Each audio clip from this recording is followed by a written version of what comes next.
Danny's parents told him to never go into the basement. I was over at his place the first time he tried to open that thick, dark oak door. I remember, we were 7 at the time I think, him flashing me that cheeky, lopsided smile before standing on his tiptoes and straining for the handle. I remember his dad snatching him away a second later and slamming him back down next to me with a force that brought tears into Danny's eyes. Mr. Johnson was a very big man, and although I'd known him all my life, he'd always been a slight source of fear for me. As I grew older, this infantile nervousness around him subsided a little, but he always made me wary. Mr. Johnson knelt, gripping Danny's shoulders. His face was red with anger, but he also looked shaken. I noticed he was trembling almost as much as his son. "Listen to me, Danny." His voice cut like a knife. "You never, ever open that door. Do you understand me? Never. I've told you before, and I'll tell you again. Under no circumstances do you go in there." Then he bundled his snivelling son into a tight hug before inviting us to come watch cartoons. Afterwards, I'd asked Danny what was behind the door. He had told me, in a roundabout way, that it was his basement. He seemed only half interested in the conversation, always distracted by the tinkle of an ice cream truck or an interesting stick. Danny's zealous imagination could take anything innocuous, anything every day, and turn it into something extraordinary. Sometimes I thought he could actually see the things he dreamed up. Danny and I had always been friends. We were never really given a choice in the matter. Our families neighboured each other directly, and our parents had known each other since college. They just heaped the infant Danny and I together and waited for a bond to grow. And there was a bond, in the simplest sense. We were best friends. We were always together, in the same class at school, in the same scout group. We even ducked in and out of each other's homes like they were connected. For me, there didn't exist a life where Danny wasn't there to get me into trouble, or to get me out of it. Of course, we had our differences. I was always the quiet one, good in school, rarely to be found without my nose in a book. Indeed, if it hadn't been for the influence of the popular and gregarious Danny, I might as well have been subject to harsh teasing throughout my education. That was how our unspoken trade-off played out. Danny would vouch for me amongst our peers, seeing that I was invited to games of tag and birthday parties, and I would help Danny with his schoolwork. He never had a head for sums or science, but his weakest spot was English. Spelling, creative writing, a rare point of humiliation for Danny. He can never wrap his head around which words fit into which meaning, or which meaning fit to which word, or what the word was for a particular meaning, etc., etc. Looking back, he was at least very dyslexic, and probably had other conditions which meant he struggled in school. Sorry, let me get to the point. Danny's parents told him never to go into the basement. And after that first incident, met by harsh parental discipline, he obeyed the command. Whenever we were at his house, we would stick strictly to his room, or the lounge, or the garden. But over time, as it always did, Danny's insatiable curiosity grew. His 8-year-old brain feared punishment too much to try opening that door again without intel on what lay behind it, and any questions directed at his parents about the contents of the basement were either ignored or met with rebuking. His parents probably rightly realized that if Danny were to gain the smallest morsel of information about that room, or catch the tiniest glimpse of what lay inside, then his wild imagination would create the other pieces of the puzzle, causing his curiosity to become too much to bear.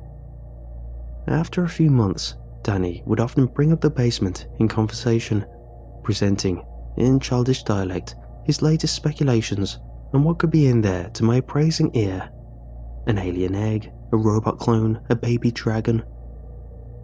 For my part, I was not terribly interested in the contents of my neighbour's basement, as well as being too timid to ever aid Danny in a break-in. Danny was convinced that his parents were hiding something in there, and it was precisely his parents' caginess in the face of his inquisition which strengthened his theory. His older brother, Aaron, 15, only laughed when Danny brought his theories to him and called him stupid. Then, one day, something changed. That morning, when Danny came galloping from his front door to join me in our walk to school, there was a strange air about him. He kept shooting me sideways looks and suppressed smiles, as if he knew a secret and was bursting to tell. Of course, knowing Danny, his lips did not remain sealed. "There's a man in the basement." The words came tumbling out of his mouth in a pile, leaving him panting. It caught me off guard. My rational brain couldn't comprehend such an offload of information. What do you mean?" "I heard him whispering through the floor. He heard me, and I unlocked the door. Dad was at work. I opened the door, and there was these dark steps, and I could see a man down there, and..." Wait, Danny, you saw a man in your basement?" Yeah, I heard him whispering through the floor, whispering for help." "Stop messing with me, man. No, I swear, I double, triple swear." Only this most sacred of oaths made me pause in my denial of Danny's story. For the first time, I let the thought cross my mind. Was it true? I began to question him hesitantly. "Slow down. What about your dad?" "I told you, Cam. He was working late." "Your mom? She was home, but I couldn't just ignore it. She'll kill you if she catches you, man." "She won't. I shut the door afterwards." "So, he whispered through the floor?" "Yeah, he must have heard me walking around. The house was really quiet. I heard him whispering. I put my ear to the floor, near the mouldy floorboard. You know where I mean. And I could hear him. His voice was really scratchy, like he had a cold or something. He sounded pretty cuckoo, kept repeating himself, asking for help over and over, mumbling about being alone in the dark or something." I resigned myself reluctantly to belief. "Dude, that's really weird. You should tell your parents," I advised. "Here's the thing, Cam," Danny whispered, voice crackling with excitement. "What if they're keeping him in there?" "No, man, that's crazy. What are you... You remember that film that Aaron showed us? The one Mom got mad at him about? There was that guy, the mad scientist? That's what I was going to say. The mad scientist. He kept those two dudes in his basement, all chained up. He put that needle in them, you know, when their eyes exploded." Both of us paused to screw our faces up in disgust at the memory. "And then he came with that knife, and they were screaming, and then Mom walked in and switched it off. What if that's what Mom and Dad are doing, keeping that man down in the basement?" I took a moment to digest this. Think about it, Cam. All the facts add up. This was a catchphrase Danny had learned off TV.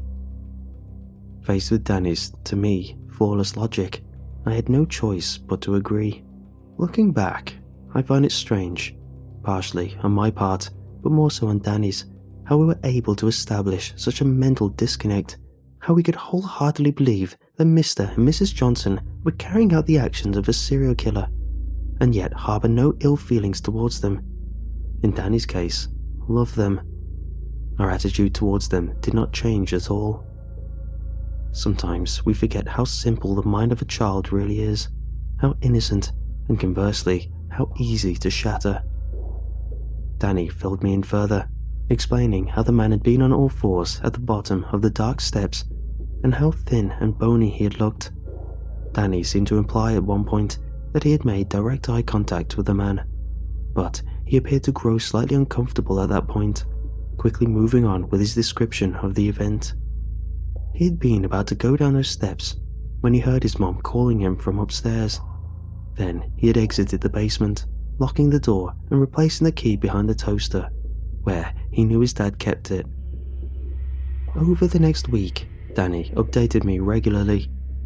He'd been unable to find a moment where it was possible to open the door again, but he told me that at a few quiet moments in the evening, he had whispered through the floor to the man, and the man had occasionally whispered back. He was careful not to let his parents catch these strange conversations. Doing so would alert them to the fact that he knew their secret. He was always vague about the exact contents of these talks through the floor. I took this as a way of him guarding his secret, like a serpent guarding its hoard of treasure. But that Sunday, Danny granted me access to the treasure cove. Like most Sundays, I arrived at his house early in the morning, ready for a day of cartoons and fort building. But as soon as Danny had closed the door to his bedroom, he explained that he had a new item on the agenda. "You're going to talk to him today." I did not have to ask who he meant. Looking back, I'm not even sure I wanted to take part in this eerie ritual. I'm sure I was terrified by the idea of whispering to an unknown man underneath the floor. Danny led me downstairs, leading me over to the spot near the mouldy floorboard, his communication link. He bade me kneel down, put my ear to the floor, and speak. As it was, I only had to listen. No sooner did my ear touch the floor than it was assailed by a strange sound, almost like a stormy wind or nails on a blackboard. Straining my hearing, I could make out sounds, then words, then sentences. My brain came to terms with the fact that it was all true, that there really was a man, this man mere meters below me. I jumped with a start, heart suddenly racing, sending Danny into fits of giggles. But I wasn't laughing. There was something altogether not right about what was happening. My young mind couldn't place it exactly, but it had something to do with that awful, rasping voice. Slowly this time, I dipped my head again, this time paying attention to what was being whispered to me. Hey, you still there? Help me. Please, kid, you gotta help me. There's nothing down here but the shadows. Shadows all around. Help me, help me, help me, help. This frantic repetition did not come with a rise in pitch or even a waver in tone or consistency. The speaker spat the words out at a ferocious rate, concentrating only on clarity and speed. They whispered as someone who had learned that they must whisper, regardless of how much they want to scream. But slowly, as I listened to the repetition, the begging for aid, I detected a rising urgency. No. Was it anger? Yes, it was discernible now, a clear and growing hate behind those words. Little turd, little asshole, I'm begging you, please, I'm begging you, come down here and help me. What are you doing? Help me. And then, as I listened in petrified silence, not breathing, just listening, he began to say other things. I'm not going to repeat them. I haven't spent 20 years in therapy trying to burn them from my mind to repeat them out loud. Just know that, from what he said and how he said it, all I could think was that this man, this wretched thing below me, was the most desperate person I had ever come into contact with. To prostrate himself like that, to abase himself, to make himself little better than an animal. It made me think that he was absolutely terrified out of his mind. I had heard enough. I turned my ear away from that crack in the floor, and I made my mistake. I looked down. It was only for a second. A second was all it took. I saw his eye.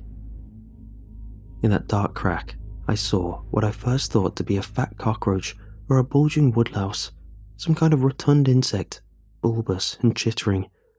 Then the ruptured, dirty brown, shell-like eyelid opened. Time slowed down, the roomy, red-tinted pupil frantically flitting, resting on me. The eye was milky white, with collections of dank yellow goop collecting in the corners. Veins bulged across its surface, giving the impression that it was about to burst. I couldn't look away.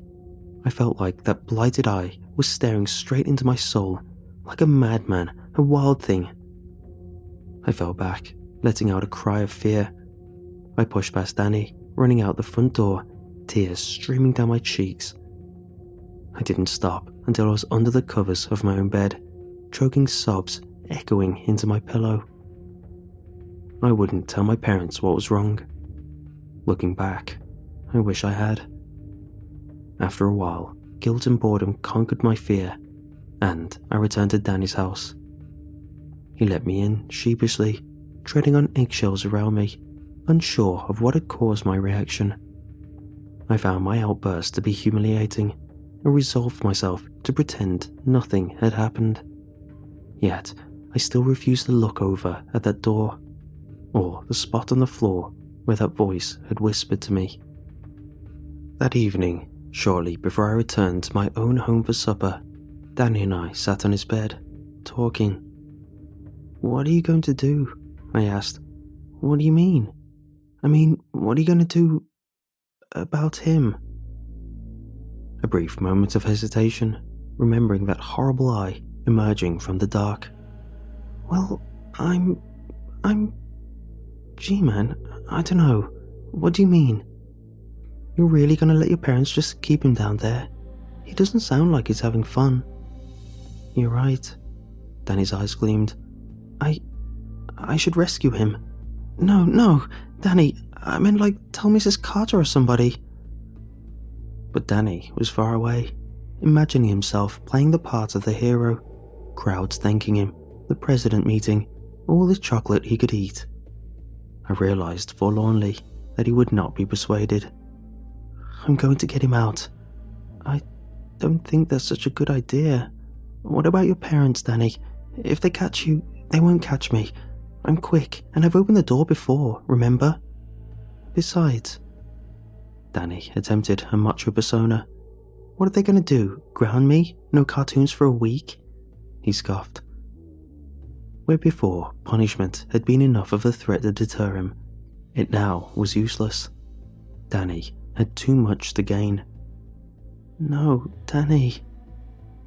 I attempted to put into words a concept my young mind could not fully realize. Something unpleasant, a darkness hatching at the back of my brain, something beyond being grounded, something beyond the simplistic idea that a parent loves you no matter what. I also think that I did not believe in my heart of hearts that Mr. and Mrs. Johnson were truly capable of holding someone in their basement against his will, that they were truly capable of hurting Danny. My warning came out as vague and feeble. "I think that if they catch you, they're going to do something really bad." But Danny wasn't listening. He explained to me how, that night, after his parents had gone to bed, he would sneak downstairs, grab the key from its hiding place behind the toaster, unlock the door, go down those dark, dark steps, and bring the man in his basement into the light. He said that he would be extra careful, and if he heard his parents coming, he would just lock the door and hide. As I left that evening, he told me he would tell me all about his escapade the next morning on our walk to school. Looking back, I marvel at how we could have possibly thought that our daily routine would be the same. That night, I was racked with fear. Not the same fear as I'd felt after seeing the eye. That was short and sharp and painful, like an electric shock. No, his fear was far worse. It was slow and creeping, slithering around in the pit of my stomach, strangling me. I didn't touch my food and was sent to bed early. My parents thought I was ill. Danny's parents told him never to go into the basement, and the next day, Danny was gone. I waited for some time on the sidewalk outside his house, praying to see that cheeky, lopsided smile. But he never came. Eventually, Mrs. Johnson saw me through the front window and came out. "Is Danny sick?" I asked. I already knew, though, what was coming. "No, we thought he had gone to yours."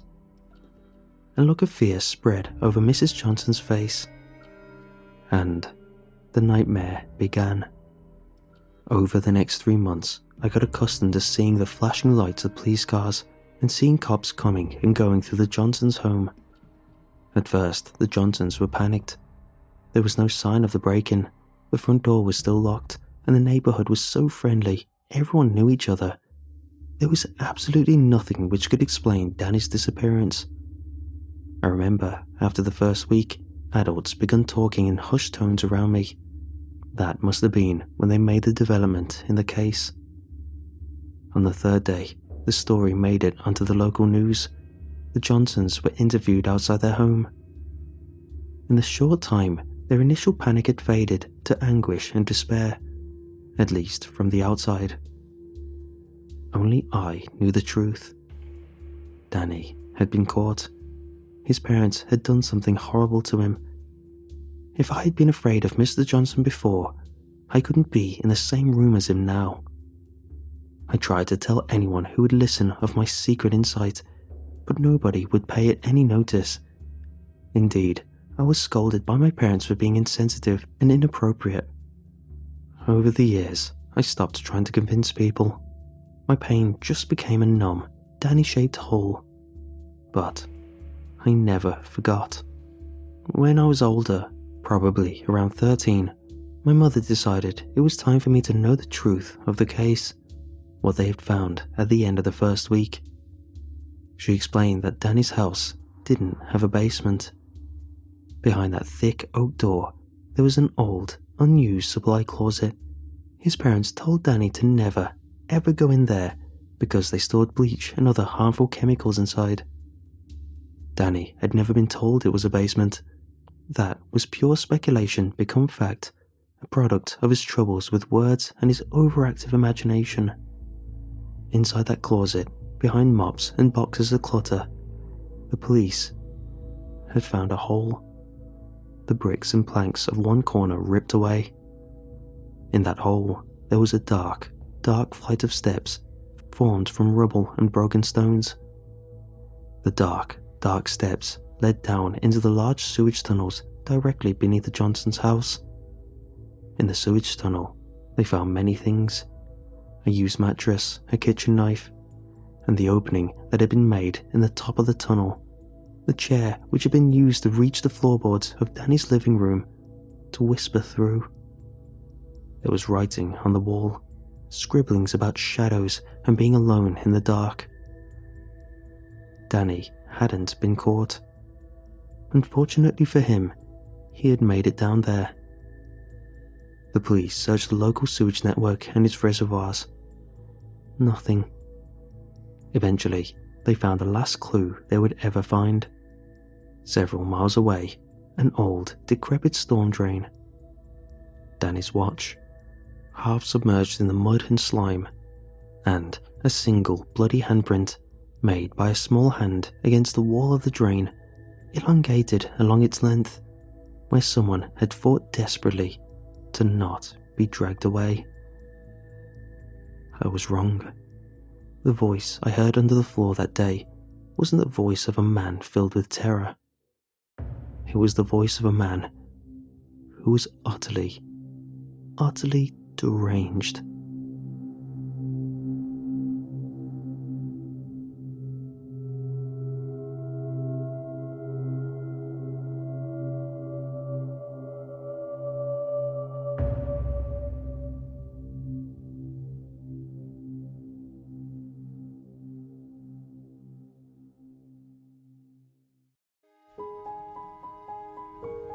Ever been in love?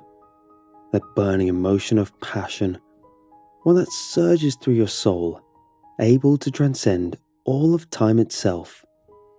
That feeling you think can last forever, only to be shut down by the harsh fist of reality. The shattering dread that fills you for months, years after it ends, be it due to drama, distance, or death. What if you could make a single moment of bliss last forever? To be united with your soulmate for the rest of eternity. Would you take that chance?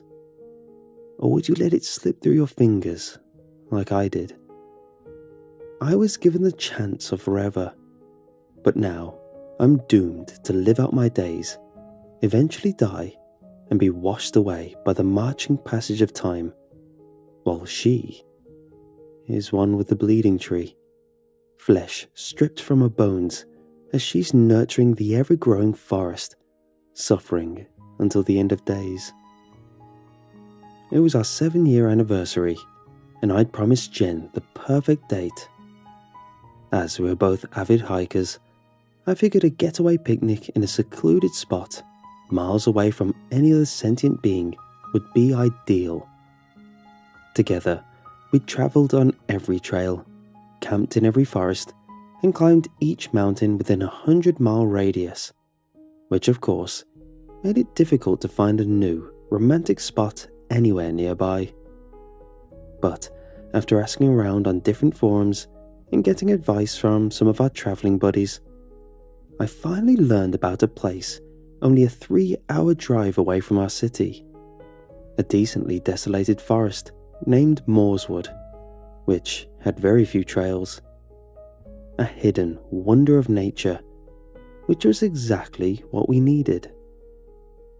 One afternoon, a couple of days before our anniversary, I drove out myself to scout the area. I'd taken the day off work without telling Jen to set off on my secret mission.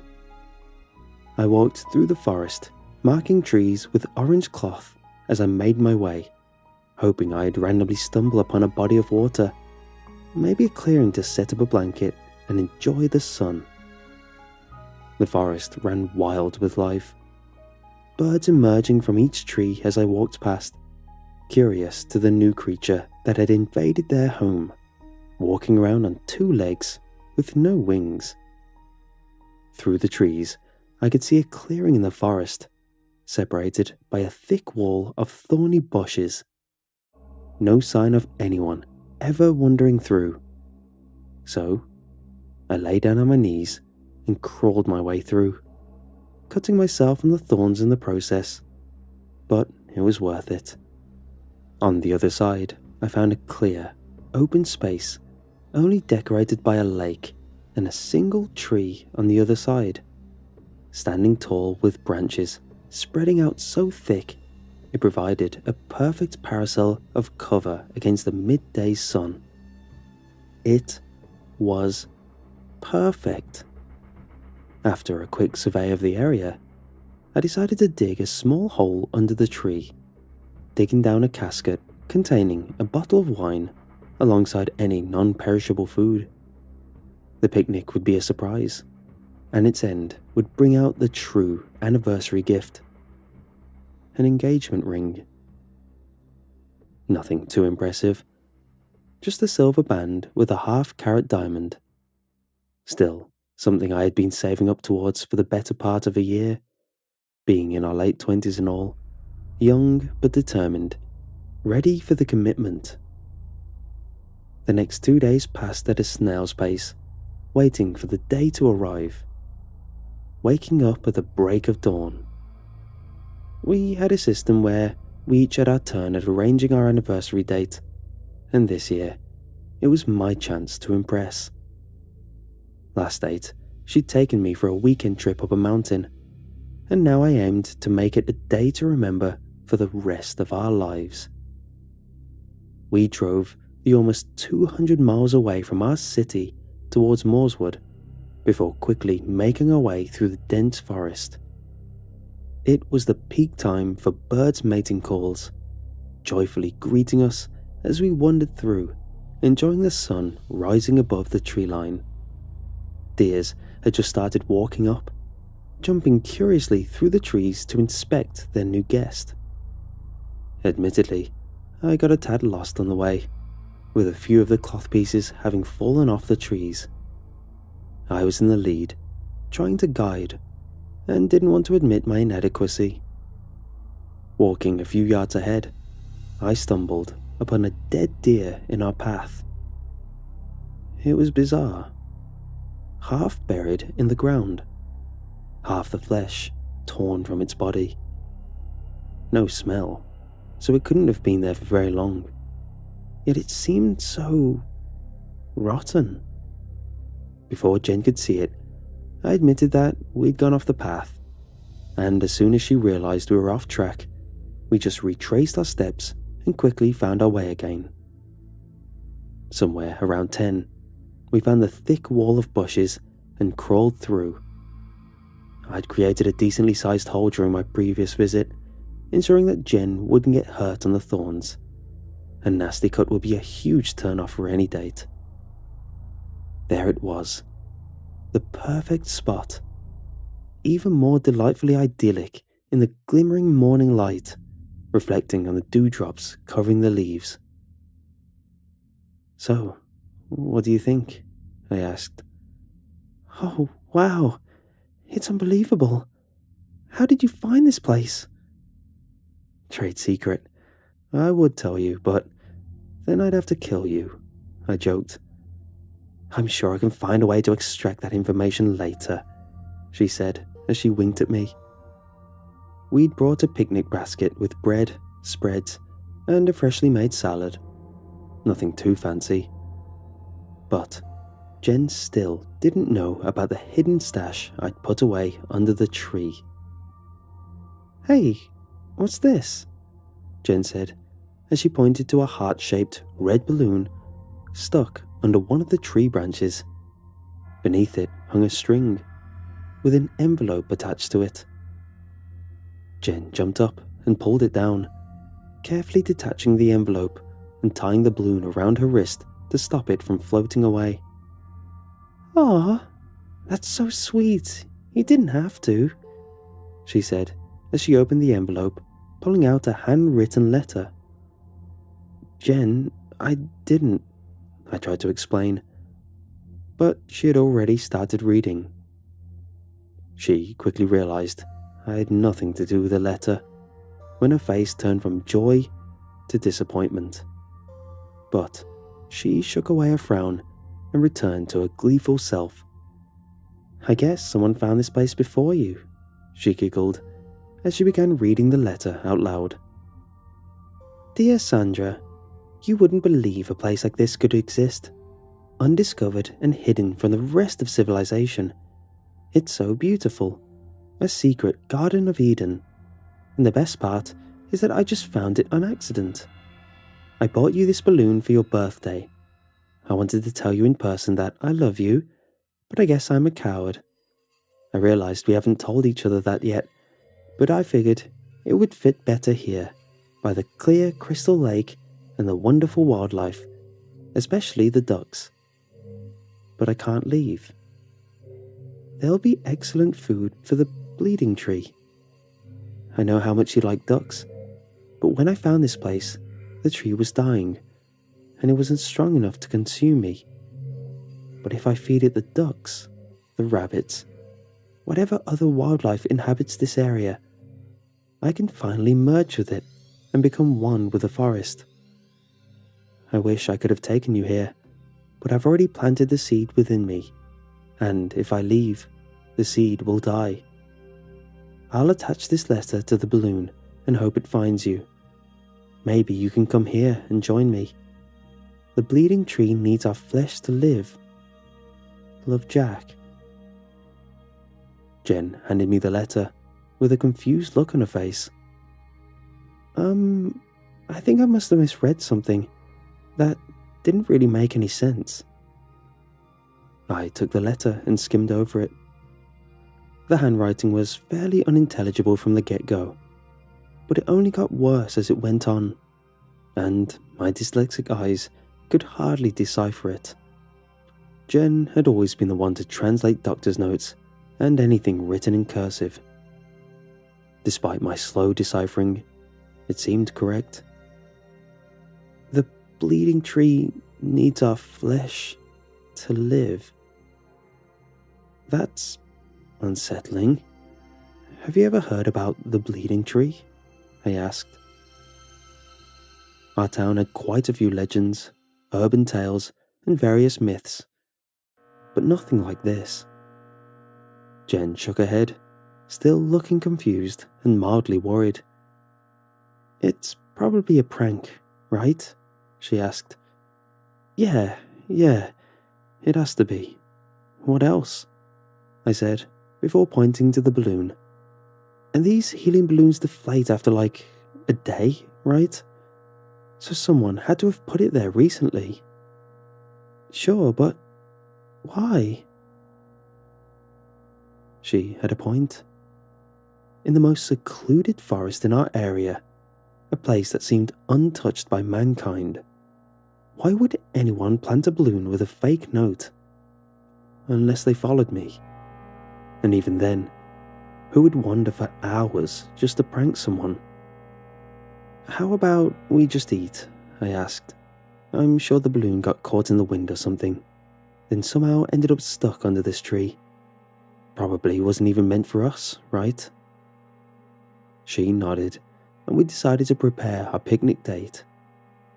We started with the sandwiches and salad, and I decided to keep the wine a secret until the end of the date, where I'd pour a glass at sunset and propose with a ring, before we fell asleep under the stars. We ate, talked about a future we could only dream about, full of travel, adventures, free from traditional work and adult responsibilities, made futile plans about how we could make enough money to disappear off the face of the earth for a few years. We were dreamers, but that's how we liked it. Always talking about impossible things, some not even remotely grounded in reality. Jen took a knife out of our picnic basket and decided we should write our initials into the tree, to be remembered for the next few decades. Do you want to do it? She asked. I grabbed the knife and cut in R+J. I lay down on the ground and stared up at the tree above. There was a small hole in the otherwise continuous ceiling of leaves, and beyond it hung a brilliant blue sky, an infinite cover for the secrets of the universe. My mind wandered, and I pondered all the possibilities of the world, which triggered a conversation we'd had 1,000 times before. Wouldn't it be cool if we could just live forever? I said, rhetorically, not expecting an answer. You don't want to live forever, Jen responded, as if it were a fact. Well, maybe not forever, but imagine a couple of 1,000 years to explore. Trust me, you'll get bored. You can't even finish a movie in one sitting. That's different. I wouldn't get bored of this. Honestly, I could do this until the end of time, I argued. It's not different. An eternity is by definition boring. Imagine having solved all the mysteries in the world, having thought every possible thought, seen every part of every planet. What do you do next? So, you wouldn't want more time? Nope. Life is beautiful exactly because it's fleeting. It could vanish in a second, meaning we're forced to enjoy it as much as we can. Infinite life would just let us procrastinate finding happiness forever. The discussion went on like that for a while, like it had before, and like it most likely would in the future. As we finished up the salad, I scanned around for the patch of freshly dug dirt, thinking I should start planning the next stage in our date. To my surprise, there were no disturbed parts of the ground. Everything had been grown over, seemingly untouched. I'd lost my secret hiding spot, and panic started to rise in my blood. You all right? You look a bit worried, Jen asked. Yeah, I'm going to go for a little walk, digest all the food and all. Want to come with? Nah, I think I'll just lie here and write, she responded. Jen pulled out her journal and started writing about her day. She always preferred to relax after a meal, but I had to think, and thought that maybe I could remember where I put the stash if I walked around the area, but I needed to be subtle. It was an oddly quiet afternoon, and though the sun stood high up in the sky, it was almost cold. That, in addition to the lack of animals surrounding the lake, felt wrong. I pulled out the letter again and read over the part about the lake being filled with ducks and about animals that surrounded it. Animals that would feed the bleeding tree. Then I saw something that contrasted starkly with the clear water and the smooth rocks beneath it, shattering the monotonous glimmer. Something white, long sticks littering the lake floor. They were bones. From what I could tell, they mostly seemed like birds' rib cages, maybe some foxes or other small animals, but a few larger, too large to come from any animal that lived in the forest. I took off my shoes to wade in the shallow water, picking up the largest one. A femur, based on what I could tell, almost looked like it belonged to a human being. "Oh my God!" I heard Jen yell from the tree. I ran over, not understanding what she was yelling about, until I stepped in something wet just next to the tree. I looked down at my feet to see a crimson liquid seeping up between my toes. "What the hell?" I said, realizing all too late I was standing in a pool of blood. There," she stuttered as she pointed at the tree we'd had our picnic beneath. A pool of dirty blood had gathered around the tree in my absence. The bark where we'd etched in our names had fallen off, and blood emerged from the hole. It was bleeding profusely, bright red liquid flowing out from the tree and mixing with the mud below. "What the hell? Is the tree—" I trailed off. "It can't be blood. It has to be something else." Jen picked up a long stick and started prodding the bleeding hole. "Jen, don't. That's disgusting," I said, but she'd already shoved the stick deeper into it. The entire tree twitched in reaction, as if filled with muscles, all contracting, trying to avoid the pain of being cut. Jen stepped back in shock, but quickly prodded the tree again to confirm we hadn't just gone crazy. Her second prod caused a larger chunk of bark to fall off the tree, revealing pulsating, red flesh beneath it. "Let's get out of—" I tried to say, but was interrupted by the tree starting to violently shake, pulling up flesh-covered roots from the dirt, causing the ground beneath us to shatter into pieces. Within a second, a large gap formed under our feet, causing us to crash into a pitch-black hole below. As we tumbled, we reached out our hands for each other, but with no control, we could only hope to soften the blow. But instead of landing safely, I hit my head on a rock sticking out from the wall. Then I passed out. Once I finally awoke again, it felt like hours had passed. It had turned pitch black in the time I was out, and the only thing letting me know that I hadn't died was the sound of Jen moaning somewhere next to me. I fumbled around for my phone. It had fallen out of my pocket and landed in another pool of blood. I checked myself to see if I was the one bleeding, but apart from what must have been a mild concussion, I was unscathed. The phone still worked, and even without any service, it still functioned as a weak flashlight. I dimly lit up the surrounding cave and revealed a ceiling of dirt and meat above me. It wasn't night. There simply wasn't a sky to light up anything. Jen lay up against the wall, passed out from the fall. I shined my light at her and almost dropped my phone in shock. She'd been gutted by a sharp root sticking out from the ground, perforating straight through her abdomen. "Jen, please wake up," I cried as I gently shook her, careful not to worsen her injury. She slowly opened her eyes and yelped in pain. What happened? She asked. Just lie still, Jen. We fell into the ground. You're hurt. She moved her arms and quickly realized there was a branch sticking out from her belly. Oh my God, get it out.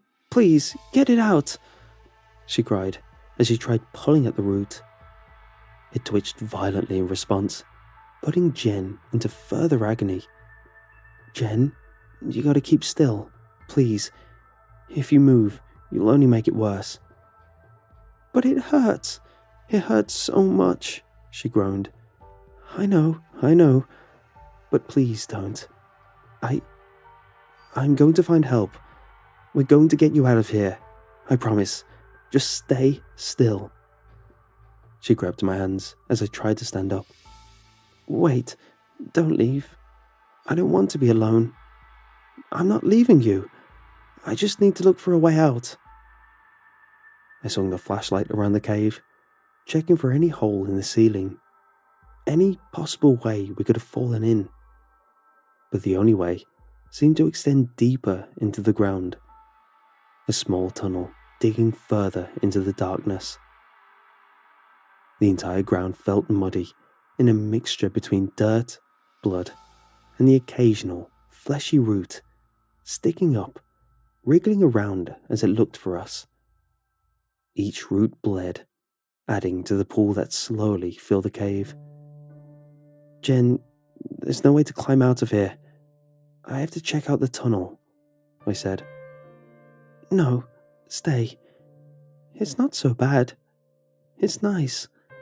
Stay together, she mumbled, drifting in and out of consciousness, delirious from blood loss. I'm sorry, Jen. I have to find help, I said, kissing her on the forehead one last time.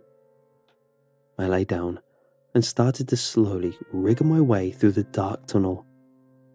For each inch I moved, I felt another root reach out, trying to grab me. Something white stuck out from the wall ahead, a fractured bone, sharp enough to cut through my flesh as I moved past it. I yelped quietly in pain, feeling warm blood trickling down my arm. As I bled, the root seemed to extend towards me, desperately trying to grab a hold of my newly formed wound, digging themselves inside. The pain was unbearable, but I pulled them out before they got a chance to fester. The cave opened up into a larger cavern, my weak flashlight doing little to illuminate it. I stood up slowly, almost tripping over while entering, as my foot got caught on something stuck to the ground. It was an arm, half buried in the ground, half digested by its surroundings. Only a few pieces of fat and muscle still attached. There were hundreds of mangled bodies scattered around the cavern, alongside various personal effects: phones, glasses, shoes, clothes, backpacks. A flashlight lay next to one of the less digested bodies, beside a wallet and something more familiar: a bottle of wine and a ring box. It was the casket I'd buried in preparation for the date. It had fallen down and shattered on a rock, spilling its contents. I pocketed the ring and picked up the flashlight. The wallet lay open on the ground, and I caught a glimpse of the name on the driver's license. It belonged to Jack Geller. Perhaps it was even the one who wrote the letter we'd found earlier. There was another piece of paper inside the wallet, covered in the same illegible handwriting as before. Dear Sandra, I know this letter won't reach you, because I'm already joined with the bleeding tree, slowly becoming one with the eternal forest above. I wish you were here with me to comfort me through the pain. I hope it ends soon, but if not, well, each root in this place is made from a different person. Travelers that got lost in the woods, that have become integrated with the hive mind, and very soon, I'll be one of them too. I can already hear their thoughts. Only whispers, but they're getting louder. Soon I'll know what they're saying. Even now, as I write. Oh God, no. This isn't what I wanted. Please no, don't. I'm sorry, I'm sorry, I'm sorry, I'm sorry. His letter ended abruptly with scribbles making no sense. I checked around. Among his other possessions, I found a knife and a small shovel. Then it dawned on me that he hadn't fallen into a trap like we had, but instead, he'd actively dug his way down, looking for a route to join him with the tree. If he could get in, then maybe we could get out. I grabbed his belongings and started crawling back, once more cutting myself on the bone, unable to avoid it. I didn't care about the wounds. I was determined to get Jen out of there, to bring her back safely, even if it killed me. Jen had awoken by the time I returned, but the root had grown in size, wrapping around, splitting up into smaller tendrils that actively dug into her chest, even bulging through her skin. I bent down, ready to cut away the fleshy roots, but she grabbed my hand before I could start.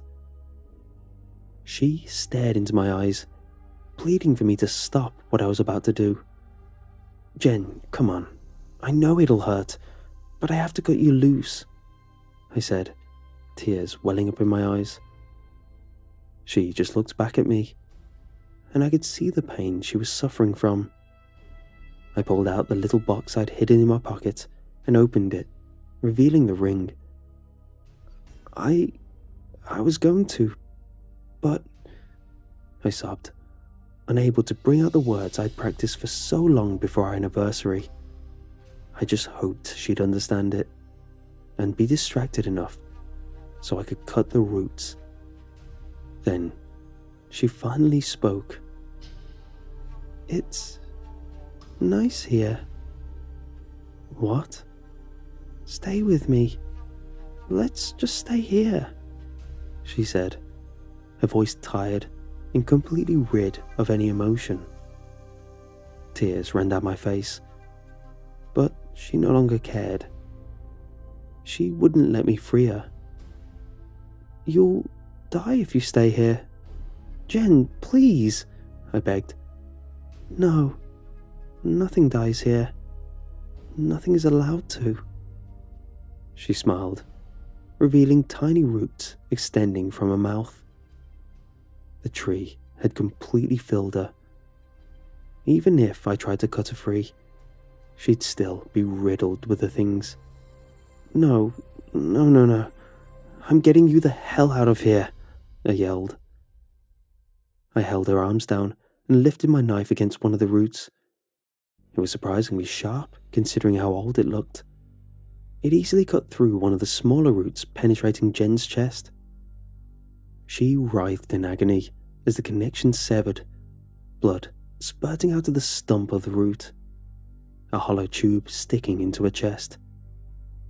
It was her blood.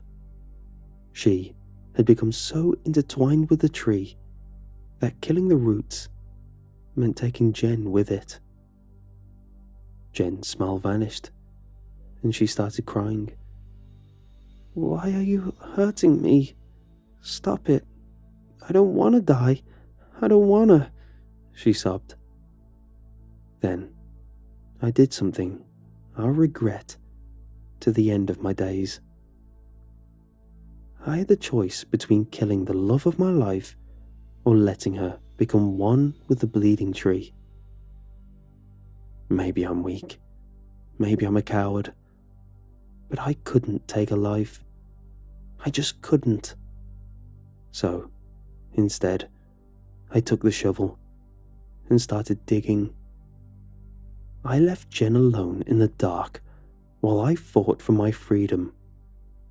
For each inch of dirt I removed, more roots, tendrils revealed themselves, reaching out in an attempt at digging themselves into my bleeding flesh. Another bone, another cut, but I kept going, digging with my spade and cutting with a knife, desperate to see the sunlight once more. I can't say for sure what happened next. It's all hazy, in a mixture between blood loss and adrenaline surging through my veins.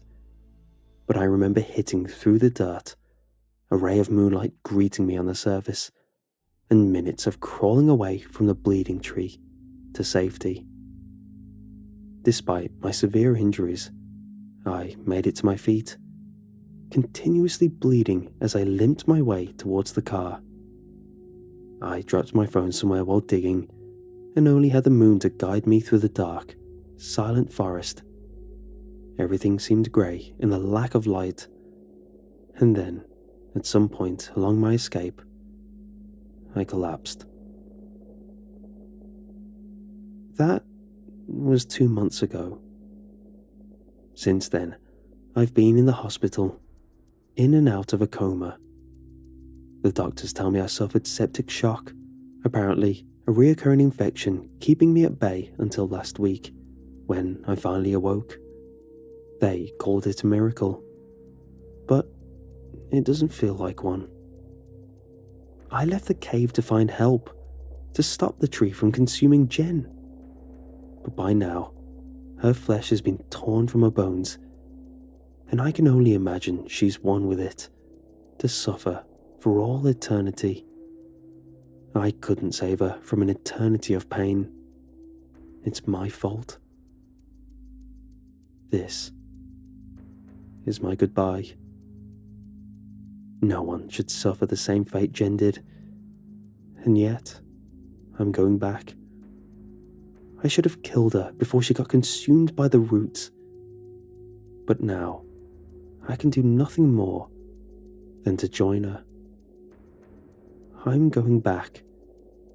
At least she won't have to suffer alone.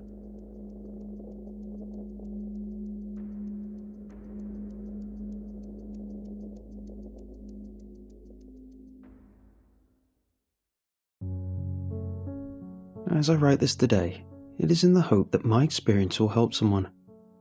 I must admit that my story is unusual, and I know most of you won't believe it. But, at least, I will be able to look at myself in the mirror, knowing I did everything in my power to save innocent people. To make sense, I guess I should start from the beginning, the moment I first met Emiko. The first time I met her was outside my front door. A few days before, I had posted an ad on Craigslist to find a roommate. I didn't enjoy sharing my living space, but I'm a student and my family can't afford to help pay for my tuition or rent. So I had to be creative to make and save money. I needed someone to pay half the rent. My apartment was situated in Paris, had 2 bedrooms, and was close to the transportation and several shops. Not long after I posted the ad, my inbox was almost full of all the emails I received.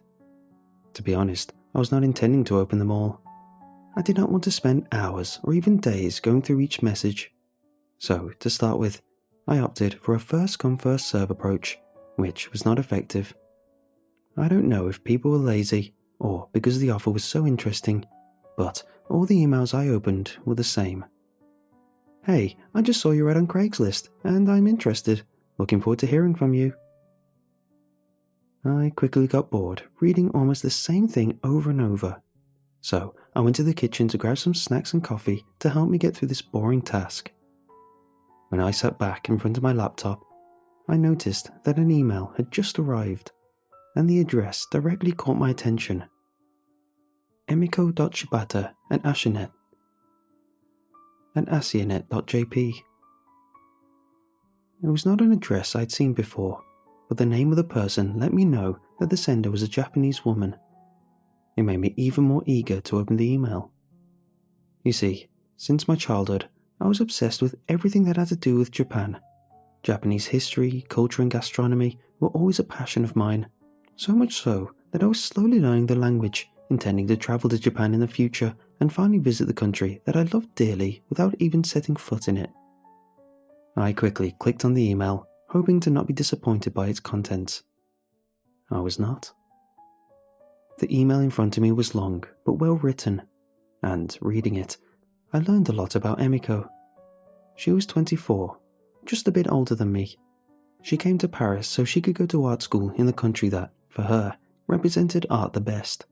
That made me smile, to know she was interested in my country as I was in hers. And to top it all, she had added some pictures of her that she took during several trips in different regions of Japan. I was astonished by her beauty. She was tall, her eyes and smile were beautiful, and she seemed genuinely nice. But what caught my attention was her hair. It was breathtaking. It was dark, thick, and fell down to her upper thighs. In one picture, she was in the middle of a forest. The rust colour of the trees and the leaves flying around her left no doubt about the season, and her hair flowed in a way that seemed to have a mind of its own. When I was done reading her email and looking at the pictures over and over, I just wanted to know more about her, and, who knew, become good friends who share common interests. I replied with a time and date for her to come and visit my apartment, and to my great pleasure, she agreed to it. The day finally arrived, and when I opened my door, I was surprised to see that she was even more beautiful than in the pictures, and she seemed even nicer. I greeted her with a big smile, and we started to chat as if we had known each other for years. She spoke French almost fluently, and her accent only added to her charm. After that, I gave her a tour of the apartment. She loved it, and that's how Emiko and I became roommates. It's been a year since then, and, just as I suspected, our friendship only grew during that time. Emiko was easygoing and a delight to live with. She did her share of the chores, she was discreet, and the cherry on the cake was that she didn't mind spending hours talking about Japan and the little village she came from in the region of Nagano. But what I enjoyed the most were all the delicious meals she cooked for us every day. She loved to cook, but strangely, she ate like a bird. I often teased her about it, saying that her appetite was as small as a mouth, and having a great sense of humour, she always laughed, before saying that by my logic, my big mouth was in no doubt the reason I ate that much. I guess that by now, you are wondering what I've just told you has to do with the warning I said I was going to give you. Well, once you hear the rest, everything will fall into place. Because, as great as Emiko was, there was always something that felt weird to me. She was incapable of keeping a relationship. Every few weeks, she brought home a new guy, and what was even weirder was that she seemed happy with them, and they seemed completely mesmerized by her. I could not understand why she broke up with each guy so quickly and so suddenly. At first, every time she broke up, I would ask her why. She always gave me the same answer, that things simply did not work out. Each time, she seemed so uncomfortable that I just stopped asking. A while afterward, I discovered exactly why none of her relationships lasted. Everything happened during summer break. As usual, I decided to go back to my hometown and spend the holidays with my family. I talked to Emiko about my plan, and she seemed sad to see me go, but she quickly shot a joke about how I would allow her to paint half naked while in the living room while listening to loud classical music. I left and had a wonderful time with my family, but during my stay, I felt guilty leaving Emiko all by herself, as if I knew I was her only friend. So, I decided to surprise her and go back to our place on the afternoon of December 31st, just in time for New Year's Eve. When I arrived home, I called her name, but she wasn't there. I assumed she'd gone shopping and would spend the evening to cook one of her lovely meals. As I entered the living room, I saw that Emiko kept her word. Her paintings were drying, and they were all paintings of her exes. At first, I found that strange, but we all have ways of getting over our exes, right? After contemplating her beautiful work, I went to my room to unpack while I waited for her to come back. And as I was finishing, I heard the elevator stopping at our floor. Without thinking twice, I ran to Emiko's bedroom and hid under a bed so I could scare her and make the surprise even more memorable. I heard her enter the apartment and close the door behind her. I knew she always took off her shoes before going to her room to put a jacket inside her wardrobe, and it would be the perfect moment for me to suddenly jump out of my hiding place. As I was getting ready to jump out, I saw Emiko, in the reflection of the standing mirror next to her bed, enter the room with a guy, kissing him passionately. It was Eric, the guy Emiko was dating before I left. I completely froze when I saw them. I did not know what to do. If I just popped from under the bed, they'd think I was crazy. But if I waited and got caught, after they started to do God knows what, they'd think I was a freak. As a million scenarios went through my head, I kept looking from time to time in the mirror, trying to find a way to get out of here without being seen. But unfortunately, there was none.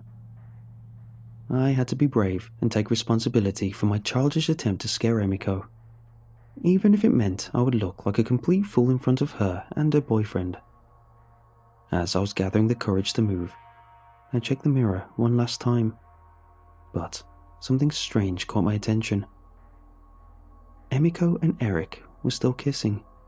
Eric had his hands on her hips, and Emiko had hers around his neck, with her back to the mirror. But strangely, her hair was moving, as if someone was combing through it. I could not wrap my mind around it. Was it possible? They were both already busy holding each other. I kept looking at the mirror, squinting, and I nearly yelled when I understood what was going on with her hair. It was moving on its own, and as it parted on either side, over her shoulders, it unveiled a mouth on her scalp. A huge mouth filled with sharp, crooked teeth and a thin, pointed tongue. Petrified by what I was witnessing, I did not move when her hair wrapped itself around Eric's neck and his wrists before tightening around it.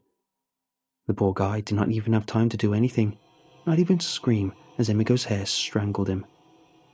He faced the mirror, and I saw his scared, confused face before the last glimmer of life completely disappeared from his eyes.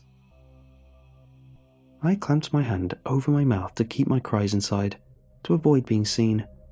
But what I saw next was so chilling, I doubt that I would have been able to make any sound. Emiko's hair just lifted Eric's body in the air, and her second mouth opened so wide it looked like someone had struck on the back of the head with a hatchet, splitting it in two.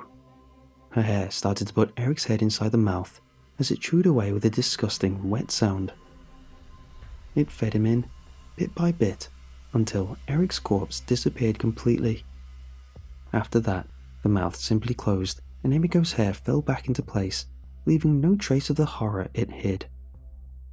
I stayed, motionless, shocked, but also petrified that I could meet the same end if I was discovered. As my body shook still, Emiko turned around, tears running down her cheeks before she left the room and closed the door behind her. Still hidden, I stayed under the bed, praying she wouldn't go to my room and discover that I came back early from my trip. Minutes felt like hours, and my heart thudded as my mind replayed Eric's death time and again. I heard the front door open and close. Emiko was not in the apartment anymore. I left the bedroom as quickly as I could and went to the bathroom and splashed water on my face. I knew she could come back at any minute, and I'd have to act as if nothing happened. After I could breathe normally again, I went to the living room and waited for her to come back. What I really wanted, though, was to get out of there and never come back. When she did come back, she seemed genuinely happy to see me, but she asked me several times how long I've been home. Of course, I lied. I don't know how I did it, but I managed to see the new year in with her before telling her I was tired and was going to my room. I spent the entire night searching the internet, looking for someone with the same experience as mine. After all the research, I think I know what Emiko is.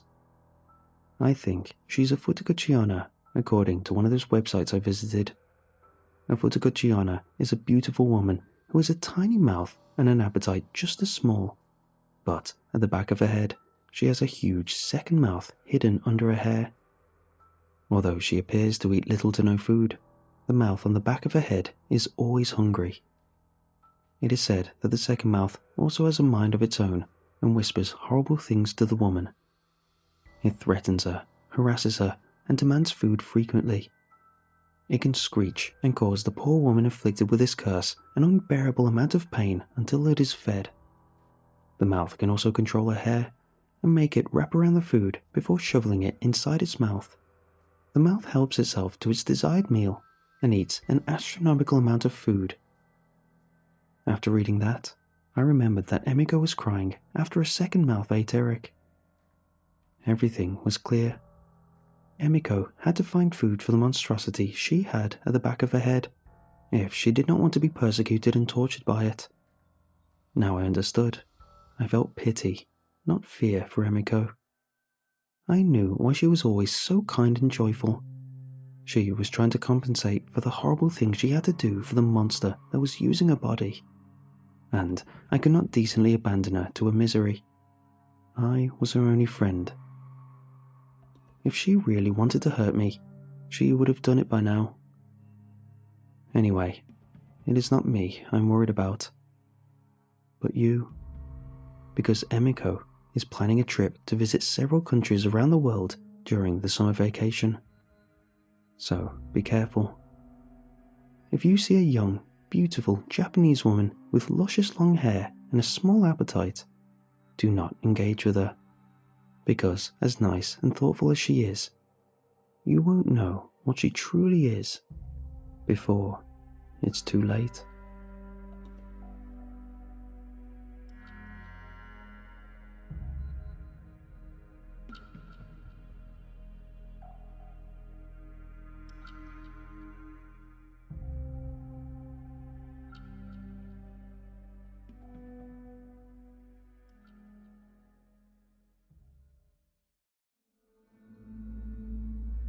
Each day, I wake up and follow my normal routine for getting ready, just like everyone else. I get out of bed, go eat some breakfast, brush my teeth, shave if I need to, get dressed and fix my hair. Though sometimes I forget to do things. Grab my watch, bring some extra cash for a movie, and other small things, sometimes important things. Probably more often than the average person. I've talked to doctors about it, and some have tried prescribing medication to help, but I either got used to them and continued forgetting things, or they had some nasty side effects, like having to go to the bathroom all the time. One doctor suggested that, instead of trying to use medicine to help combat my forgetfulness, that I just write myself notes. Obviously, I had tried something similar. I made myself lists for in the morning, but I kept forgetting things that I needed to do as I write them down the night before. Their response was to try using sticky notes, as I remember things I need to do and place them in places like the bathroom, where I spend a large portion of my routine, instead of just on a piece of paper. A fresh perspective is sometimes all you need. I tried this method for months. I felt less stress when it came to life in general. I was getting my work done on time and with better results. My boss, Cheryl, even told me she liked the improvement in my work ethic and was glad to see me doing better. She even discussed the possibility of me getting a promotion if I kept up the good work. My friends also talked about how good I was doing with remembering things. Tristan, my best friend of 17 years, was especially proud I remembered we were all meeting up to hang out that day. Anna thanked me after I complimented her hair, saying that I remembered she told me she was planning to go out and get it done, as it was her celebrating 30 days of being sober. My brother, Jason, was especially glad to see me remember things after watching me struggle to remember things for years on end. Of course, I don't always have moments where I look at a note and go, "Oh yeah, I needed to do this." Sometimes it's just, "Oh, I didn't realize I needed to do this, but I wrote the note to myself, so it must be important." Some of these moments consisted of, "Don't forget to ask Cheryl about giving you extra time for writing up that report." Drop by that party tonight at Tristan's place at 10 p.m. Don't forget the beer you promised to bring. And talk to Jess about how her fiancé is doing. She's going to get remarried." Which all seemed like things that could have happened. Like I said, my memory isn't the best. All of them seemed a bit off though. I just couldn't place why it felt off. I thought nothing of it and went through with them all. When I talked to Cheryl about extending the time for my report that was due, she gave me a look and said, "Are you joking?" I was pretty confused, and it must have shown because she followed with, "I know your memory isn't that great, but I assigned that report a week ago, and it was simply copying the information into your report, and you want me to extend the time you need to work on it, so you come to me the day it's due?" I was thoroughly confused by this point. I didn't even remember seeing a note to write my report. "Cheryl, please listen to me. I wrote myself a note asking to extend the report date. I don't even remember being told to write the report. I swore I wrote a note to do so now that I think about it, but I didn't see it." I was hoping Cheryl would have mercy on me and forgive me for this little mistake. "I promise I can have it to you tomorrow." "Tomorrow? You want to turn this report in tomorrow?" "Nathan, this report was due today for a reason. I was told by my boss to assign one of the employees that report and have them turn it into him by tonight. When you came in, I was going to pull you aside for a moment to give you his email to send it to him. I was going to have someone higher up do it, but I trusted that you had the capability to do so. I can clearly see now that this was a mistake." Cheryl took a breath and went for the mug on a desk. I could see the stress on her face. "I'm so sorry. I can do it now if you'd like. I can work all night if I have to." "No, that won't be necessary. I'll deal with the consequences of assigning a report to someone who clearly had no business doing it. Get out of my office." I just nodded my head and made my way out the door, ready to continue on with the day, knowing my promotion wasn't going to happen anytime soon after this blunder. "One more thing, Nathan." I looked back to her and asked, "Yes, Cheryl?" "You're fired." I left the office and packed up my stuff and left. I sat in my car for a bit, beating myself up and wondering where that note went. I had no idea what happened to my note telling me to write the report. Not until I saw it in the trash once I got home, tore up into little pieces. Later that night, I tried putting the fact that I just lost my job out of my head, hyping myself up for Tristan's party. We hadn't done anything like this since our time in college, and I was excited to feel young again. I stopped by the liquor store and picked up a case of beer. Something cheap, but still a decent taste. Just like Tristan and I's college days. After I picked up the beer, I pulled up to his house. In his driveway were a few cars. Some people had already arrived, but I knew he wouldn't care. I was the one bringing the beer after all. I glanced over Anna's car and thought she was cool with us drinking and would have something else instead. I was proud of her for sticking to her AA meetings and becoming sober. I knocked on Tristan's door, and instead of having his party face on, he had a somber face and a sad smile as he saw me. "Thanks for coming. I know it's been hard for all of us, especially Anna. I'm glad she asked for help though. Everyone else is here. I guess you got busy with work. Sorry, but we already started talking without you. She thought it was too important to wait. She said she'd been slipping and getting the urge to drink." His voice trailed as he looked down in my hand at the case of beer. He was silent for a moment, then said, "Is this some kind of joke to you?" I stammered out a response. No, I thought you were throwing a party. That's what my note was. You said to bring beer?" "A party? Our friend is struggling with alcohol, so you thought I would throw a party and ask you to bring beer? That's disgusting. Jesus, leave the beer in the car. We'll talk more about this after we help Anna." I could tell Tristan was furious. I felt horrible. I didn't even want to think about Anna's problem. After the meeting, which lasted about half an hour, apparently, Anna had nearly broke her 30 days of being sober. She said she got blackout drunk the other night. "I just felt so stressed and needed something to help cope," as she put it. We told Anna we'd be there for her and would continue to support her, but she had to be the one to put the bottle down, as friends are supposed to do. Once everyone left, Tristan closed the door and looked at me.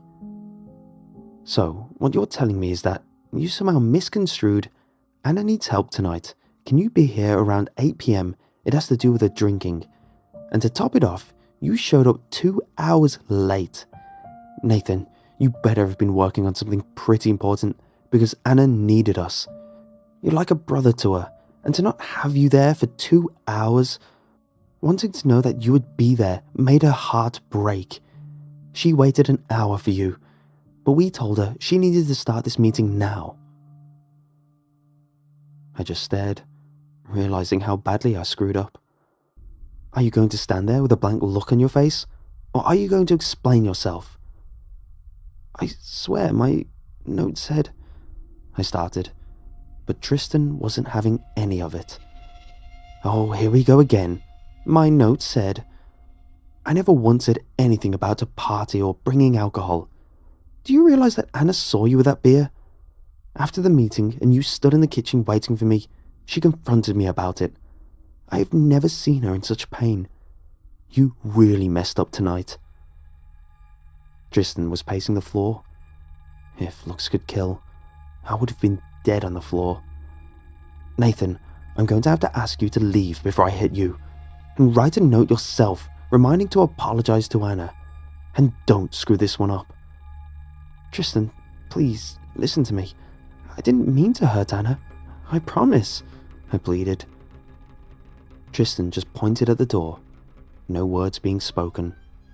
The silent fury of my best friend, who probably now hated me.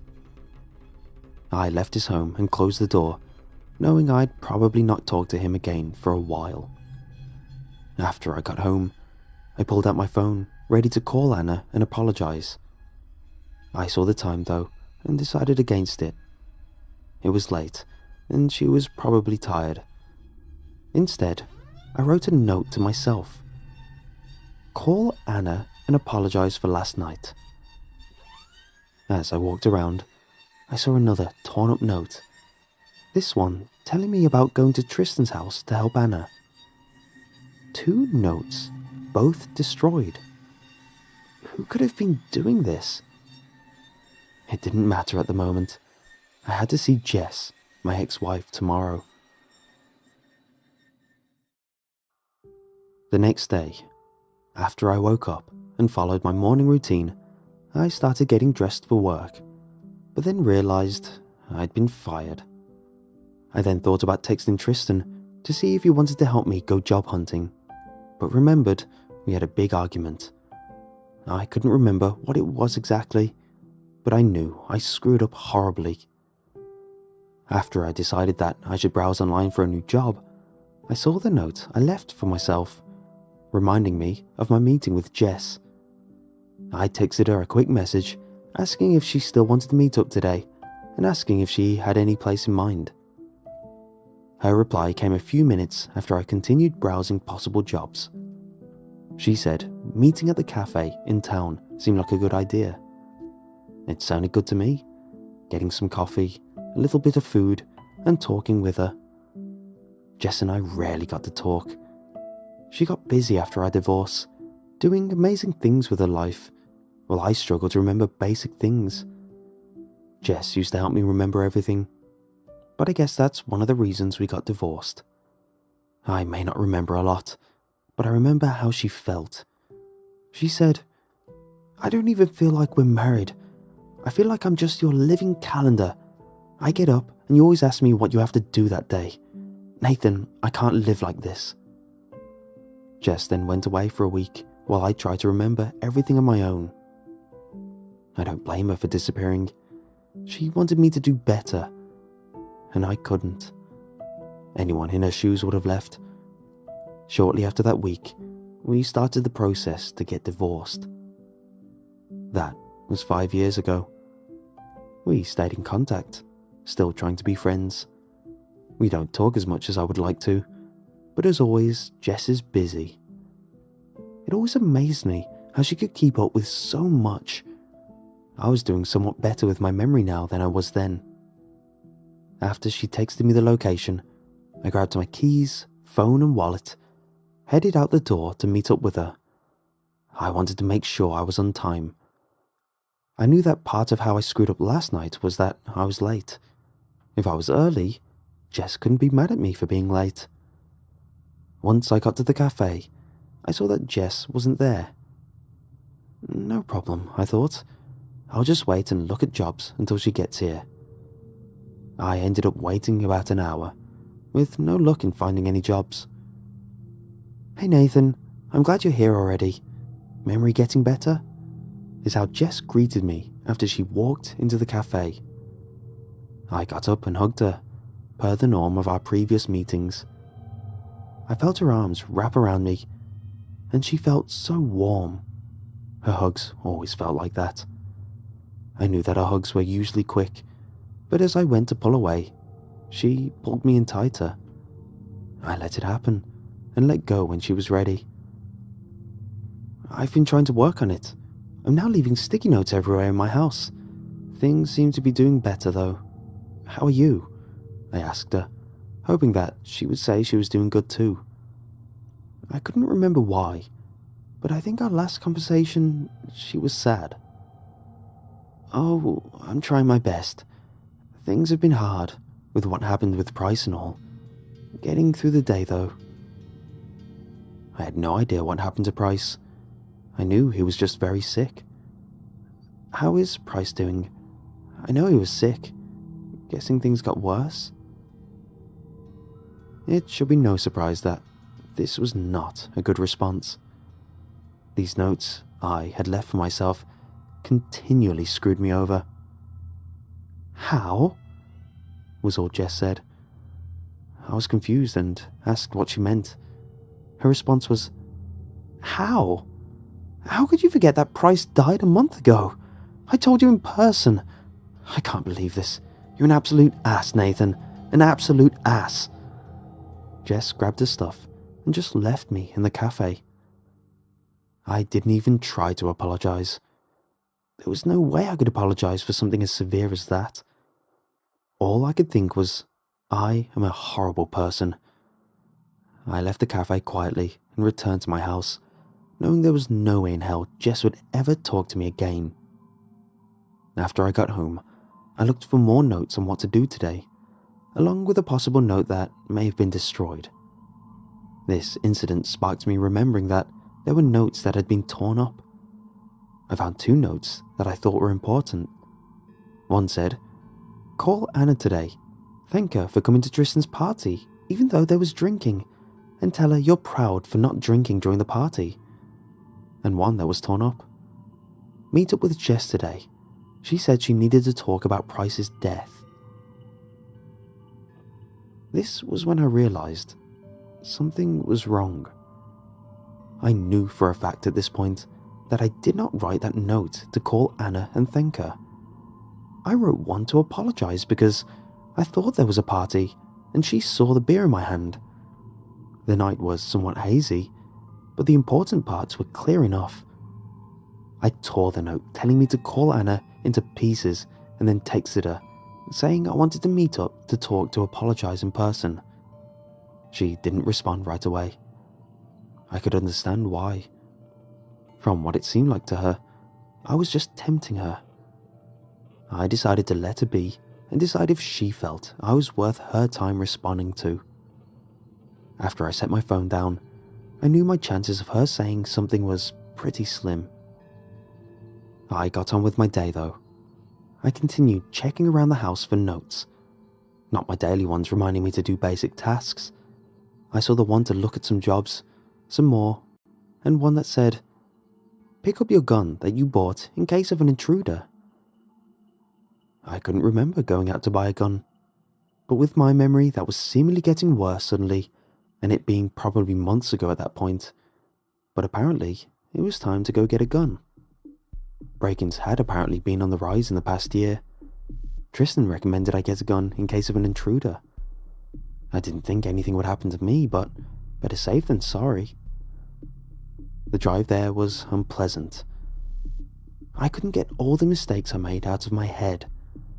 I basically screwed over my life in a matter of 2 days, all because of a couple of notes I had made for myself. Once I picked up the gun, with the normal pleasantries that come with receiving one, I drove home.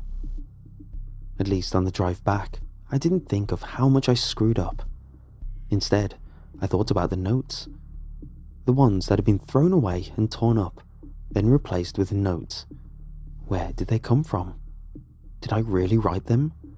If so, why would I want to destroy my life? I don't hate myself. I'm not my biggest fan, but I don't want to ruin everything good in my life, is what I thought.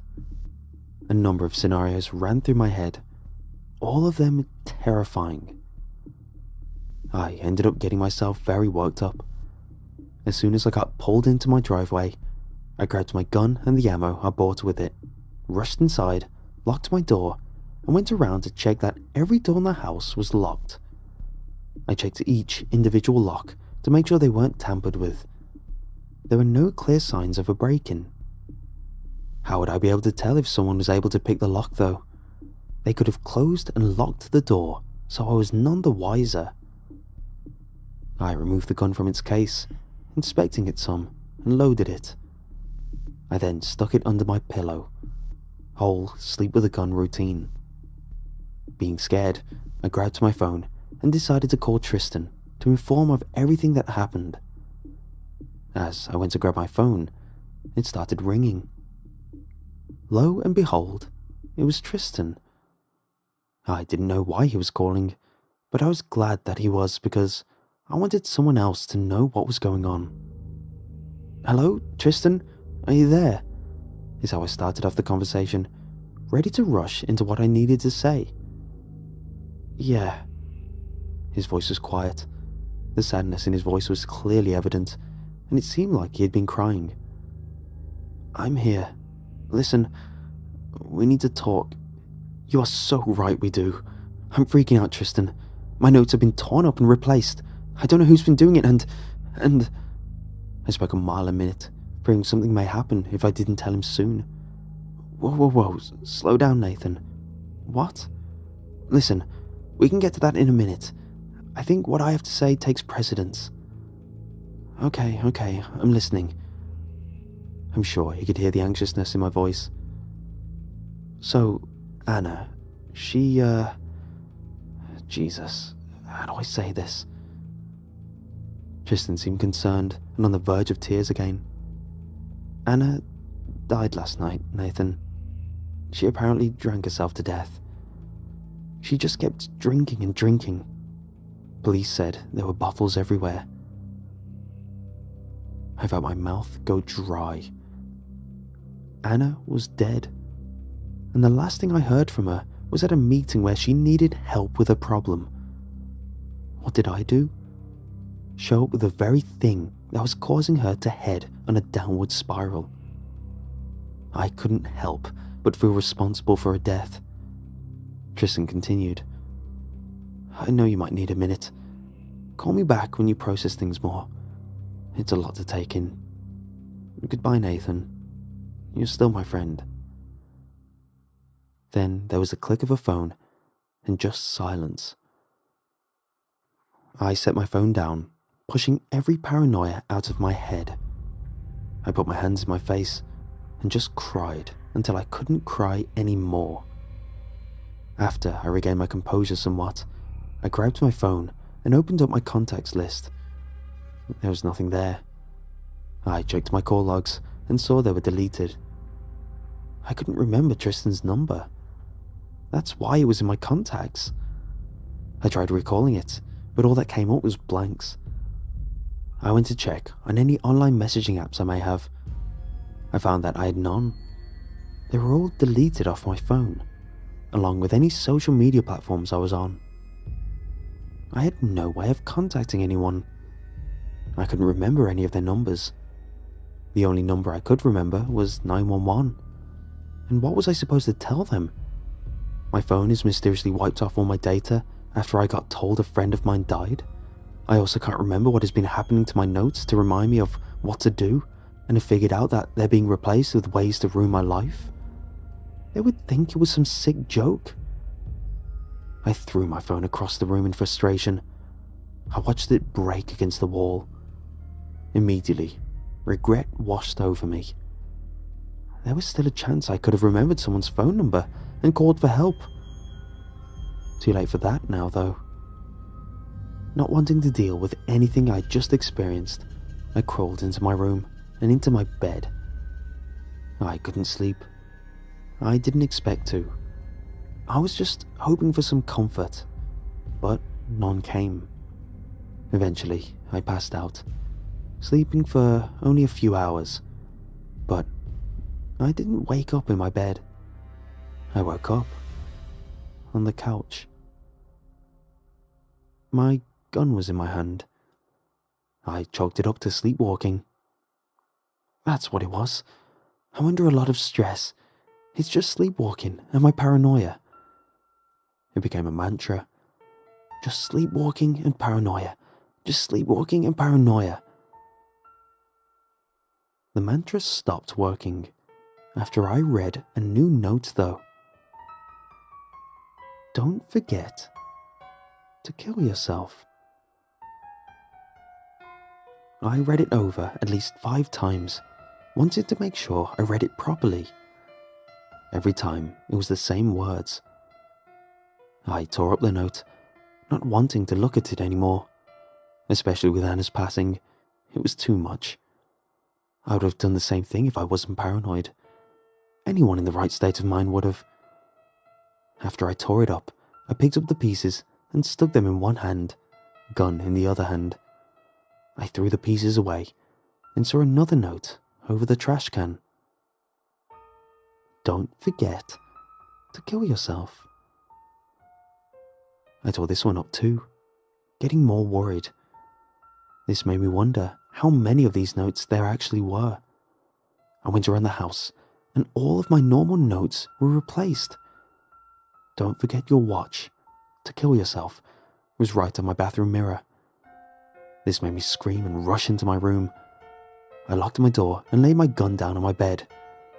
I cried for a good few hours, afraid to leave my room, afraid to try and get help. I had done this to myself, or more accurately, I had done this to myself. I still hadn't figured out what was going on. As of my writing this, 2 days have passed since I've locked myself in my room, too afraid to leave. I'm scared. More scared than I've ever been in my life. And I'm so tired. But I can't sleep. I'm too afraid. I know I'm going to pass out soon, though. Frankly, I hope I don't wake up, so I can end this nightmare. To say the thought to use that gun hasn't crossed my mind is a lie. Maybe after I wake up after passing out, I'll consider it more seriously, or have the energy to actually do it. Or maybe I'm in hell, and this is my punishment for whatever I did. If this is hell, killing myself won't do much, if anything, very likely. But if this isn't hell, and it's all real, it may just be the way out. I'll sleep on it. Not like I have any choice. I can barely write anymore. Don't forget to kill yourself, Nathan.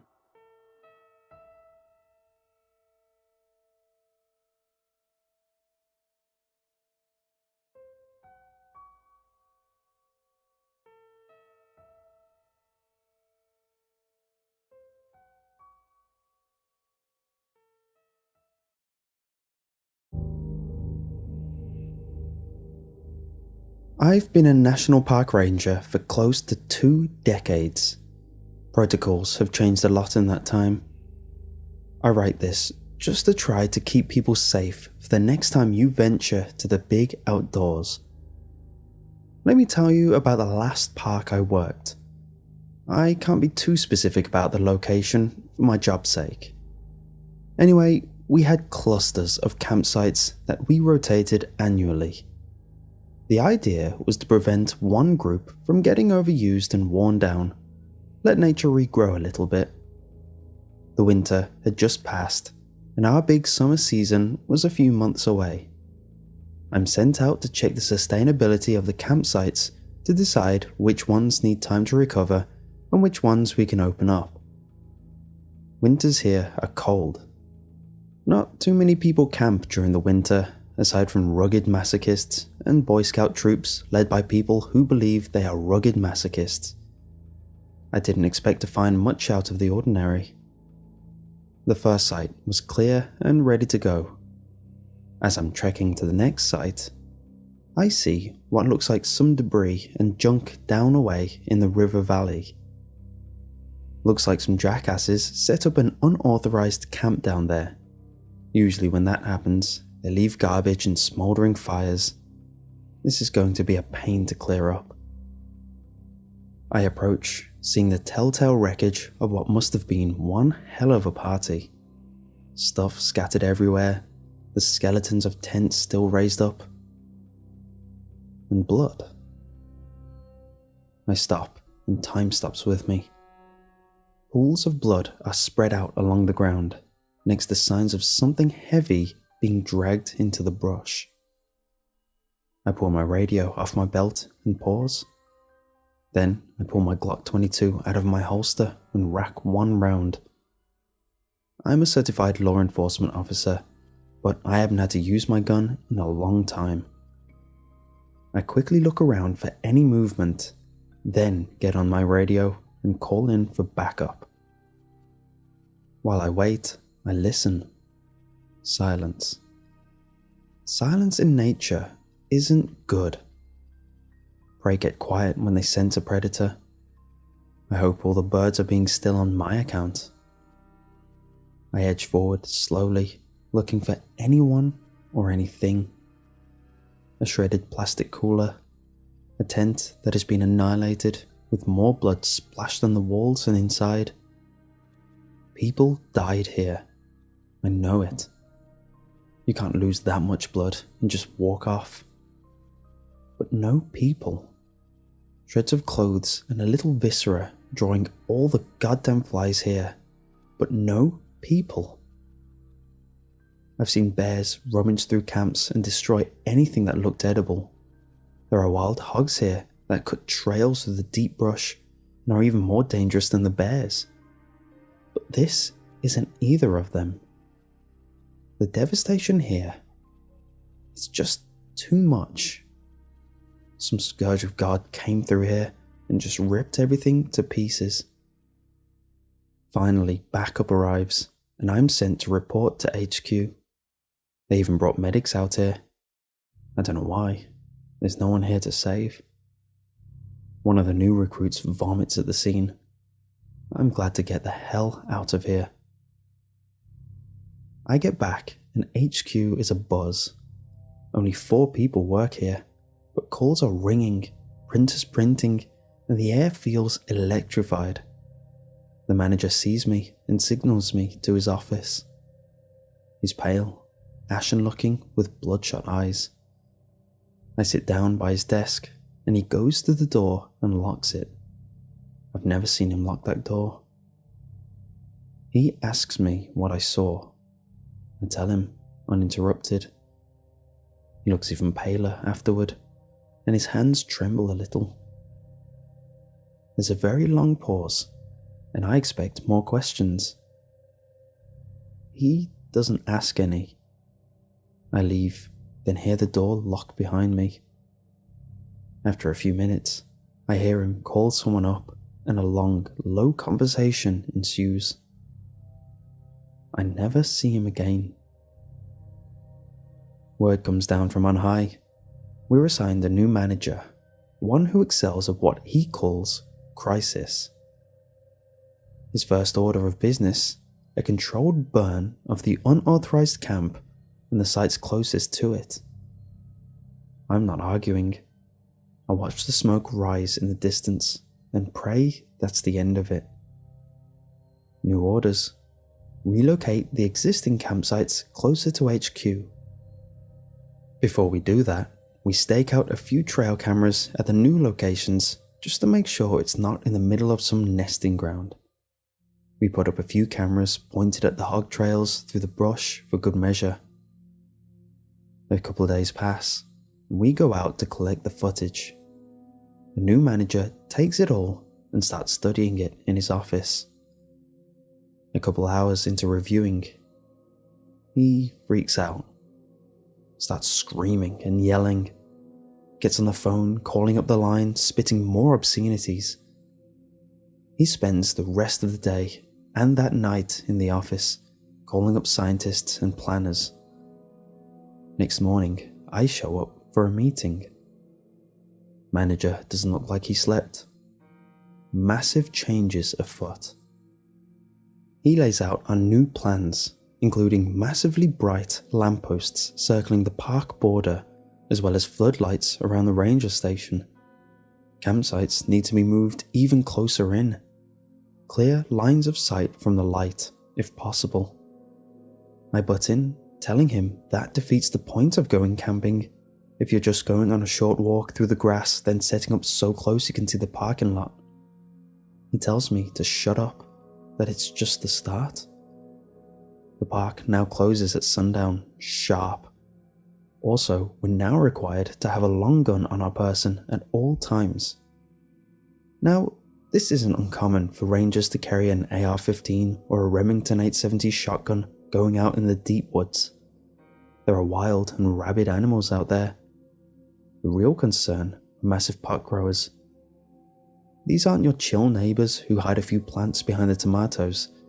They run the spectrum, from large-scale suppliers who like their privacy and dislike law enforcement, to anti-government crazies who think we have no right over them, the true patriots. Both groups have a few common points. They tend to be well armed, they do not like lawmen, and they won't shy away from taking a pot shot at some dumb poor ranger who finds himself in their fields. Keep in mind Elliot Ness, Mr. I fought Al Capone and won, got scared off busting up Alpacan moonshiners because they constantly sniped at him in the foothills. They shoot to kill. Those are the reasons we keep big guns around. Not routine patrols. I drew the short straw and got the overnight shift. Manager tells me more changes to protocol will be listed when I return. Overnights used to be easy. Monitor the radios, bust up the parties if needed, check for poachers if they're operating nearby, make sure the forest doesn't burn down. I clock in and per instructions go to the gun cage. Things have changed. Our shotguns have new rifled barrels, so they can handle the solid slugs we've been issued. That's the kind of firepower you want to take down a charging bear. God forbid you ever need it. The AR-15s have been stepped up too. The old 15-round magazines have been replaced by 30-round ones. Someone even snuck us in hollow point rounds. Makes no goddamn sense. Shooting in the woods, you need full metal jacket ammo, so the rounds don't go wild when they touch a twig. Hollow points just exist to do more tissue damage. This is ridiculous. This is overkill. We're not in a war zone. We don't need this firepower. Next to the radio, there are new instructions. We're not allowed to directly respond to emergency calls. We can reply, figure out what the issue is, then we report to a new phone number I don't recognize. Time passes slowly tonight. I'm not even allowed to leave the building until sunup. A few uneventful nights pass. The new floodlights and lampposts are frying my eyes. It's so bright out there, a blind man could see. A week later, some kids roll into the lot. They grab their backpacks and start hiking up the ridge. I know what they're up to. No one has booked a campsite that night. Cheap young ones going on a campout that will be a raging party. I wait for the sundown to go, confirming they're not out for a day hike. I call my manager to report. He instructs me to call the new number. I report up to them now. A curt voice answers the phone. He asks my park, then pauses. He asks the issue. A bunch of kids on an unauthorized site. Do I go break it up? I can see their campsite out on the ridge right now. No, do not leave the building. Do not attempt communication. That is all. Report if there are any developments. Right after daybreak, the manager rides up. It's clearly early. Have you seen them? Did they leave? No, the car's still there. Let them rest. They're probably all hung over. He curses non-stop, then goes inside to make a call.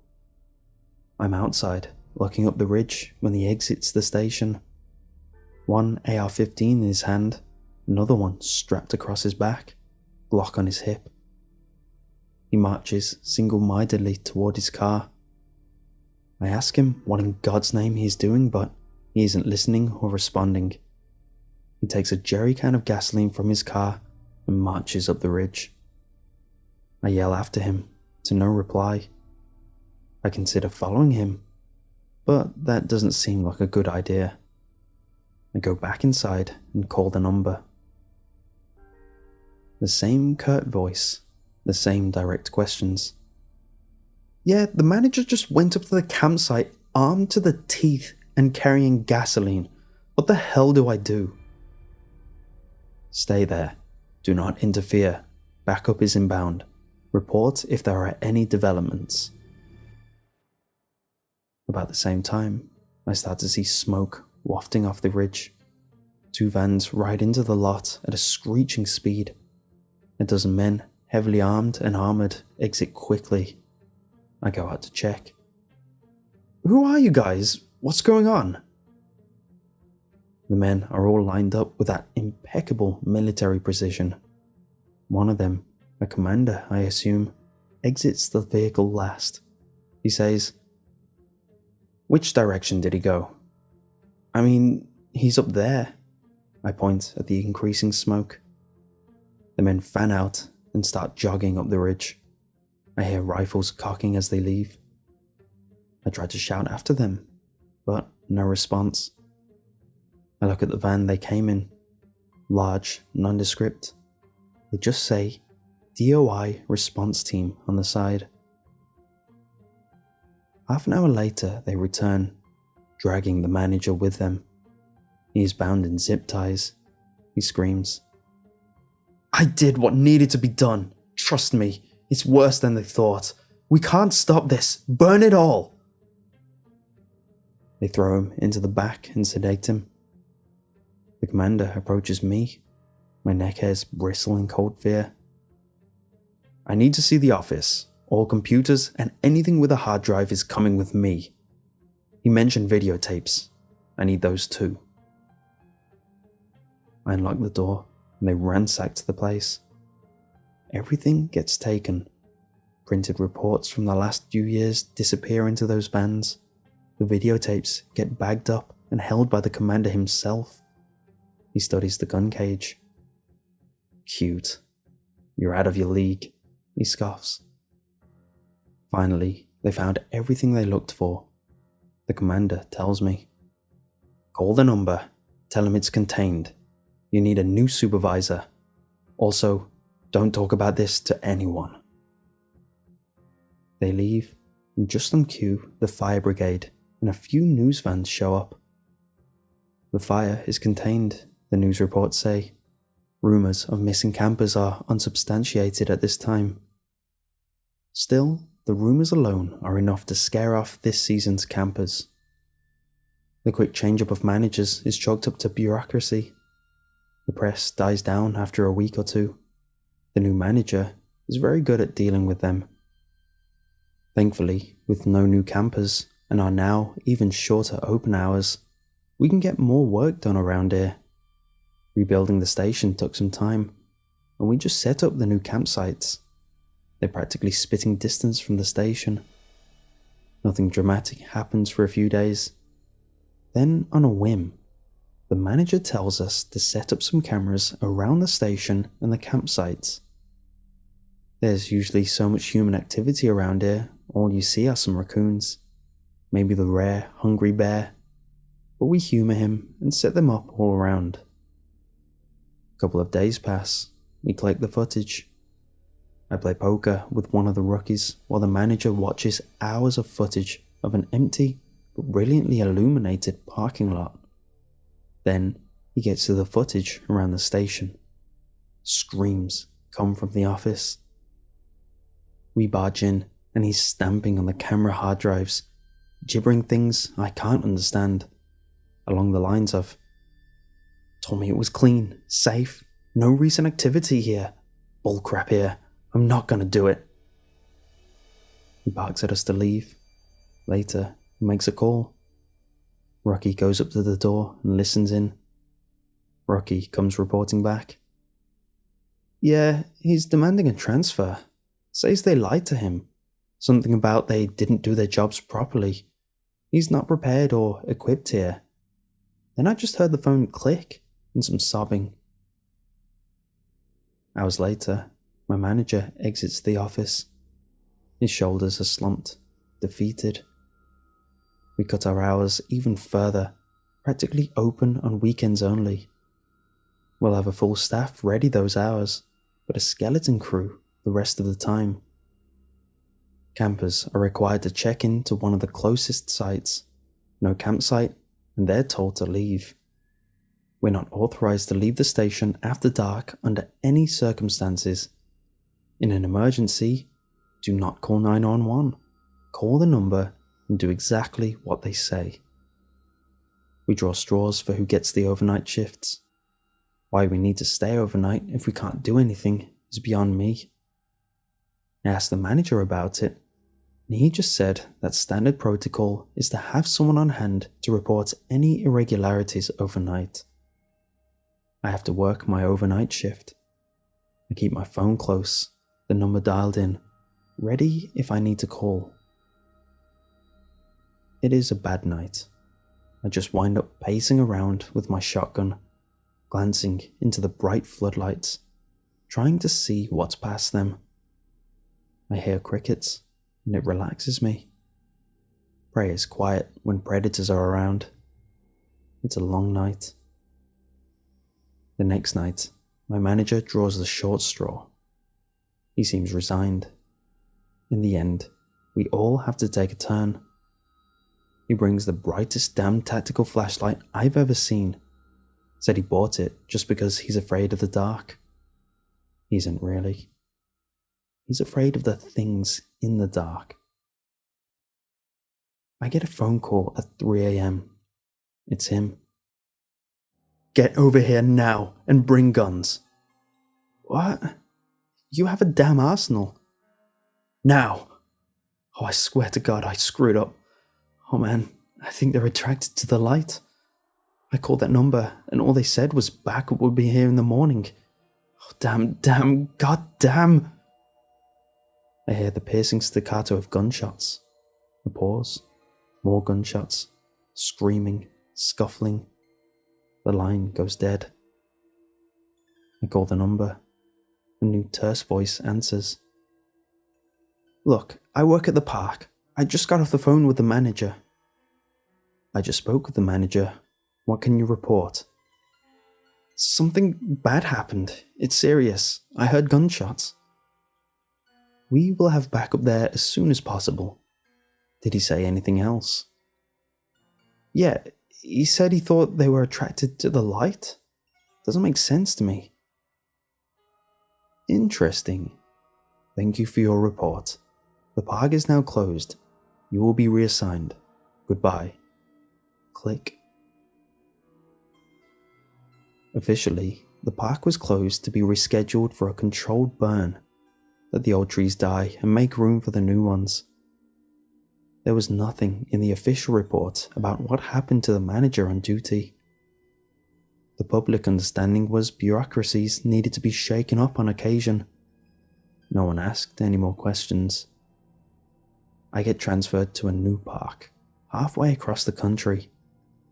Change of scenery and beautiful. They've got some odd rules here too. Don't go far after dark, and don't carry a flashlight. I'm concerned about why. Why can't you use a flashlight at night when you need one? They won't tell me. Be safe, everyone.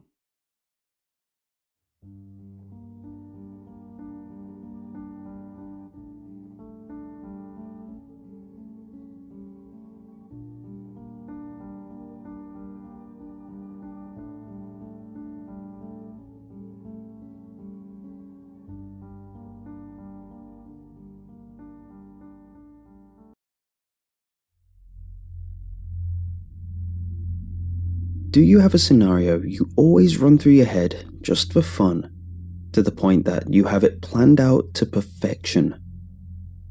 Everyone has one. What they'd do if they won the lottery, the perfect bank robbery, zombie survival plans. Well, mine was always the classic deal with the devil. I wasn't obsessed per se. It just started off when I was bored at work, and I daydreamed about what I'd wished for if given the chance. Except, it wouldn't be given away. With him, there's always a catch. The classic monkey's paw wish. At least, that's how it's always portrayed. I figured that behind every work of fiction, there's always some real-life influence. Vampires came from Vlad the Impaler. Unicorns came from travelers seeing an obscure deer from an odd angle. So, with many similar depictions of the devil, there had to be a real-life example as reference. At first, I had a simple wish. I wish I was rich. But we've all seen the shows where this goes horribly wrong. So, that got me thinking. How can I make the perfect wish? Well, that wish doesn't secure me physically, so the phrasing evolved to, I wish I was rich, and that I can't be harmed physically because of it. That's one stipulation down. But what else could go wrong, I thought. And the more I thought, the more I realized. A lot. Eventually, I settled on this monster of a wish.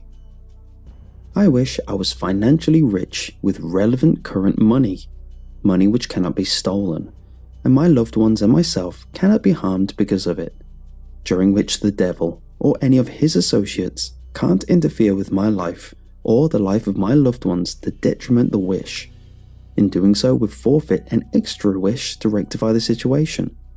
If legality issues are caused by the wish's wealth, the devil promises to represent me legally to continue the lifespan of the wish.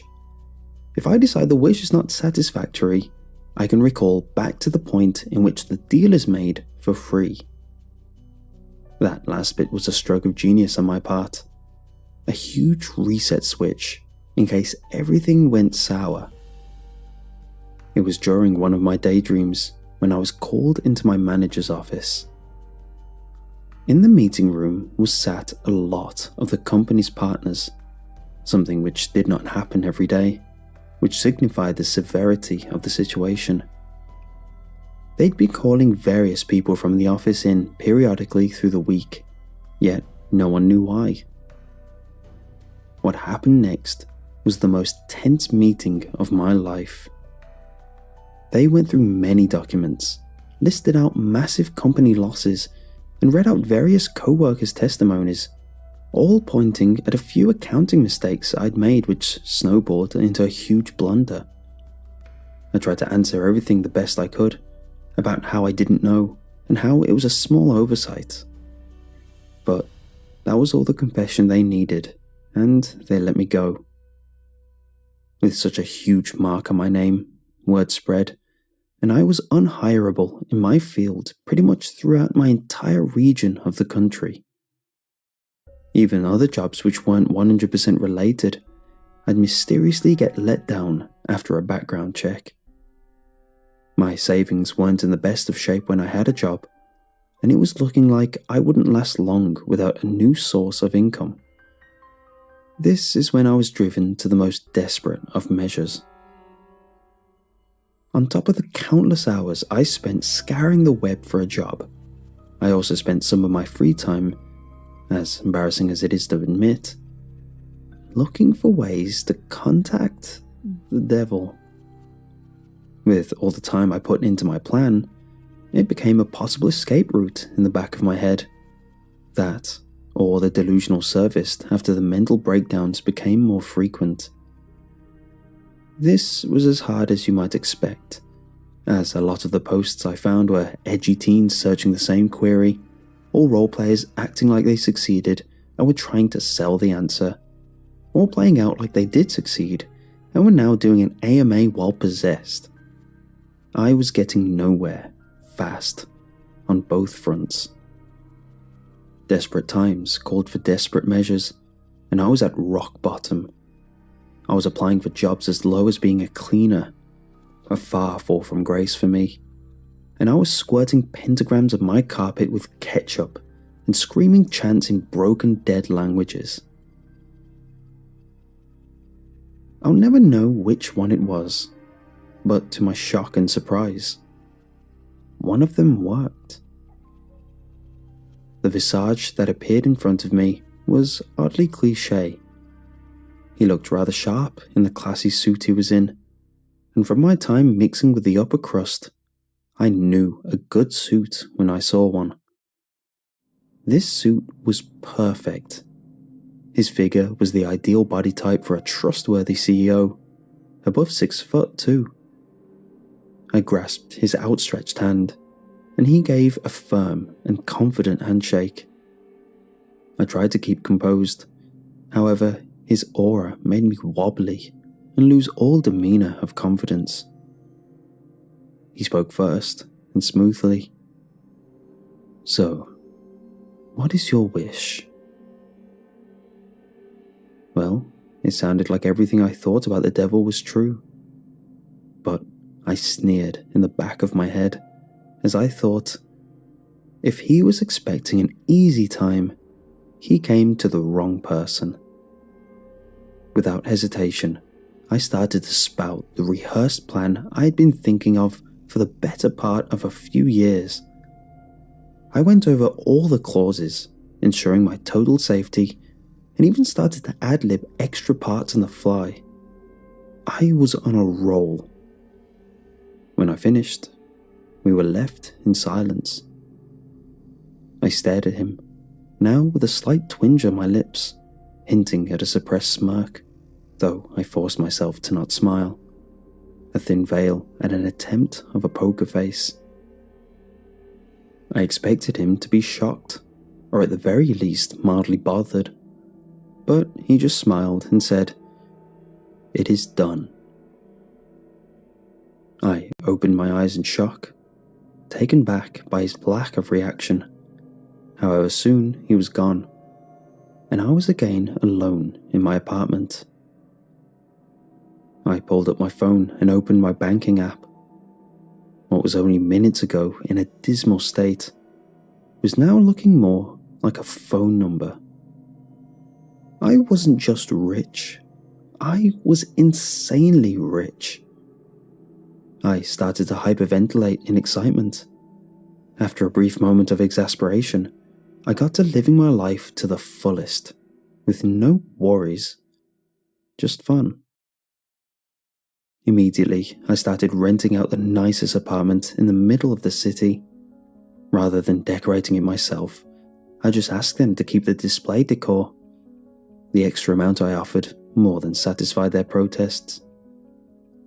I started spending thousands a day. I only let the nicest of foods touch my palate. I partied with the most important people I could get in contact with, each of them enthralled by my fast pace of life. Every day was an adventure around the world. I could be wherever I wanted to be, whenever. Believe it or not, this was me starting slow. Soon I was supplemented on some fine ingredients that had me wired on a near 24-hour basis. I could not be slowed down. Because the money could not be stolen, I never had to have any sort of guard, something that plagues a lot of people with wealth. In theory, I could withdraw all of it in a lump sum and leave it unattended in the middle of the city, and a twisted divine intervention would stop a child from stealing a penny of it. Years went by like this, the greatest years anyone could live. What I accomplished in a year was something any normal person would dream of doing in many lifetimes. I swam in the most exotic of places, with the most beautiful of people. I shared feasts with great leaders of the world. If it was possible and sounded fun, I had done it. In my more crazier years, I even invented new ways to have fun. Go-karting with paintball guns? That was a weekly thing for me. Drug magicians? Admittedly, one of my more coke-fueled ideas, but it happened. I even started an underground betting circle based around horse racing, but the horses were on fire. So many horses died. Damn, that was fun. Looking back, I'm surprised an idea didn't backfire sooner. But as you can imagine, when you push the limits on what's possible, one of them did. What's upsetting was how inane of an idea the one that blew up in my face was. It started with me offering money to one guy in one of my many friend groups to down a drink. A simple concept, done by a lot of people in their party years. Well, this evolved. Later, I told him I'd give him money to try walk on his hands. He couldn't, but man, it was funny watching him try. While walking to the next nightclub, I saw a stop sign. All I did was offer to pay him an obscene amount to run headfirst into the sign. Well, he really wanted the money, so he made it convincing. He ran headfirst, full speed, into the red. With a loud thunk, he dropped to the floor. We were howling, easily up there in the funniest things I'd ever witnessed. Soon we were around him, shaking him awake, all through tears of laughter. Then this turned to jostling, which became violent slapping. Nothing. No amount of physical abuse was getting him up. We eventually called an ambulance, who pronounced him dead on arrival. Broke his neck on impact apparently. Died instantly. The case started as involuntary manslaughter. The whole group were getting prosecuted. However, they all soon turned on me, testifying against me, and pinning it all on me.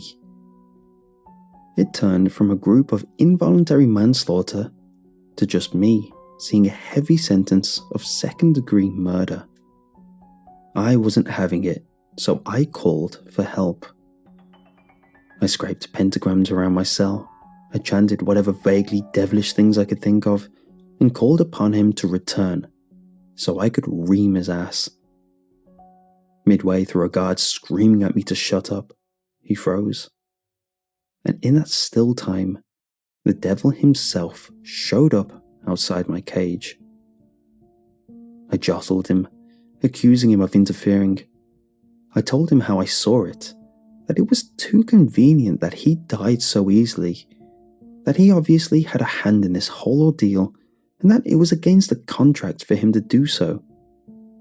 He simply responded that he was innocent, how I was simply unlucky. I stopped after that and contemplated my options. I ran through my wish over and over in my head. No matter how much I dragged my brain through, I always remembered every part of my wish, and one part stood out. If legality issues are caused by the wish's wealth, the devil promises to represent me legally to continue the lifespan of the wish. I remember coming up with this one when I figured he'd give me corrupt money. However, it applied here too. He rubbed his perfect jawline for a second, before agreeing, snapped his fingers, and was gone. I didn't know what to do, so I just waited until the dreaded court date. When the time came, I stood there, not sure of what to expect. However, right on time, in he came, dressed in a smart-as-ever suit, now accompanied with a briefcase. What happened next was above my head. He started simple, refuting evidence and breaking down inconsistencies in testimonies. And then he started hitting old laws that probably hadn't been called upon in centuries. By the end of it, what was supposed to be an open and shut case soon turned to a confused mess where they had no choice but to let me go and to only pay a large fine. I was back, and the fun would go on. I was soon back to my old ways, until I saw something which made me sick. My bank balance was no longer 8 digits. It was now only 6. This put me below the 1 million threshold. I know that sounds like a lot to most, but when some weeks of insane activities can cost you as much as 100k, 1 million is not a lot left at all. I checked over and over where it had all gone to see if the devil was playing games with me or if someone else had a hand in this. However, each time I checked, the accounts added up. I'd spent most of it. This wasn't good.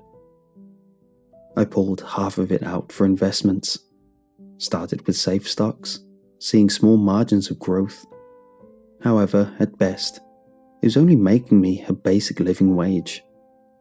That wasn't good enough. I wanted more. Slowing down was a concept I could not even comprehend at this point. I took the other half and started wildly investing. This went great. Until it didn't. That's something I learned fast about investments. It's basically just high-profile gambling. And I had no idea what I was doing. Soon I found myself with just the safe investment left, a small but tidy 500k. I took it out and hit up contacts to find out what to do with it. They all offered the same garble about small investments in promising startups and diversifying blah blah. That wasn't good enough. Only one person came through for me. He told me of an underground investment ring which deals with volatile stocks. However, these were the guys who made it work. These were the guys who would invest heavy on penny stocks and sell it when it went to 2p stocks. Double in profit in one day? Sign me up. I had to pitch my case for why they should include me. However, when I showed them the money, they were interested. I was on the fast track to making it all back. 500k turned to 800k. 800k turned to 1.2 million. They were all taken back at how much I sank in. 100%. I didn't mess around. They only dipped their toes in. I was all in. Soon I was borrowing money from each of them to put more in. I figured the more I put in, the more I'd get out.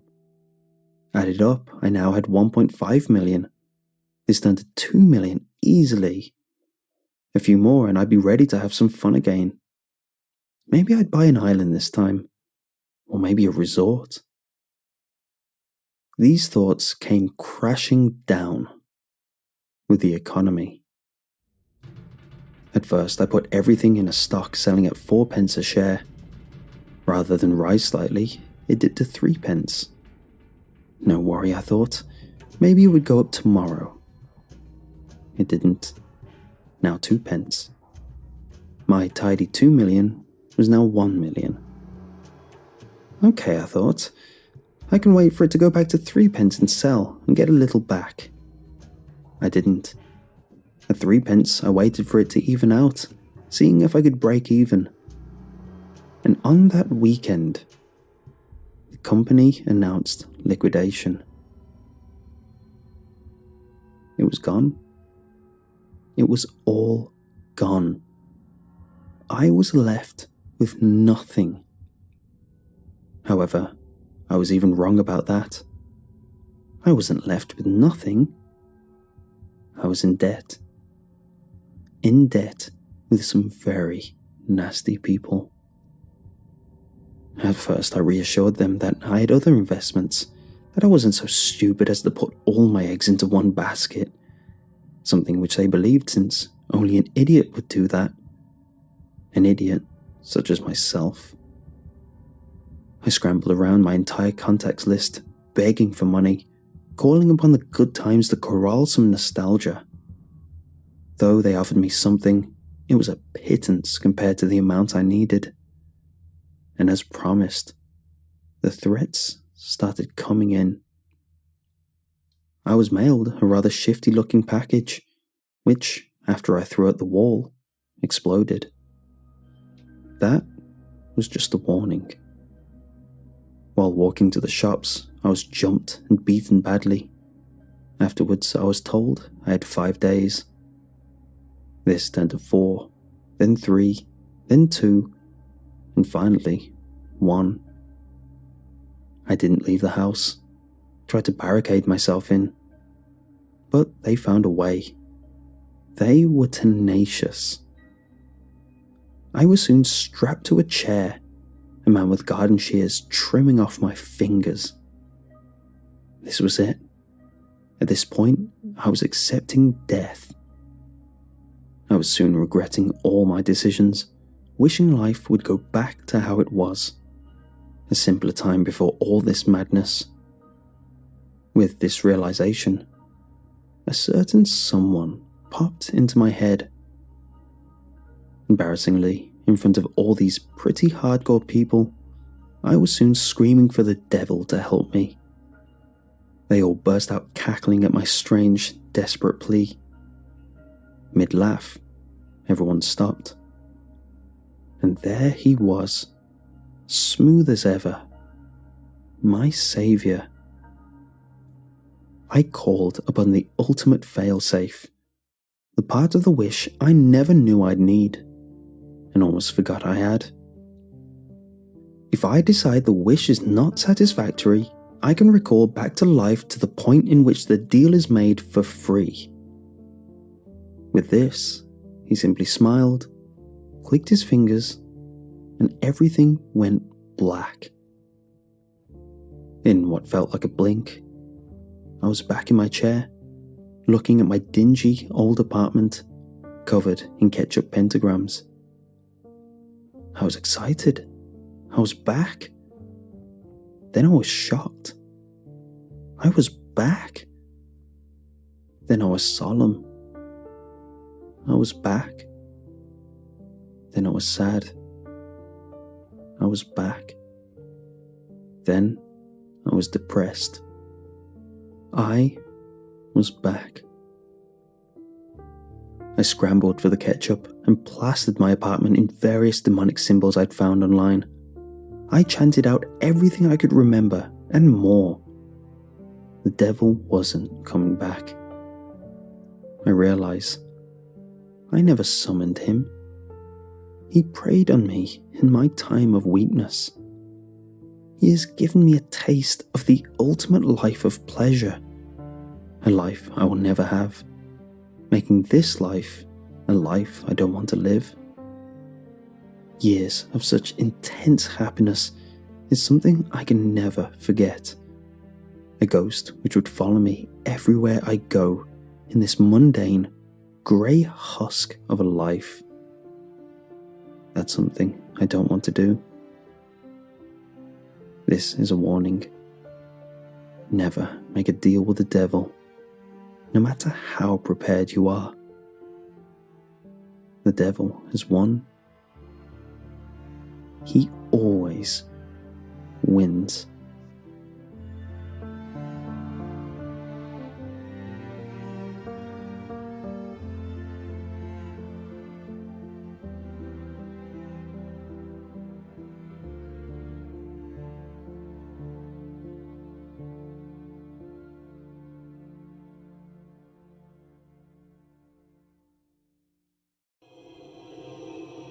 They warned me not to write this post, but I have evidence, and I can't live with myself knowing about this and not exposing it. I'll upload proof in an edit as soon as I'm done posting. If you know any reporters, please send this to them. Okay. I'm an urban explorer in New York City. I'm just getting my Reddit started, trying to build an audience, etc. And a few of you know I went to Hart Island last week. That's a tiny scrap of land in the East River that was a prison camp during the Civil War. Then a psychiatric institution, then a TB sanitarium. Now a mass grave for poor people. You get it. The island is mostly abandoned now. So, I went out there. There was supposed to be like 1 million bodies buried there, so that would get me views. It's close, it's creepy, and I assumed it would be empty.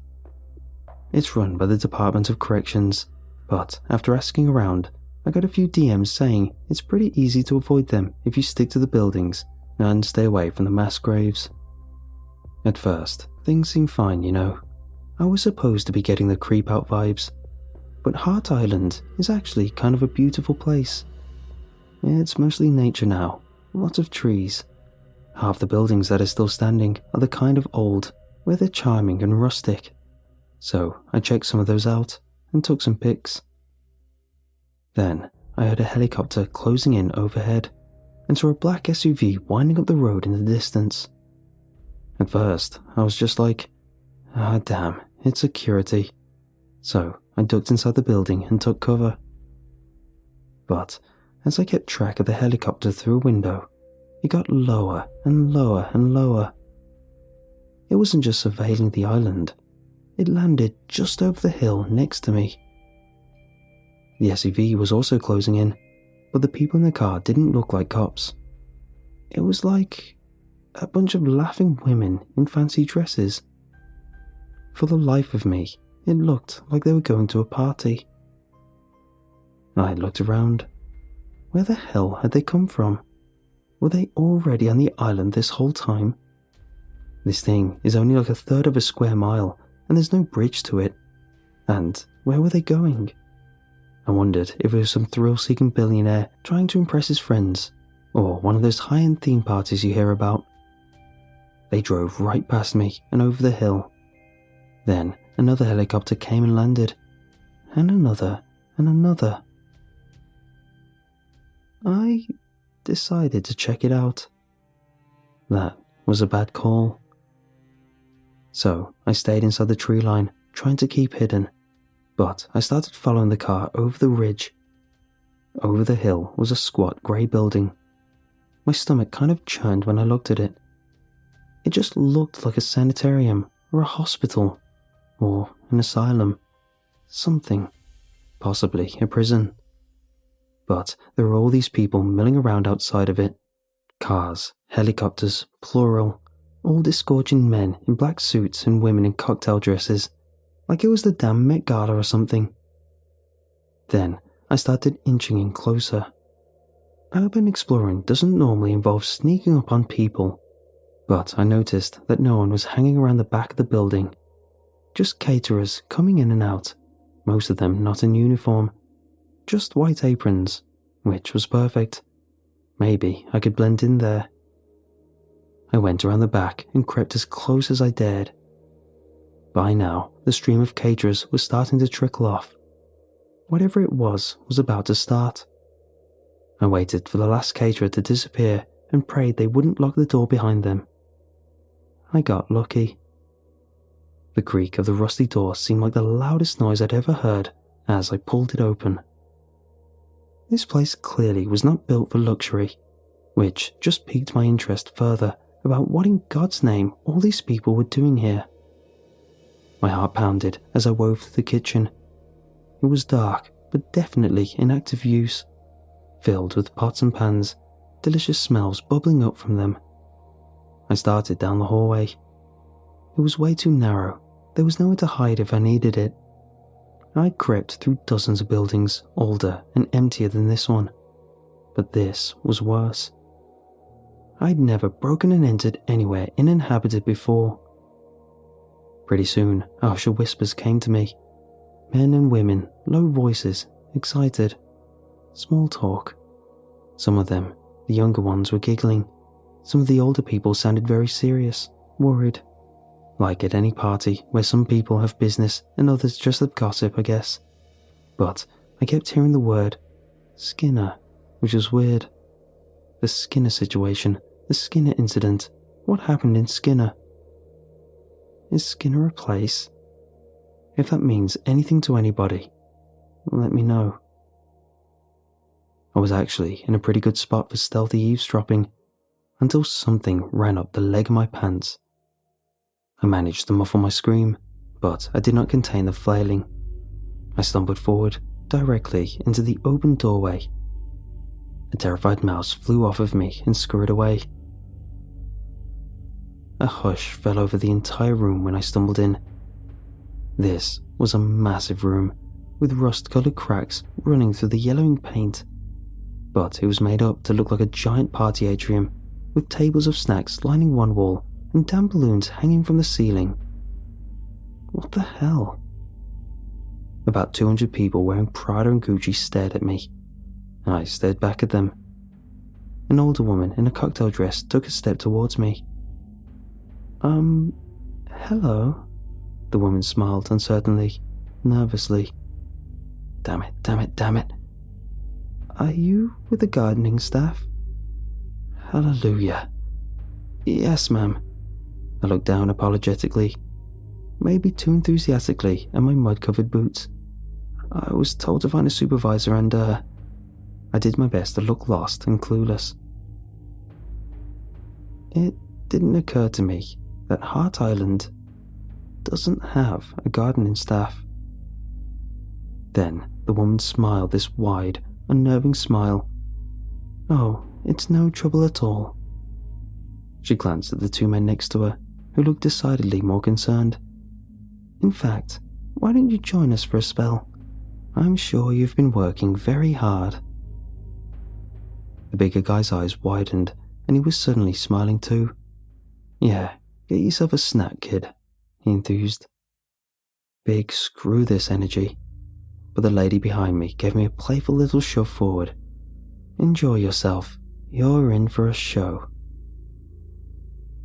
So I stood around, surveilling the room as subtly as I could. This was a weird-ass place for a party. The upper floor, overlooking the atrium, was lined with doors that looked like steel, and I didn't want to think about who they might have held.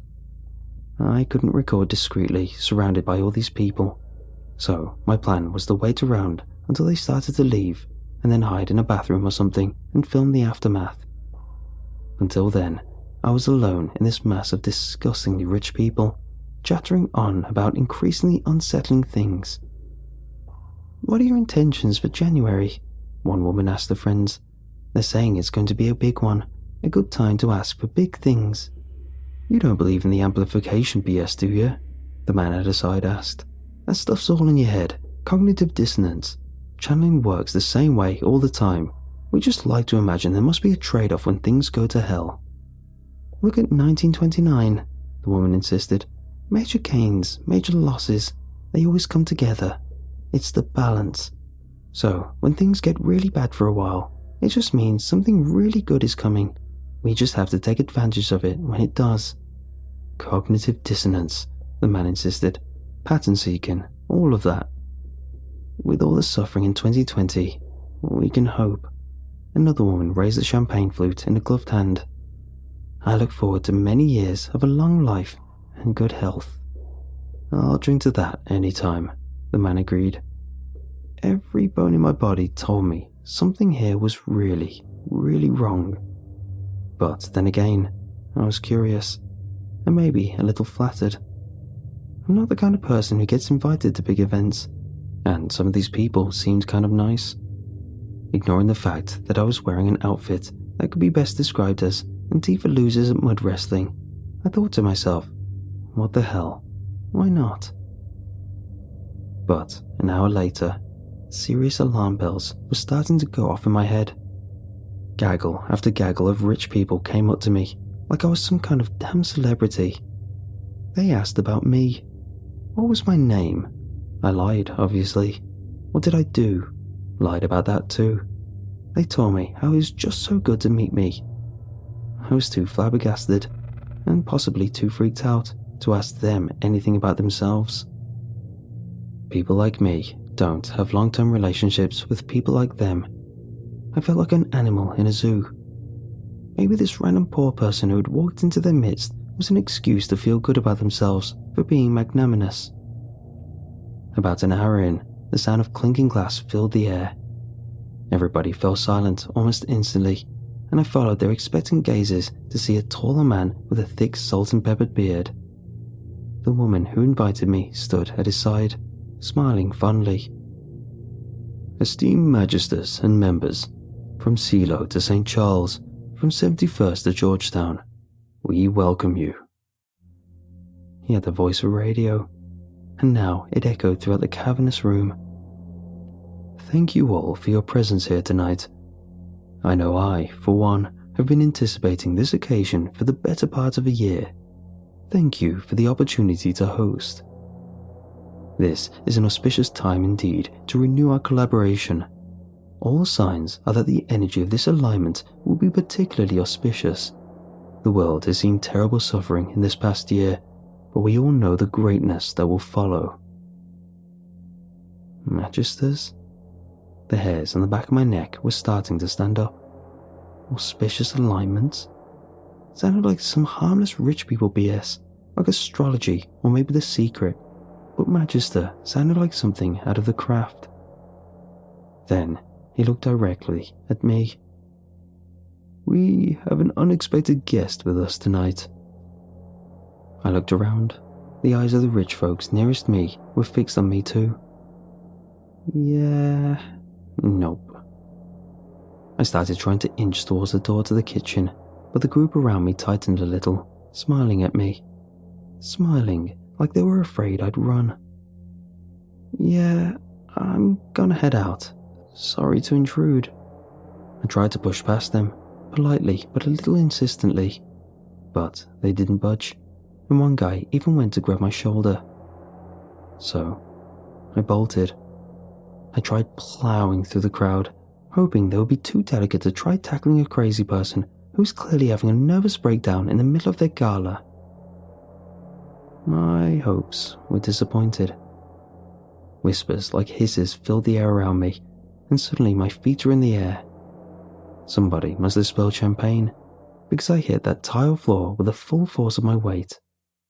The party guests gathered around, giggling and exclaiming in awe. Geez, you okay? I looked up to see an unrealistically cute girl kneeling over me. I really think I've seen her in something, but for the life of me, I can't place what. Hey, your leg is bleeding. I looked down and the pain hit. I think you cut it on my glass. You're gonna bolt on me again if we go get you a band-aid. I looked at the champagne flute shattered beneath me, and all the champagne all over her dress, and suddenly my fear was mixed with a twinge of sheepishness. She took me over to a side area and found a towel. We chatted while she held it against my leg, and I tried to shake off the embarrassment of fleeing in terror from what was so obviously just a gala. There was a lot of blood, which for some reason made it even more embarrassing. But she was really chill about it. Saw right through my gardening staff story, but she offered to keep the secret if I'd stay and help them out with something they were about to do. It's just like a dumb show thing that happens sometimes, but it means a lot to people. All you have to do is sit on stage for a few minutes. I wasn't feeling very motivated to say no to her. Just one thing. I'm gonna have to blindfold you while we walk in. Wait a minute. Why would I need to be blindfolded? Is this like an eyes wide shut kind of thing? Get your mind out of the gutter. And the next thing you know, there I was, being led through the dark. I felt the girl's hand leading me down a hallway, then another set of hands, then another. At least 4 people had their hands on me, steering me towards something I couldn't see. Suddenly, an older woman's voice, the woman who initially beckoned me in, was in my ear. "Take a seat, dear." They sat me on a chair, but the hands stayed on my shoulders.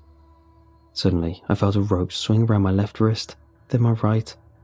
They pulled tight in a violent jerk, burning my skin and crushing my arms against the arms of the chair. I yelled out in pain. Then the blindfold came off. I was sitting in the middle of a dramatically lit, circular ballroom. The paint was flaking, but the chandeliers were burning like it was 100 years ago. I was surrounded on all sides by the party guests, watching me, waiting for something. What the ever-loving hell? The cute girl was standing in the front. She winked at me. "It's really awesome that you're doing this." I stared at her, while everyone else looked at me like a movie star.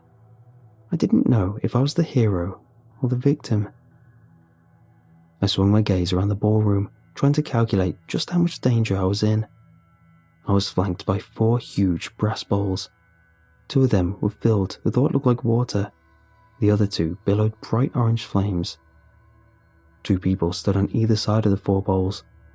They wore white ceremonial robes that looked like they'd been made by Versace, embroidered with black symbols. At the edges of the crowd were about 10 people with scepters? Is that the right word for it? Some kind of staff with big, heavy-looking knobs on the end. These were also engraved with symbols. What the actual hell had I gotten myself into? The chandeliers dimmed and the ballroom was cast in eerie, flickering orange light. The crowd around me fell silent. It didn't seem real. I stared at them. They just stared right back. And then they screamed. All 200 of them screamed at me. Carnal, their faces contorted into grotesque snarls of rage. I screamed too. I couldn't help it. And then they stopped.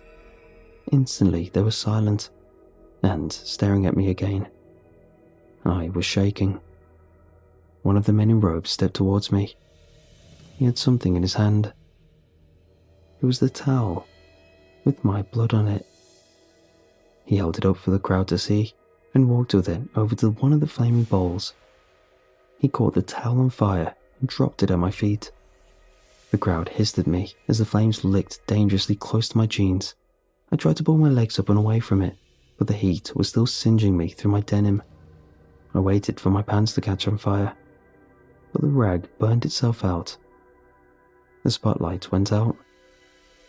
Then the singing started. A low murmur, perfect synchrony, perfect harmony. The acoustics of the ballroom magnified their voices until the air itself seemed to vibrate. I could feel the vibrations in my chest, even though the voices were still low and gentle. Whatever words they were singing weren't English. They weren't Latin either. I've never heard anything like it. The volume rose, but in a way that felt excruciatingly controlled. The harmonies remained intact, the voices perfectly synchronized. This was a religious act for these people. I could see the faces of the front row in the light of the fires nearest me, and their eyes were closed. People didn't achieve this kind of harmony unless it meant something to them. My skin was beginning to crawl. The volume and the pitch were rising slowly. My ears were ringing. My chest was aching from the force of the noise. The people in the front row were shouting now. Then they were screaming again. But this time, it wasn't normal screaming. Their voices kept their synchrony, their pitch, building a weird chorus of competing and harmonizing screams. They sounded like they were about to kill somebody. All at once, the screaming stopped. Thank God. But it was replaced with a hissing, an aggressive, hungry chanting. The hair was standing on my arms, and and then I realised it wasn't just from emotion. The air around me had grown very, very cold. A sudden gust of wind ruffled my hair. I looked around. Wind? Then something tickled my face. A gentle rain of dust. Plaster dust. I looked up. Directly above me was a huge, ancient chandelier. I threw myself, still tied to the chair, away from it. At the same moment, a thunderous crack echoed from the ballroom. I hit the marble floor between two of the flaming cauldrons. At the same time, the chandelier impacted with a horrific crash. And then, nothing. I woke up, alone, in the back of an SUV. My body hurt, my head hurt, the cut on my legs stung, my shins still burned, and I was covered in deep bruises. I glanced out the window. Where are we? But I knew the answer. We were in Queens, only a few blocks from my apartment. Almost home, sir. How did he know where I lived? My wallet was in my pocket, so was my phone, but I left my ID at home. You're lucky we found you when we did. The driver passed me back a bottle of water and a pack of aspirin. And that it wasn't worse. Those buildings can come down at any time. There's a reason people aren't allowed out there. I stared at him in the mirror. What was that? You got hurt exploring, that's all. Who were those people? Who are you? The driver pulled over and turned back towards me. He stared at me, gravely serious. No one. You saw no one. You got hurt while trespassing and we found you. And as long as that's what happened, you're going to have a healthy and prosperous life. Do you understand? I thought I did. Maybe. Prosperous? How? He didn't answer. But if that's not what happened... His demeanor changed. I saw a bit of fear come into his eyes. Don't. I've seen what can happen, okay? Don't tell anyone what you saw or who you saw. Just, please. You don't deserve what will happen to you. And for the last week, I haven't. But I recognized one of them on CNN today. And like I said, I can't handle knowing about this and not alerting people. So I'm almost positive it was... And I think if I share these pics, you can help me ID the others, so here we go. Sorry, I'm getting a terrible headache. I'll try uploading now. Sorry for the delay. I'm just being really weird. Still trying to upload. Wow, head hurts. Still having trouble uploading. I'm gonna try one more time. Get the images, but... Hold on. I don't know what's happening to me.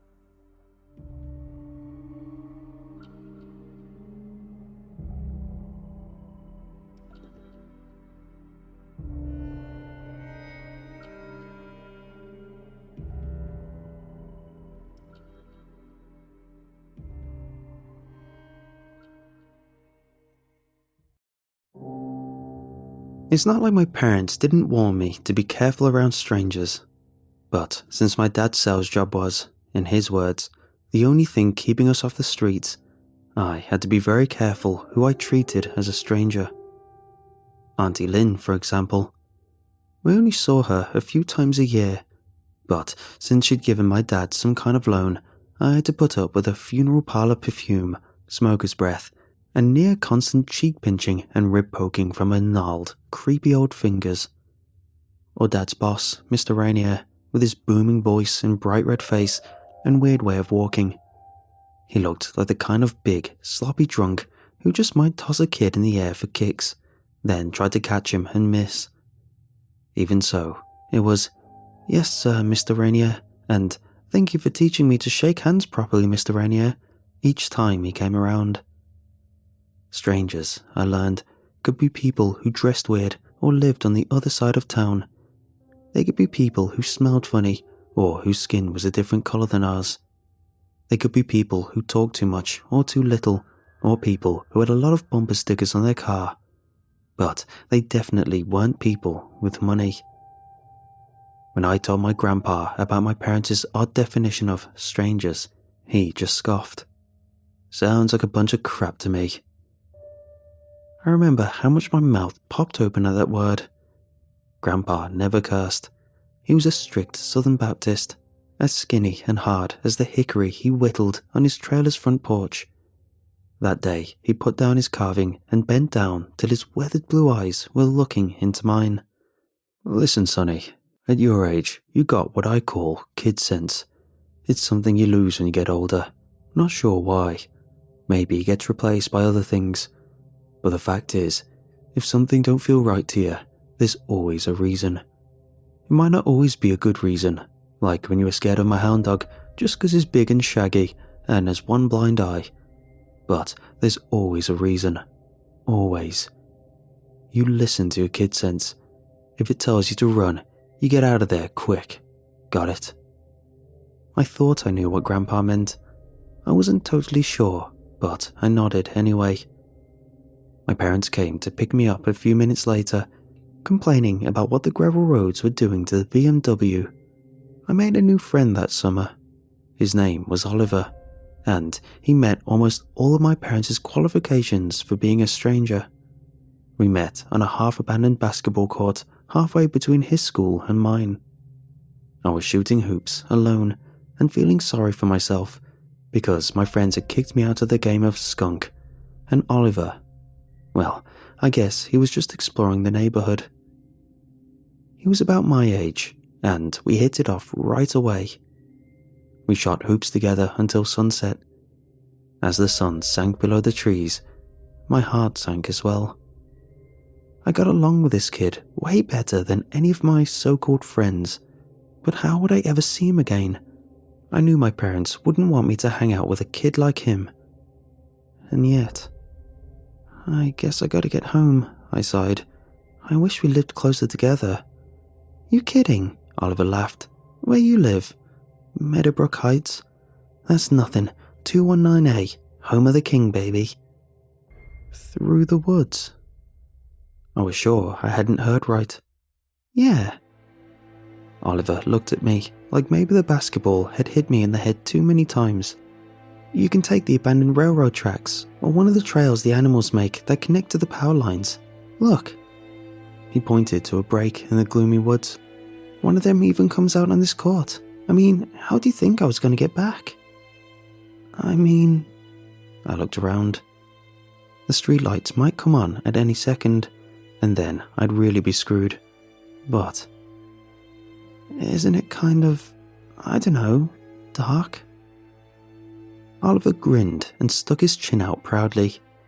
I ain't afraid of no ghosts. In that moment, he became the coolest kid I'd ever met. We decided to meet that Saturday. I tell my parents I was going to play basketball with the friends they already knew, but my real plan was to sneak through the woods to 219A. Home of the king, baby.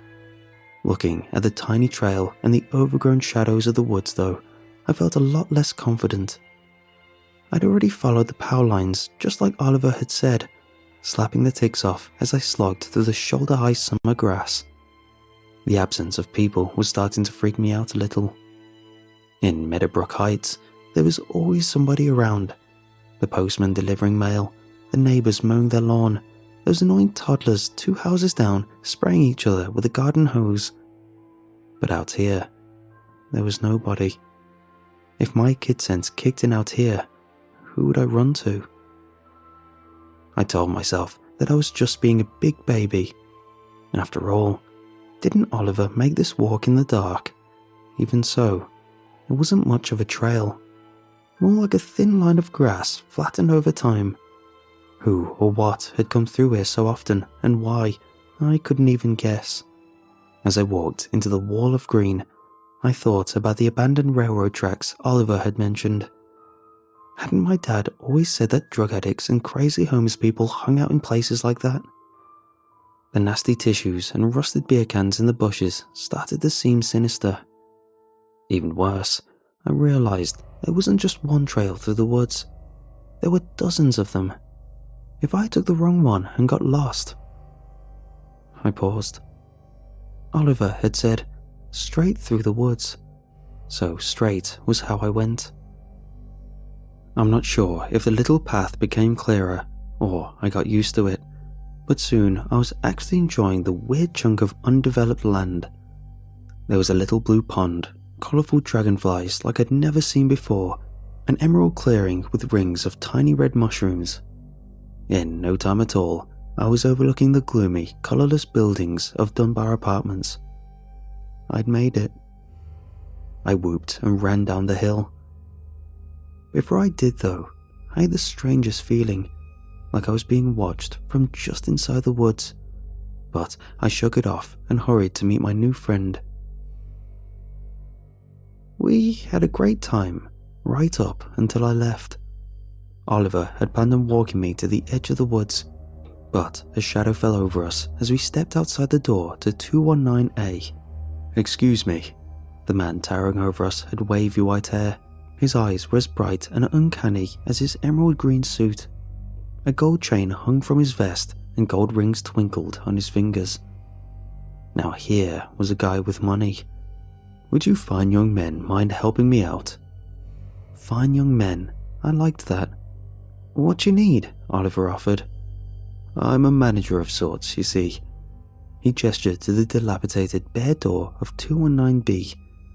And I need to get inside this empty apartment. Unfortunately, I'm not as strong as I used to be, and the door appears to be stuck shut. Why don't you two fine young men open it for me? Oliver and I looked at each other.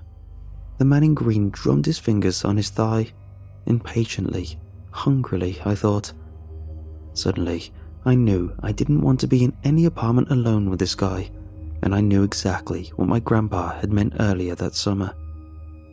I actually gotta be getting home. Sorry. I grabbed Oliver's wrist and tugged toward the staircase. Young man, the commanding tone stopped me in my tracks. It was exactly like my father's.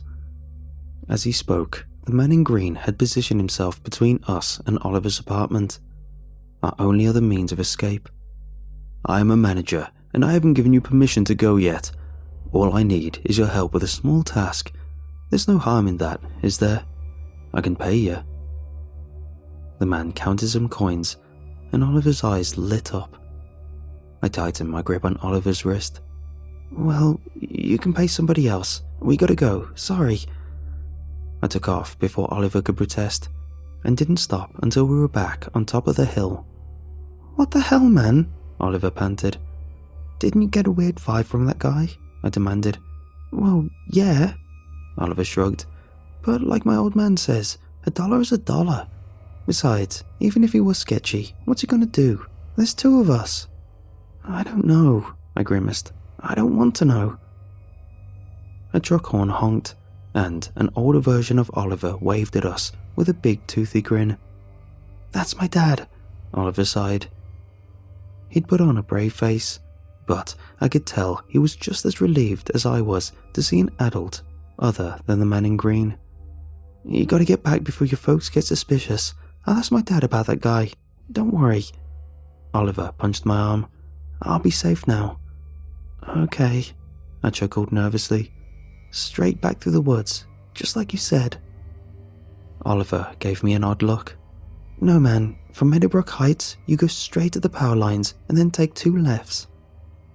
Oliver's dad honked again, and my friend gave me a final wave as he headed down the hill. It had gotten cloudy, and I wasn't sure if there was a chill in the air or in my bones. All I knew for sure was that I did not want to go into those woods again. If I didn't though, I'd be grounded for sure. Facing my dad when he was angry was the scariest thing I could imagine, even scarier than that weird, wide-eyed man in green. With a sigh, I set off down the trail. Okay, if it should have been 2 lefts before, this time it should be 2 rights. It was dimmer in the forest this time, so dim I almost missed my turn. Almost.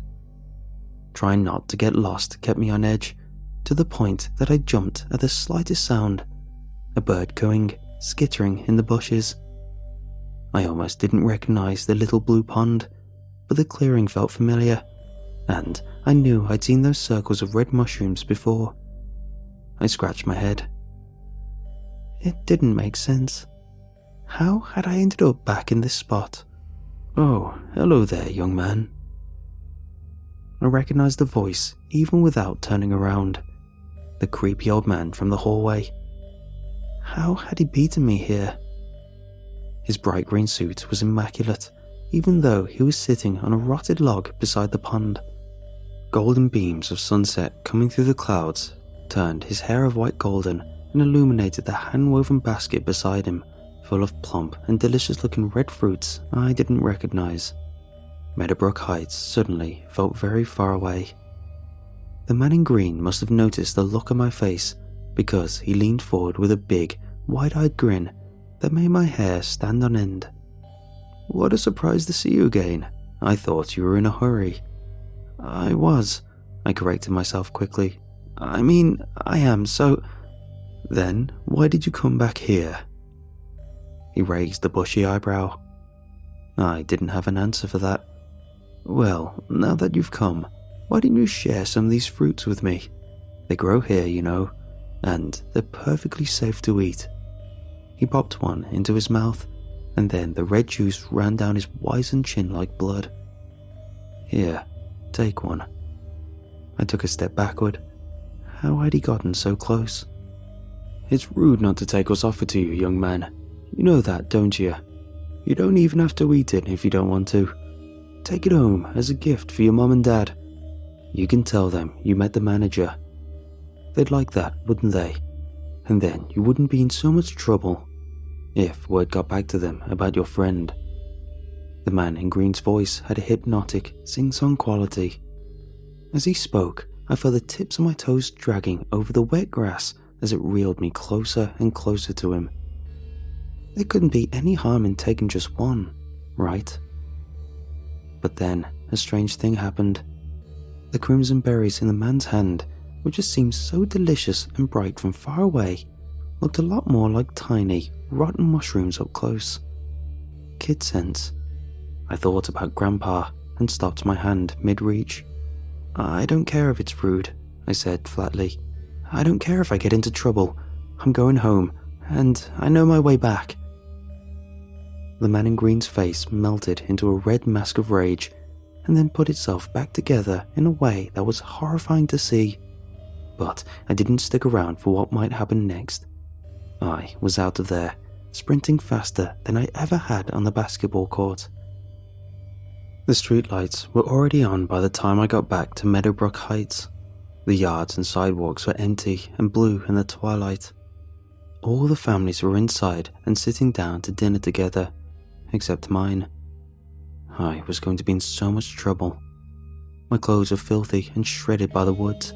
I shivered as sweat began to cool on my skin. Just 2 more streets, I told myself. He was approaching from the opposite direction. Even before I felt my stomach drop, I knew who it was. My jellied legs didn't have the strength to beat him to my parents' house.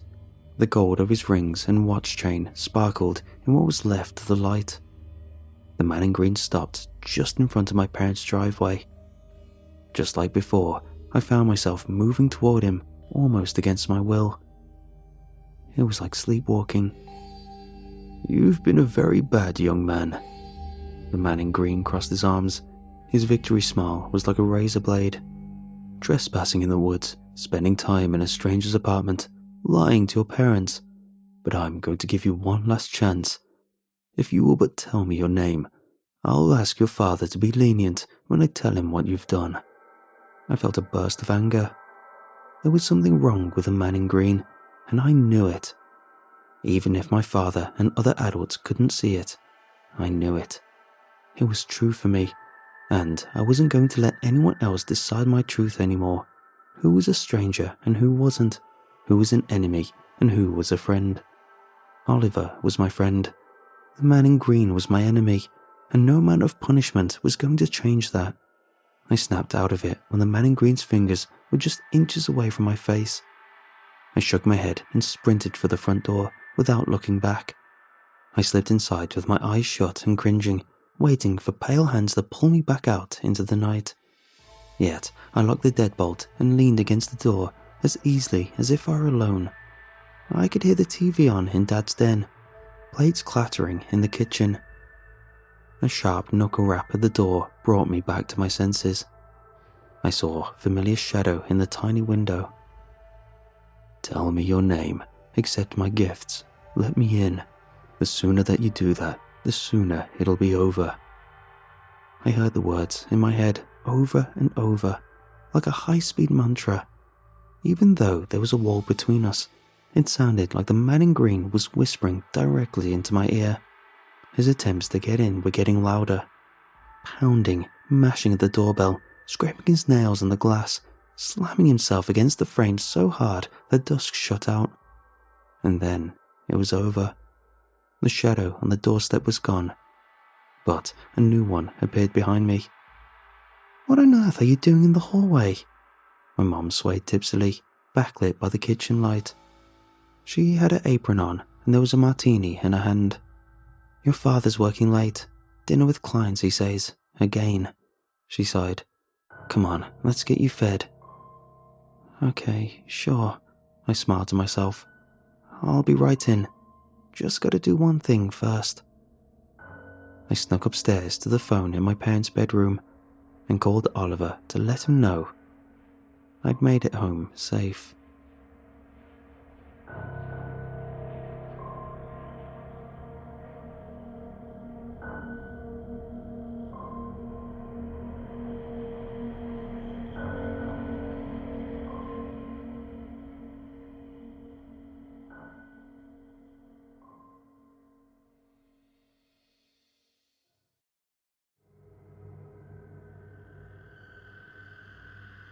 I have to tell you something. Sorry, I need to tell you something. A secret. About a place where I live. Just around the corner, actually. It has taken me 2 years to finally tell you this. You do not have to believe me. I understand that it may sound crazy. All I know is that I will never go there again. Not at the night, anyway. For I have experienced what lies within those endless trees. I was 14. I had heard rumors about the woods, and my mother had told me to never go in there, not even in the daylight. She told me it was dangerous. I used to always defy my mother, so I went in there with a couple of friends one night. The walk there was fine. I was eager to go see these so-called dangerous woods. We reached our destination. My heart already began to thump against my chest. The woods looked terrifying at night. I stood horrified amongst my friends. I no longer wanted to go inside. The trees towered over us, its branches like open arms welcoming us into darkness. It was too dark to see what lied within them. Not even the moon could light up the shadows. I had an uneasy feeling about the woods, and I begged my friends that we should go home. As you might guess, this ticked them off. I had dragged them out there, and now I was backing out. It's not like me to back out of things, but I did not want to go into those woods. We argued amongst ourselves. My friends were all against me, and thus the decision was decided that we go into the woods. And so we went in. The next morning, news broke out that a group of 14-year-old boys had been butchered to death in the woods. I felt nothing for them. I told them I did not want to go into those woods, I told them I had an uneasy feeling about that place. I was scared. I remember it so clearly. The four of them had decided to tell ghost stories just to add to my fear. One told of a man who lived in the woods, a lover for children's flesh. He would take them from behind when they were wandering through the woods alone and would... That's when my friends decided to run off. I chased after them, trying to follow their laughter. It wasn't long before my ears had guided me into another direction and silence surrounded me. I was scared so much that I began to cry. Not something that a 14-year-old boy should be doing. But I was damn scared. My eyes couldn't adjust to the light, and I was left standing in what seemed like endless black fog. This is how I pictured hell. I couldn't stop thinking about that story. I had horrible thoughts of how it ended. I was convinced it was real. Terrified, I started a slow jog through the woods. I know it sounds stupid, but sprinting just made it feel more scary. I had picked up a rather large branch that had obviously snapped off one of the trees. Not much of a weapon, but it would have to suffice. Then I tried to find my way out. It seemed like I had been running for ages. Maybe I had been running in circles. I tried turning around and running in a different direction. After maybe a few hours of running, I saw light through the trees. A street light.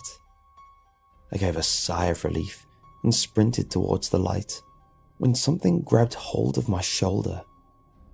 My heart stopped. I stopped breathing. My eyes were glued to the light. So close. I let out a tear. It laughed. Then 3 other laughs followed it. It was my friends. They continued to laugh and started to jeer. Out of pure anger, fear, and humiliation, I gripped onto the broken tree branch and beat all 4 of them to death. I could not see their blood, but I could smell it. I smiled.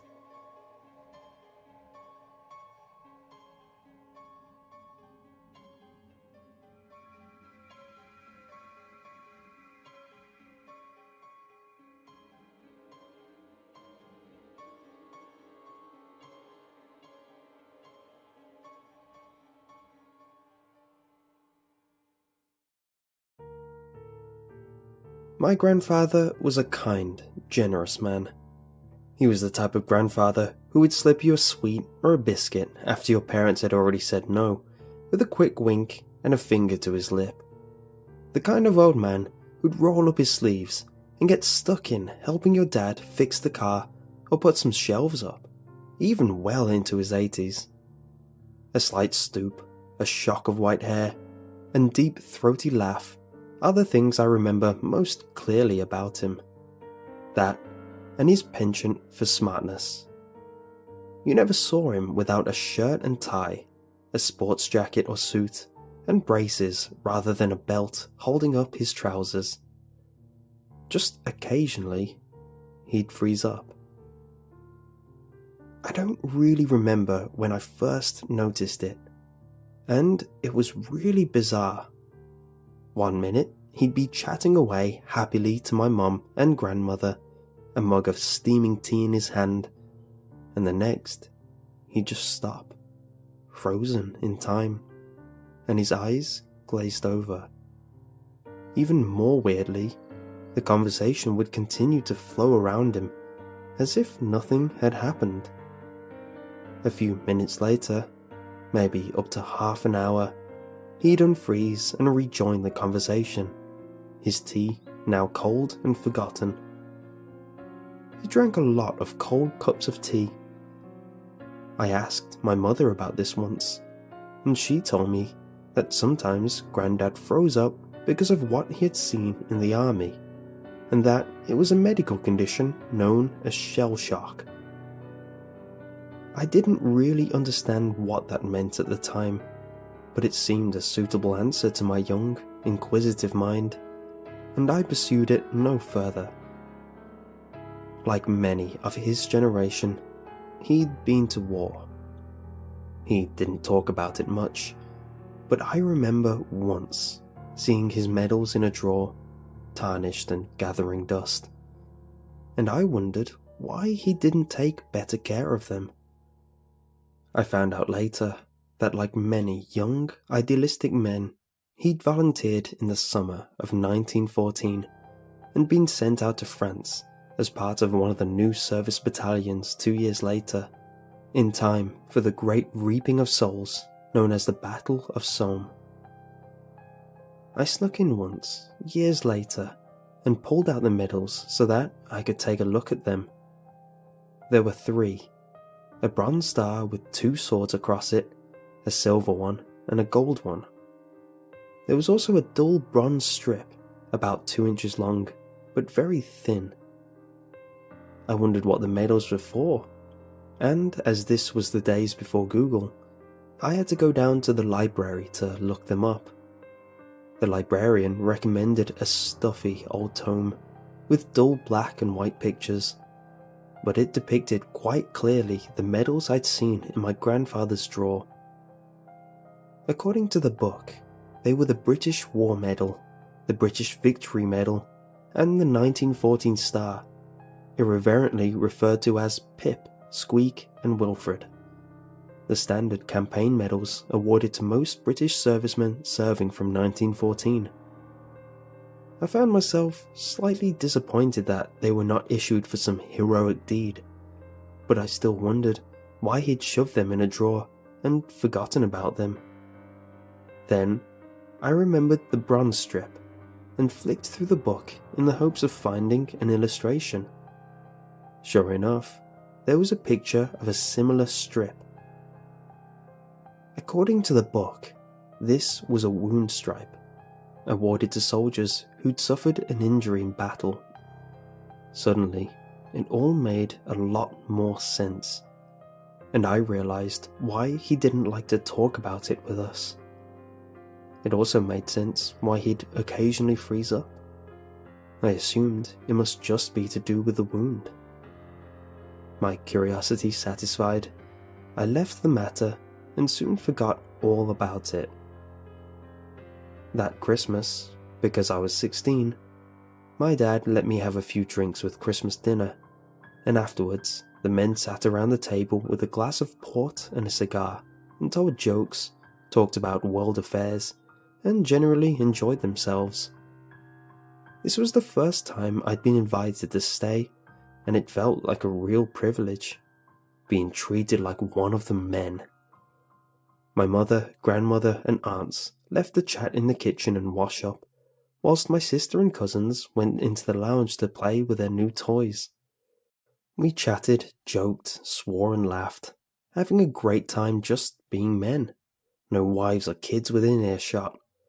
I really felt I was really part of something. Uncle Bob had just finished telling a risque joke about a barmaid when Grandad spoke up. "When I was in the war." We all turned to him, our laughing subsiding, prepared to listen to what he had to say. I learned later that after a few drinks, he'd occasionally start reminiscing about his war days, but never when Grandma or any of the kids were around. They were usually about some of the pranks they'd played on the sergeant or a drunken night on leave. This story was not like those. One night, the sergeant told us we were going on a night raid. Usual business, up over the parapet after dusk. Quick recce of the enemy lines, and maybe snatch a sentry for interrogation and unit identification. The brass always wanted to know who we were facing, as if it was a new unit or a reserve one, it might be worth planning an attack. I got tooled up with the rest of the lads, rifles, bayonet, and some ammo in pockets only, none of our usual marching kit, as it might get snagged on the wire or make a sound and give us away. I was the number 1 on the Lewis gun, a big heavy bugger, far too unwieldy to take on a raid, so I was just carrying my Webley revolver and a trench club I'd made by hammering hobnails into an axe handle. The thought of this made me feel slightly queasy, as I'd seen the photos of trench clubs in the library book. Evil-looking blunt instruments with vicious spikes.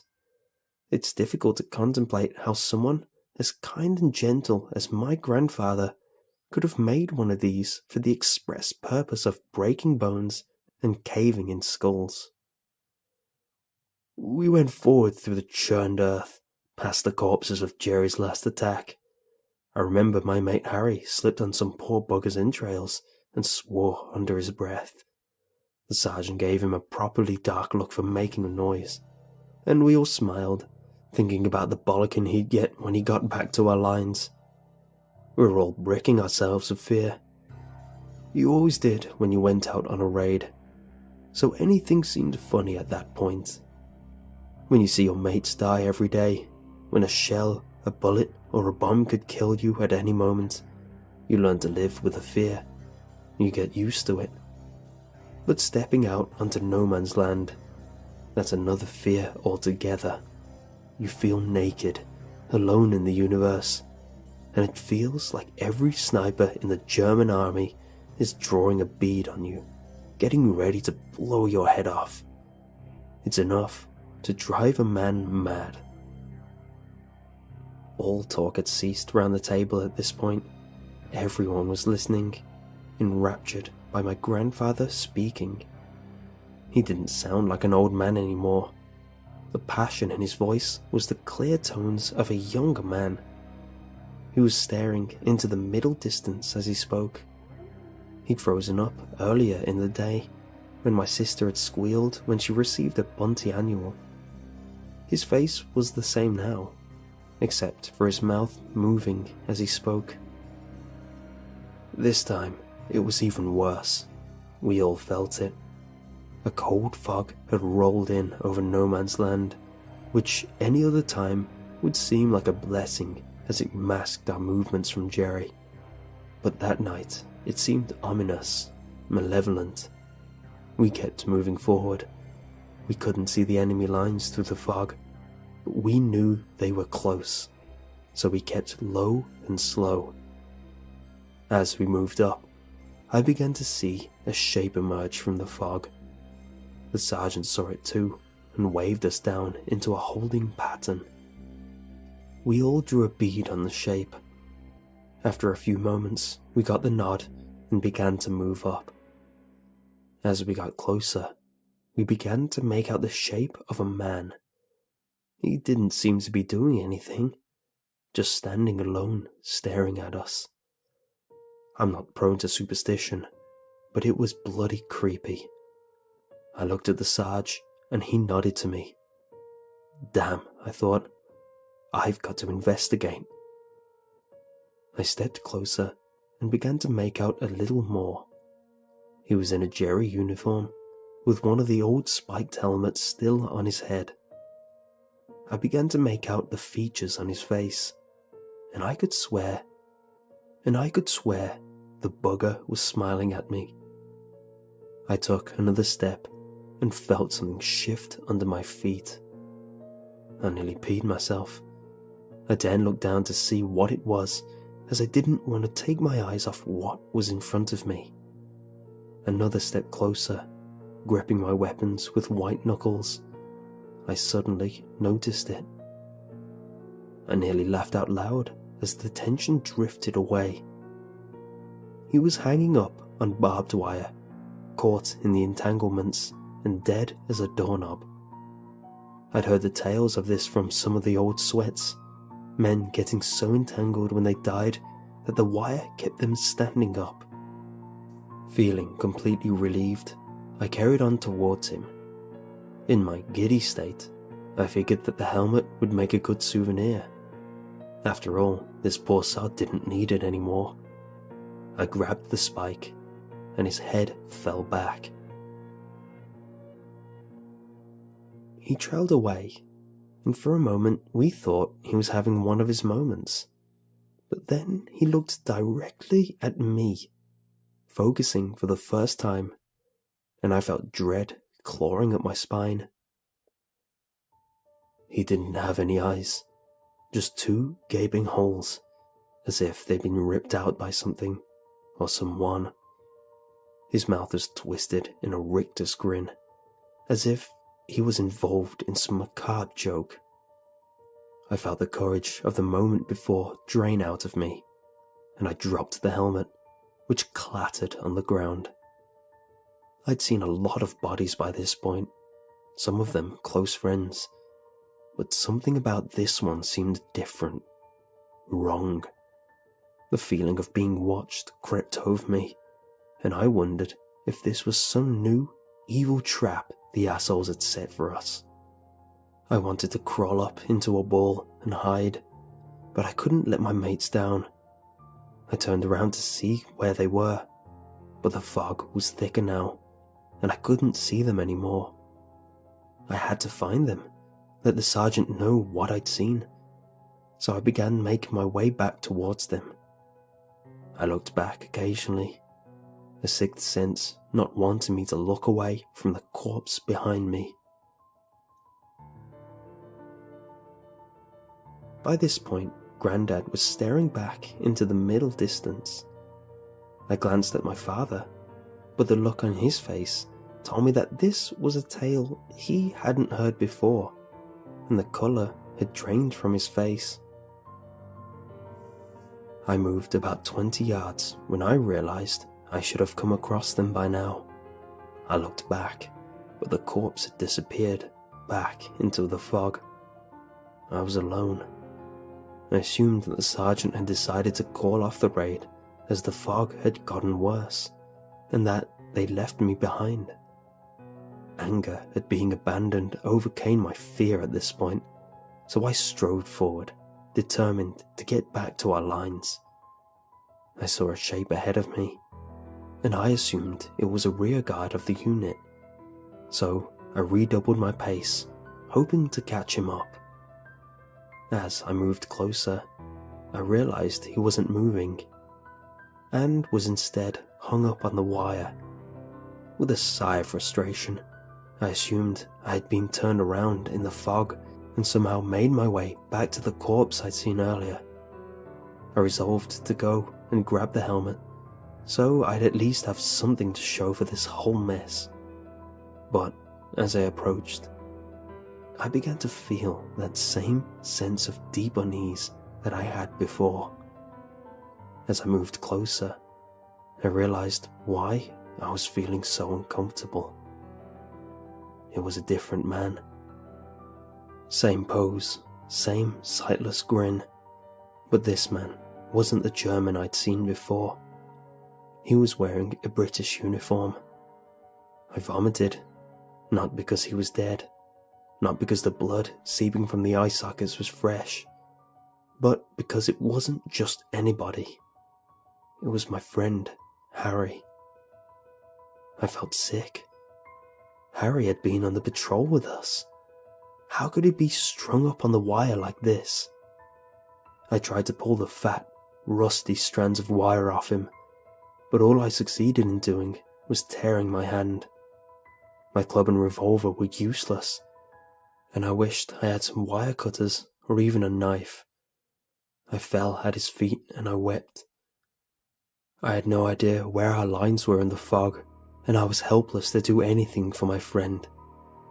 As I lay there, tears streaming down my face, I heard a shrill scream which chilled me to the bone.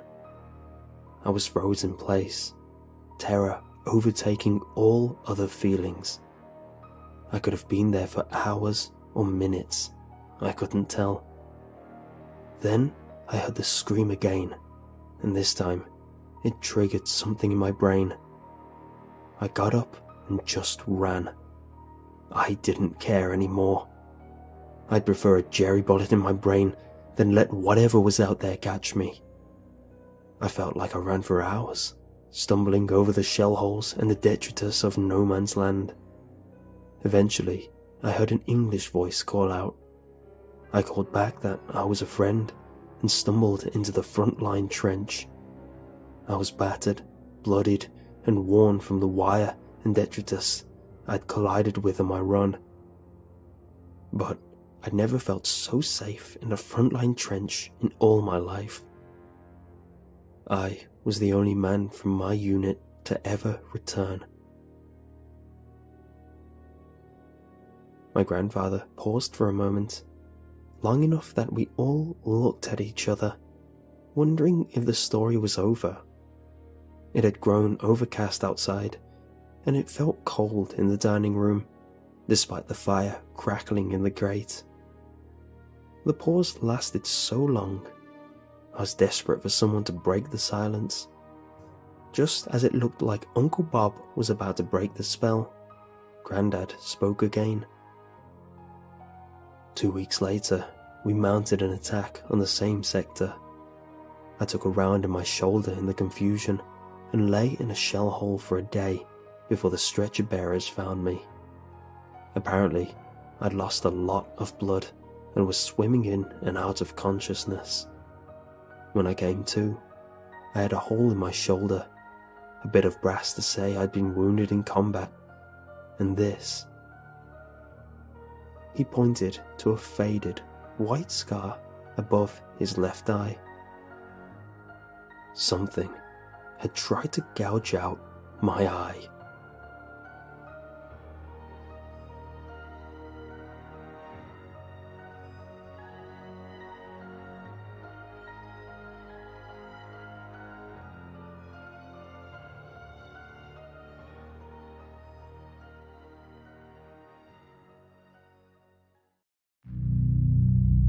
They weren't parlor tricks or a scam or just an outright lie.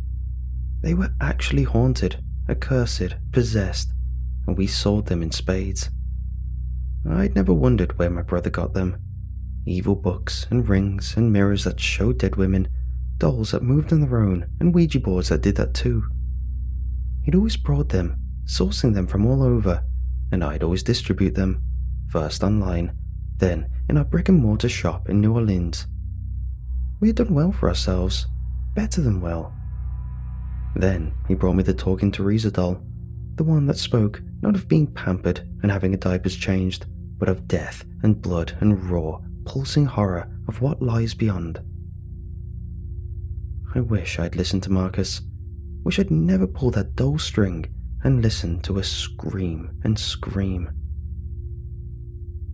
"I'm serious, Anna," Marcus was saying as he regarded the blonde-haired, blue-eyed Teresa doll in a pink dress. "This one is..." He trailed off, looking at the spotlighted doll crumpled ominously on the work table which hemmed one of our cramped stockroom. I looked up at my brother, who looked so much like me when his face screwed up into a tired knot. I'd always resented him for taking all the good genes 2 years before I was born.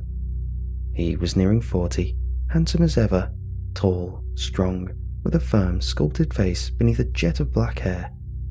I was slightly puffy, my face more moon-like than Greek sculpture, and whereas his was tamed and effortlessly cool, my hair, a frizzy, insane mess, did me no favours. Marcus blew a sigh, corkscrewing his fists into tired eyes. When they came away, I saw just how burned out he looked. His eyes were shot through with red, his cheeks were gaunt, hollow, and he badly needed a shave. He looked like hell. Which was odd. My brother never looked like hell. "Just don't toy with it," he finally said. "Put it up out front and leave it alone." Our stock had never scared me. Our messy store, more a busy psycho-antique shop than anything else, was chock full of haunted things. Cramped shelves of dusty wares, all exploding with haunted history, filling our small, claustrophobic store. At every twist and turn, you were met with an odd something that clipped a bolt of cold dread through your stomach, that made your skin crawl and your hair rise and your legs dissolve into jelly. But that was usually the extent of the haunted thing's potency. Never did they levitate or burn you with a touch or shift you when you were looking. If only. it only ever happened behind your back. Things were always moving around, disappearing, but I was used to it by now. I didn't mind staying after dark, rearranging shelves, updating our web store. It just never bothered me. And it had never bothered Marcus. Until now. He looked stricken. His eyes, bleary and severe, regarded me coolly, waiting for me to say, "Okay, sure, I'll leave it alone." Which I did. Visible relief took his cold posture and eased it of tension. He nodded, smiled, pulled me into a hug. "Thanks, Anna," he was saying. "You're not such a bad sister after all." I laughed and playfully thumped his shoulder. He mock-winced, rubbing his arm as he headed out, leaving me alone with the haunted, talking Teresa.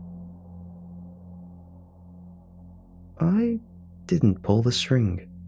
Not at first. It was evening. Bloody sunlight streaked through the front-facing windows, painting our menagerie of the weird and awful in inky shadows. I tucked the talking Teresa onto a shelf that housed a dozen other dolls and toys, before taking to my nightly duties of closing up shop. The clock tick-tocked as the last customer came and went, as darkness settled in over our corner of the world, as street traffic dwindled and died, and the cicada army took to their song. At 7 sharp, I bolted the front door, threw up the "sorry we're closed" sign, and issued a long sigh that indicated I was alone. But no, that wasn't right. I was never truly alone. The air was always charged, alive, shifting and swirling like slimy black water, thick with the awful feeling of eyes crawling up your back, of heinous things judging you with insane hatred. But like I said, I was used to it, inoculated, immune to the icy fear that hijacked the atmosphere like a parasite. But that night, something was different. I don't know what I was thinking. Don't know what compelled me to the Isle of the Dolls. Curiosity, maybe? The same curiosity that killed the cat, that would nearly kill me. I'm not sure why I ignored my brother and hauled the talking Teresa down off the shelf. Don't know why I pulled the string beneath her dress. But I did. And for the first time in a while, I felt terror. The doll's abused voice box crackled and hissed as the pulled string retracted like a snake. I waited, breath shallow, heart crash pounding through my chest, waiting for her to... Silence slapped me in the face and I flinched. The string had withdrawn to its idle position and the doll had not spoken. The silence was suffocating. It seemed to fill my lungs and force out all the air. It filled my ears with a rush of hot blood. Teresa's dead, glassy eyes regarded me with indifference. Her smooth, molded face turned up at me. But behind her eyes was something shifting and flowing like a river of fog. I thought it might have been. Teresa screamed so suddenly that I jumped. A high, ear-splitting wail of agony issued in a tiny burst from the doll's voice box. I jerked back and dropped her, covering my ears. She crashed to the ground, her porcelain, child face crumpling inward like a human skull under a sledgehammer. The scream decayed as a terrified voice, distant, hazy, spliced with throaty static, growled out of the doll's ruined face, filling the shop. At first, I couldn't decipher the words out of the garbled syllables. It was an incoherent mess of torment that filled my throat with bile. Hello, hello, hello, she was chanting over and over again, her ruined, shattered face glaring up at me with animal violence. Hello, hello, hello, I took a step back as the world began to shake, as the shelves in my shop trembled and the objects atop them thundered and vibrated and began levitating in unison, rising off their beds of wood as talking Teresa chanted her 3-syllable intonament again and again. Hello, hello, hello, Everything was floating. Books, dolls, pendants and keychains, all of them hovering in the air, vibrating with impossible and hardly restrained power. rage and torment radiating out of them in frozen waves. I staggered away, my heart screaming through my ribs, my chest too tight and empty of breath, the air around me thick with the reek of corruption, of dead things, and the smell of haunt, of existence beyond death, of "Hello, hello, It punched me in the face. I understood what she was saying. It drilled through my chest like an arrow, speared my heart to the back of my ribs, flooded my chest cavity with frozen dread. She was saying, "Follow him." Everything exploded. Great sprays of splintered wood and flowered metal and tufted stuffing erupted in silent detonation, as if all the haunted things in the world had been vacuumed into space and crushed into non-existence by the great black nothing. I hauled air through my chest and boiled it into a scream. Then I was buried alive under a mountain of haunted shrapnel, and I screamed no more. I awoke in the hospital with my brother by my side. I was fine, unharmed, spare a few superficial lacerations, otherwise in an easy convalescence that would see me at home and in bed by the morning. Our store, on the other hand. "It's all gone," Marcus groaned. "All gone, everything, our life's work." He was troubled, disturbed, his eyes puffy. I saw he'd been crying. He buried his face in his hands, grumbled something into them. All I could do was think about talking Teresa. Follow him. The doctor signed me out an hour later. Marcus drove me home. He never asked if I was okay. In my driveway, Marcus told me he'd be taking a trip to a dealer in Alabama. Told me we need to start rebuilding our collection. He was leaving tonight to make it there by morning, and that I should stay behind and clean up the store. I hugged him, told him I loved him, and watched him drive off down the street. I hurried inside and grabbed my lucky pendant, a supposedly haunted crucifix Marcus had bought at the thrift store and given to me nearly 20 years before. It had always brought me comfort, good luck, had always protected me. The crucifix in my pocket, I dove into my own car and followed my brother, not to Alabama, but to the alien-like bio that drowned out so much of our great state. The drive was long and dark. I glided up a black highway, following the two red eyes of Marcus's car. Concrete jungles were replaced by real ones. Willow trees dangled sheets of fuzz out over the road as we headed into marshland. I turned up the AC as the ripe stench of swamp invaded off the bayou through which the highway ran. A while later, the sky still black and dead of light, Marcus turned off the highway and joined an abandoned dirt road. I idled at the turn, counted to 30 before following. He led me to a fishing shack. We were deep in the swamp. It was like a planet from Star Wars. A thin dirt road extended an artery of solid ground through the bubbling, stagnant waters of the bayou. Strange growth textures and dark environment. Incredible trees with furry branches, tendrils of vine like great brown snakes. Massive gators sluicing through black waters like Soviet submarines. I doused my lights early on, navigating only by the stray bar of moonlight that fought through the hazy canopy. I had lost Marcus. I saw no light. I slammed the brakes as moonlight winked off the windscreen of Marcus's car. A second later, and I would have rear-ended it. It was stopped in the road directly ahead of me. It was dark, quiet, no doubt empty. I killed my engine and stepped out. The air was thick with mosquitoes and the song of insects. They descended me in buzzing waves. I looked around, lost, confused, wondering what in the hell could be. Then I saw the fishing shack hovering out of the water. A rickety wooden dock ran to it from the dirt road, extending a finger of land out over the bayou. The shed itself looked like a tumor, rising from the swamp like an ugly grey malady born from slimy waters. It was sagging and repaired, its windows muddy and throbbing with faint light. They reminded me of dumb, blind eyes. The familiar hum of a generator carried out across the marsh, beckoning me, telling me to follow him. I hesitated. Follow him. I sucked air. The taste made me dizzy. Follow him. I started with the fishing dock, which creaked and groaned with each step. I followed him. My brother wasn't in the shed. A girl was. I crept around the side of the building and wiped a clean circle in the filthy pain. I peered in, and my heart bulged and throbbed with bitter terror. Yellow light issued from an ugly overhead bulb doused the room, lending it a hazy, disorienting appearance. I saw the floor first, a rusty, blood-stained drain gate tied together in a slipshod job of sheet metal.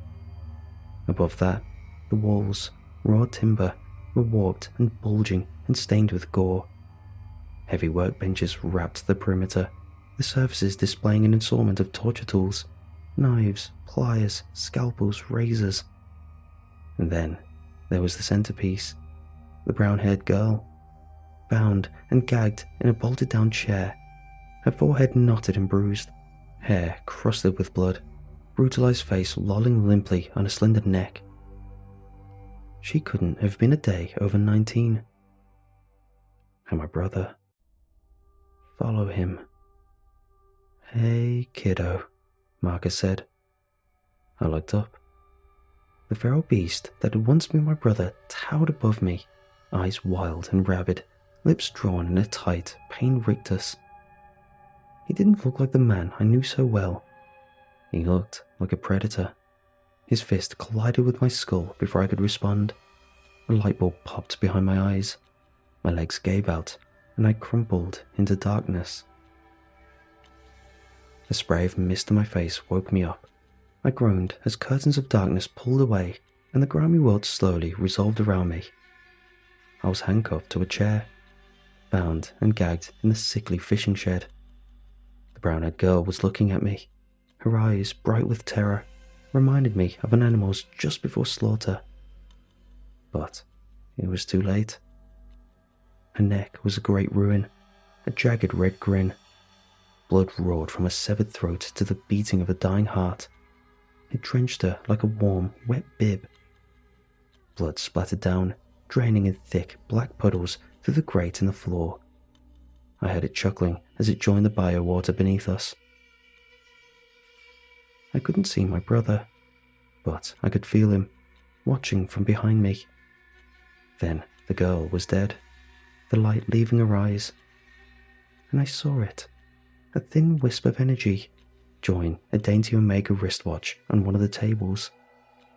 It drilled through my stomach like a gut punch. My brother didn't source haunted objects. He made them. Beautiful, isn't it? He asked as he stepped into view. He wore a leather apron, the kind of yellow gloves you might use to wash dishes, and clear plastic goggles. He held a straight-edged razor. Its blade caught the bulb and screamed red light. It was drenched in gore. He smiled at me before turning his back. He stood over the workbench, wiping blood from the metal, and talked. Most of us take souvenirs, a pair of panties, a pendant necklace, a lock of hair. I'm no different, but my souvenirs are special. Trapped souls, retained energy. Who knows how or why it happens? It just does. Started with the first one, Becky Lane, who owned that crucifix you're so fond of. My heart galloped ahead, hiding my movement. I surreptitiously reached for my back pocket. I was lazy at first, he continued, taking strays, lots of lizards, cutting girls who hitchhiked hither and ho. I got smart, found this place. The gators take care of the bodies. It's self-sustaining. I felt the crucifix in my back pocket. My fingers skimmed the chain. Couldn't get a grip on it. My brother turned, leveling the razor. He was going to cut me. That was bad, but what was worse was the picture on the table behind him. It showed us as kids, the one he always carried around with him. He saw me looking. I would never lie to you. And I won't now. It won't be pleasant. You'll be trapped in there forever. At least I like to think so. He sidled up to me, forcing his right leg between both of mine so that his knee was riding up my crotch. It won't be pleasant, he said again, raising the straight-edged razor, still warm with the other girl's blood. I'm sorry, Anna. I really am, but you always loved haunted things so much, right? I guess being one might not be so bad. My brother's eyes gleamed with animal hatred as he brought the razor down. A bolt of adrenaline forced my hands further. The handcuffs dug into my wrists. I felt blood, warm and sticky, trickle out. I grazed Becky Lane's tiny cross, strained harder, gripped it, and jammed it into the handcuff keyhole. The handcuffs fell apart just as the razor invaded my periphery, soaring in on my jugular. I grunted, forced life into my arms, and plunged up the handcuffs ratchet, the sharp serrated edge that had been securing my left hand, through my brother's left eye. It went in like a toothpick through a blueberry. His eyeball popped, releasing a hot rush of fluid, slimy and awful, over my hand. Marcus shrieked and reeled off, losing the razor. It clattered to the floor, landing in a puddle of blood. The shed was filled with my brother's howls. He was wailing, clawing at his face, blindly groping for a weapon. I grabbed at the razor, but it was just out of reach. Out of the corner of my eye, I saw my brother find a giant cleaver. The blade rusted and scarred and lurched toward me. I screamed and threw my weight forward. I caught him in the midsection, heard a whoosh of air from his mouth as I sent both of us slamming down. He fell back, his hands pinwheeling for leverage, his ruined eye bulging from its socket like a squashed frog. Then gravity sucked him down. The back of his head clipped off the edge of the work table under the full force of his body's dead weight. His head snapped forward on his neck with a sound like popcorn in a pan. It was like a switch was thrown. With frightening clarity and speed, life left my brother's body. It exploded out of him, filled the air like an exhaled vapor, swirled and darted forward, before the picture of us sucked it in. His body, empty of life, of breath, felt like a rag doll, landing in a loose pile of limbs and meat beside me. I looked at him through a blur of tears and saw that my brother, serial killer and maker of haunted things, was now a haunted thing himself. I just got home, poured myself a scalding hot shower, and watched blood and filth swirl down the drain. As steam pooled and boiling water hissed, I thought about the scores. Hundreds of objects that had passed through our store over the last 2 decades. All those people, trapped and forgotten. The photo has helped me cope. The one I added to my mantle. As I feel the world crushing in, I look up at the framed picture of my brother and I as kids. I stare at it and hope he's trapped in there forever.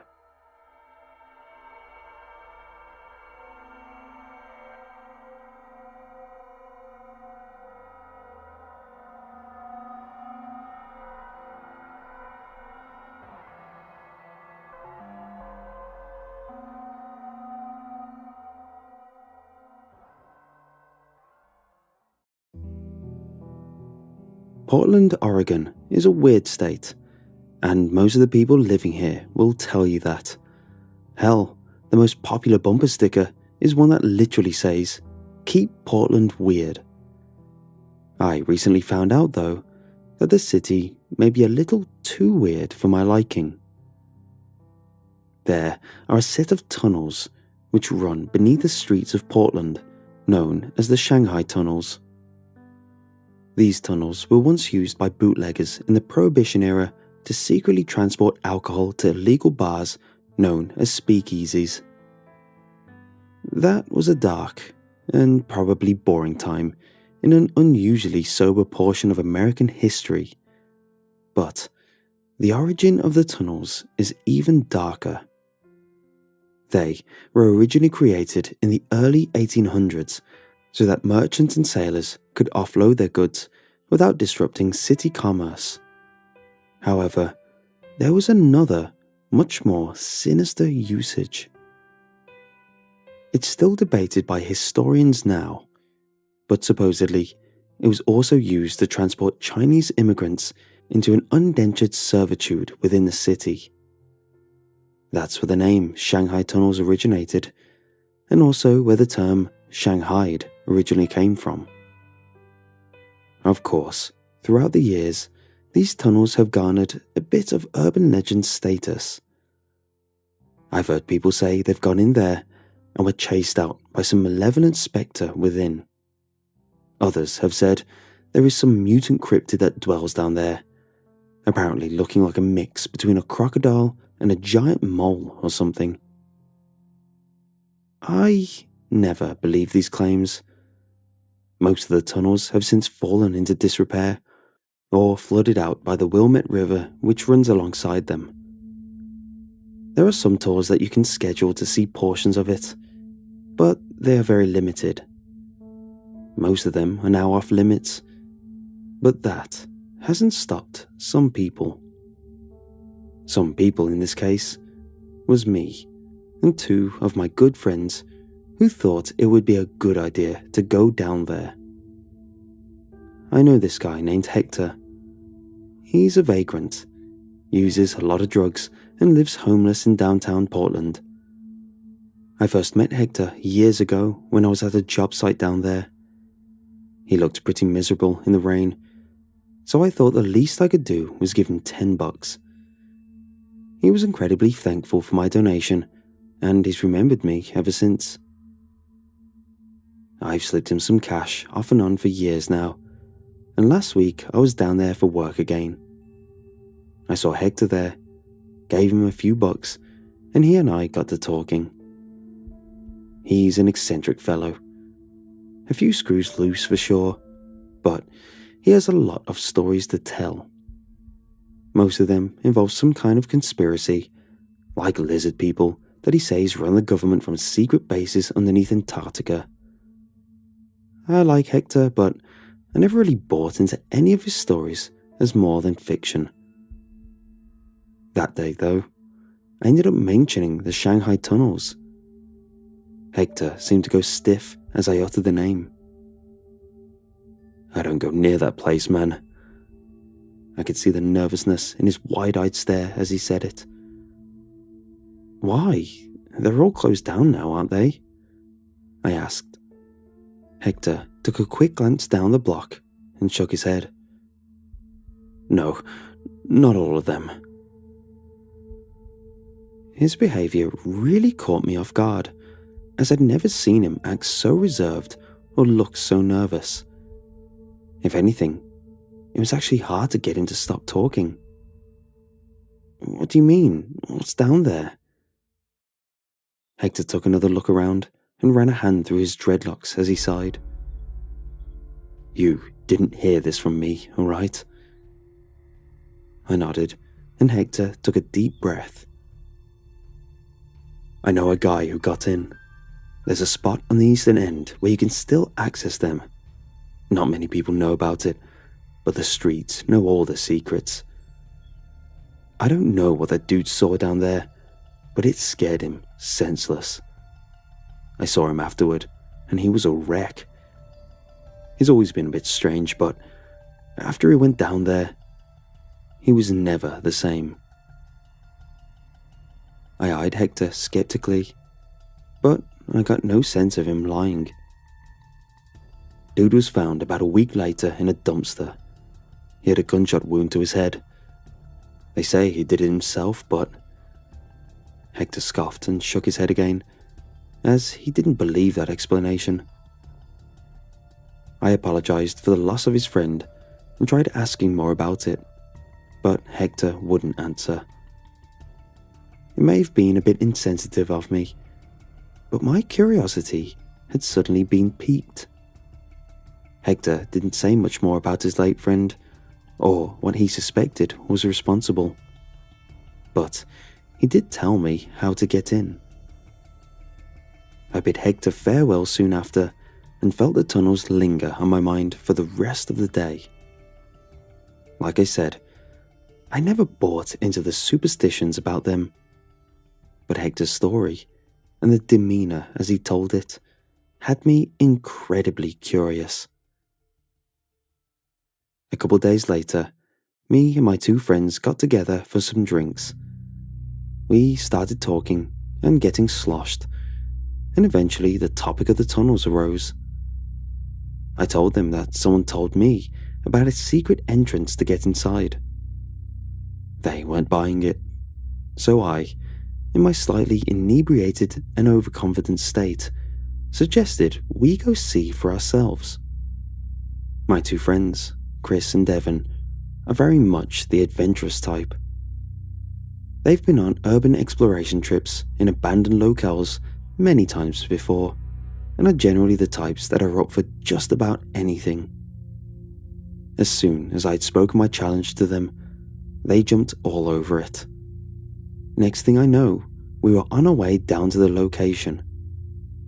It was late at night, and we had packed all the gear we thought we would need. Devon drove as I sat in the front passenger seat and gave him directions. Half an hour later, and we pulled into this run-down lot in eastern Portland. The place looked abandoned, some old warehouse that had sat unused for quite a while. Its architecture looked quite old, and that was a good sign for us. The tunnels connect to dozens of old buildings in the area. Many older hotels, markets, and even some homes have entrances in the basements to gain access to the tunnels. Like I said earlier, most have been sealed up by this point, but apparently, not all of them. I felt a cold chill creep down my spine as Chris and Devon strapped on their equipment. I knew being there was a bad idea, even without seeing the foreboding building and plethora of trespassing signs.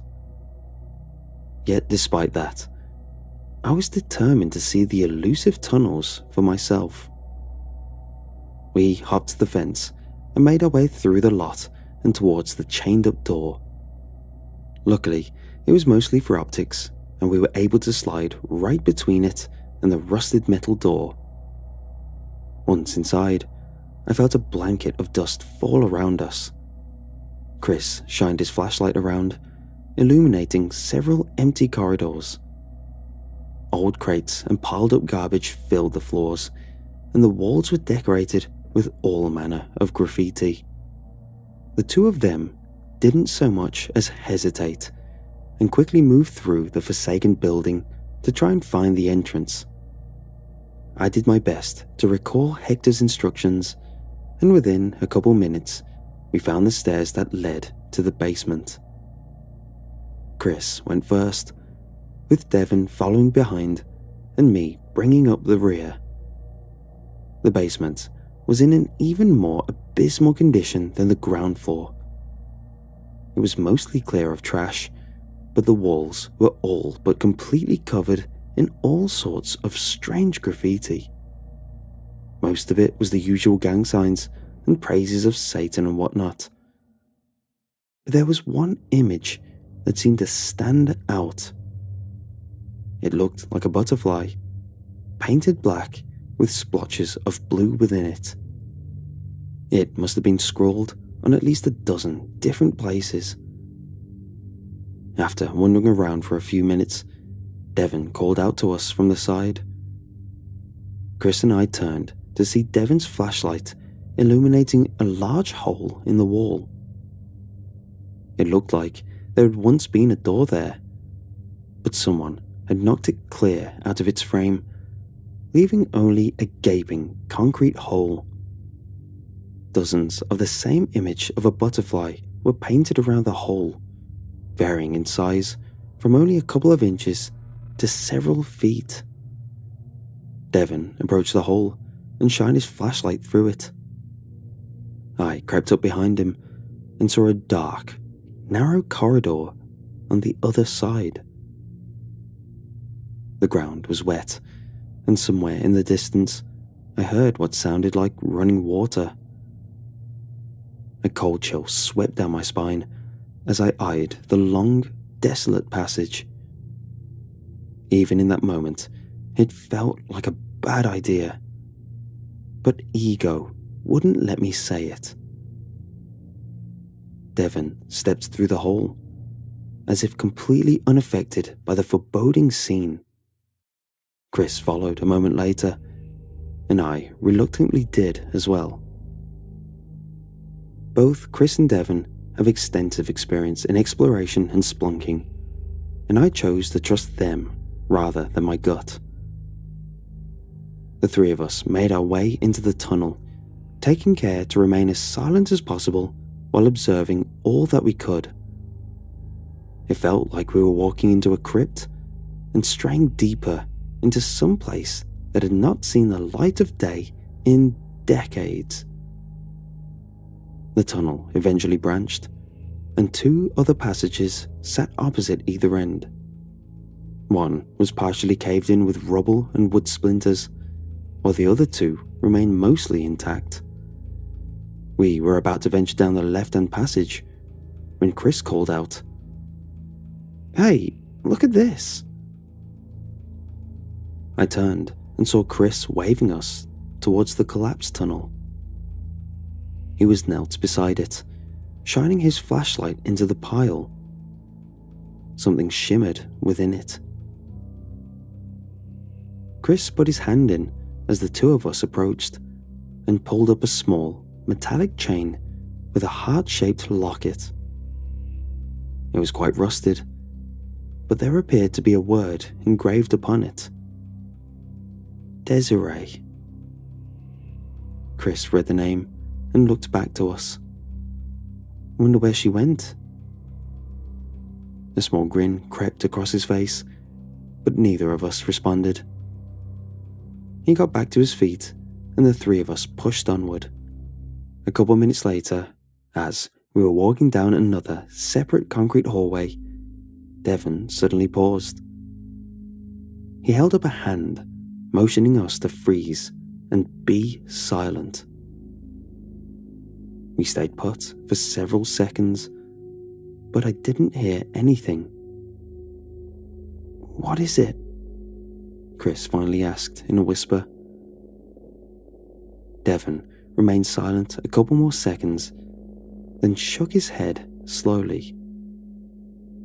"Nothing, I guess." I saw a brief look of concern flash across his face, but I said nothing. By that point, we had travelled pretty deep into the tunnels, and I was desperately wanting to turn back. I didn't though. I refused to be the one to back out first, as I knew neither Chris or Devon would ever have let me live it down. We pushed on, around another corner, and into a wide open chamber. A few rats scurried away as we entered, and the sounds of flowing water had grown louder. Around the room, there were old garments of clothing scattered about. They were filthy and looked as though they had been there a very long time. The three of us spread out in the room and began to inspect the area. I saw old jeans, a couple pairs of shoes, and other random articles of clothing. The place smelled terrible too, like mildew and sewage. I was finally about to suggest we head back, when something on the wall caught my attention. Another drawing of a butterfly. I felt my heart sort of recoil in my chest as I beheld the uncanny depiction. I can't even fully explain why, but something about it was almost haunting to me. Maybe it was just the environment that did it, but I could have sworn I recognized that image from somewhere. "I don't think we should be here," Devon suddenly spoke in a whisper. I turned back and saw him facing away from me a couple yards away. Chris looked back from the other side, and he and I exchanged a confused look. Chris then chuckled. too spooky for you, huh? Chris asked. Devon didn't reply. He just lifted a hand and pointed to something in front of him. My heart began to pump furiously, and I quickly walked over to Devon's side. That's when I saw it. On the ground where Devon was pointing was a random assortment of what I initially thought were smooth, slender rocks. It took me only a second to recognize what they actually were. Bones. A large pile of bones. Chris saw it too, but he just scoffed. You guys are letting this place get to you. It's just the remains of some animal. Devon immediately shook his head and picked up a piece of rebar from the ground. He then began to prod the pile until one unique piece of bone fluttered out. There was no question anymore, as the small, curved bone was unmistakably the lower jaw of a human. Chris didn't have an answer for that one. None of us did, and we just stood there in a stunned silence for a moment. I swear it became so quiet I could hear my blood pumping through my veins. I then realized how vast that pile of bones truly was, and I knew it was way too large to belong to only a single person. Suddenly, there was a loud bang that reverberated through the cavern. It sounded like a metal door slamming hard against its frame. The sudden calamity caused me to jump, and the three of us stepped back to gaze down the tunnel where the noise had originated. In the distance, I began to hear the ever so slight sound of footsteps, wet and flapping against the wet, squalid ground. They were coming towards us. Let's get the hell out of here, Chris suddenly spoke. We turned to do just that, but Devon continued to stare. The footsteps then suddenly halted down the labyrinthian corridor ahead of us. A vague silhouette suddenly emerged from the shadows. I almost thought it was just my mind playing tricks on me. Until it moved. In a split second, we lost all sense of rationale and composure, and the three of us panicked and lurched into a full sprint. All our thoughts of exploration vanished immediately as our minds flooded with adrenaline and terror. I ran as fast and as frantic as I ever have in my life. We rounded the corner to retrace our steps back, using only our measly flashlights to guide our way. Chris and Devon were ahead of me, and suddenly I felt my foot fall on something unstable. I felt my ankle twist and give out beneath me with a painful crack before plummeting hard into the wet ground. My phone fell from my hand, landing so hard that I heard it shatter on impact. Chris and Devon didn't hesitate, and within seconds, I watched their lights disappear down the corridor. I screamed out for them, but they must have not heard me. As my only source of light had broken, I found myself alone in the dark, but not as alone as I would have liked. I tried hauling myself to my feet, hoping the adrenaline would be enough to overcome the searing pain in my mangled ankle. But it wasn't. My jaw clamped down hard, and I fell back down to the ground with a whimper. I was about to try again, driven by the terror I felt, when I heard a rock scamper across the ground somewhere behind me. I froze and felt my hands trembling beneath me. footsteps echoed behind me, and I could do nothing in my injured state aside from try to remain hidden and pray. I knew it wouldn't work, and whatever it was seemed to know exactly where I was, even in the pitch black. It strolled up right behind me, stopping just a couple feet away. I learned the true meaning of deer in the headlights in that moment, as I found myself so absolutely petrified that I couldn't even move. "Please, I'm sorry. I'll never come back, I promise. Please, just let me go."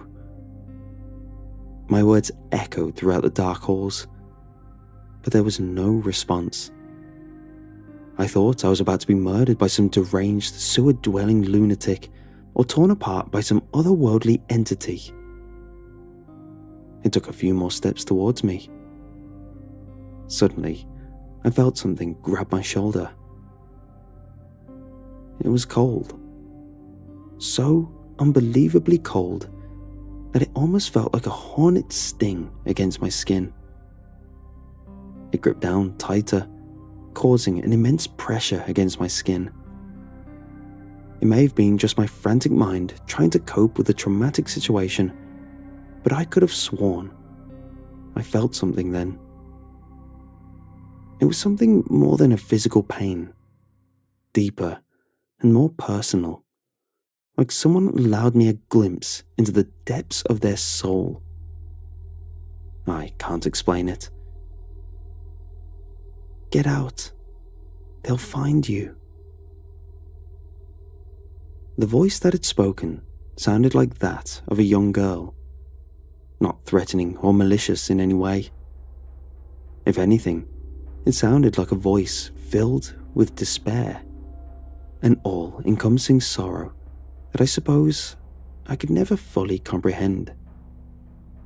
She then let go of my shoulder, taking the pain with her as the footsteps sauntered away back into the tunnel. Once again, I was alone in the dark. All I could do was to just sit there and contemplate what I had just witnessed. After a few minutes, I think the shock began to wear off, and I heard another noise down the tunnel. This time, it came from the opposite direction, accompanied by a light. "Zach? Zach? Holy crap, you alright?" It was Devon, but I didn't know how to respond. He knelt down to help me to my feet. I felt my ankle creak as I moved it, and a nerve shot an immense pain through my leg. I would have fallen back down if he hadn't been holding me up. We turned to leave that place when I saw his light flash off something on the ground behind us. "Wait, what is that?" I asked. Devon turned back, and the two of us stared down at the silver ring laying on the ground. It was worn pretty heavily, and beside it, I noticed 2 bare footprints in the muck. Devon wanted to leave, but I demanded he let me grab the ring first.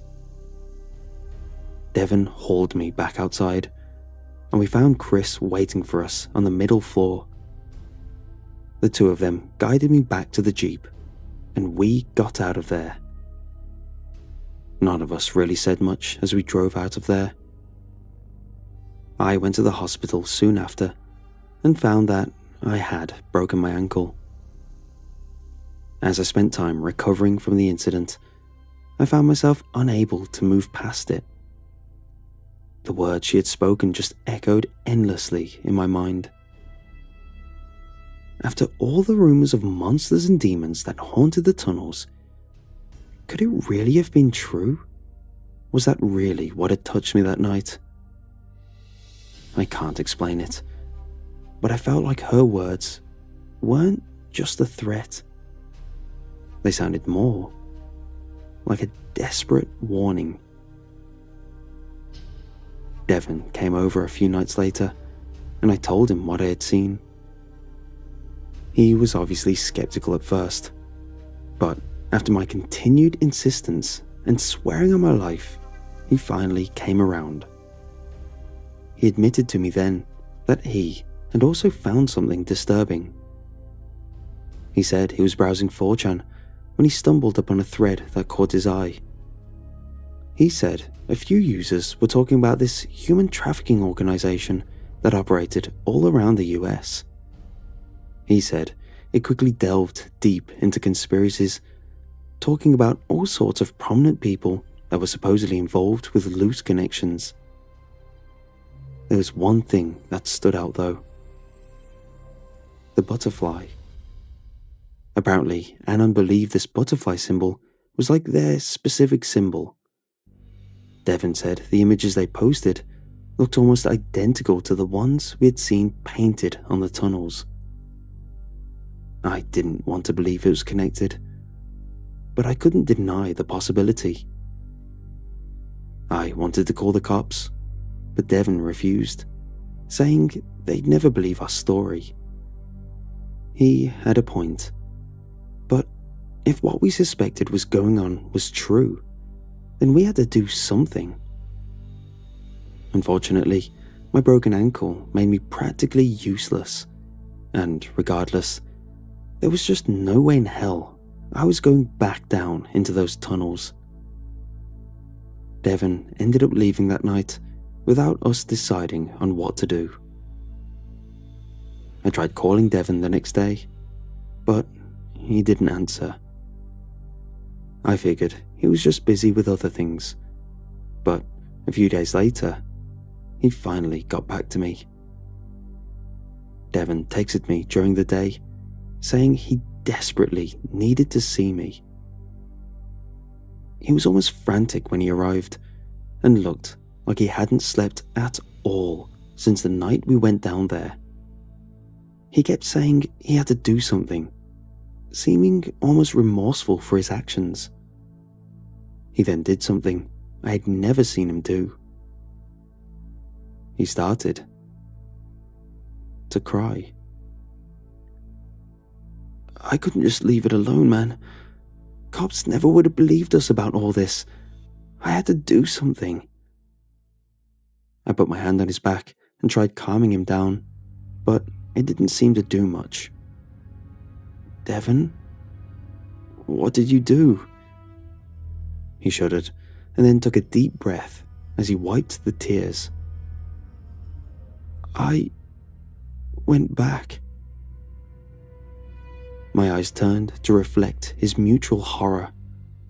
What? I had to, man. I had to find her. To see. He broke down again, shaking his head back and forth. I found her. She's gone. Devon broke down again, and I actually hugged him as I tried reassuring that it wasn't his fault. None of it was.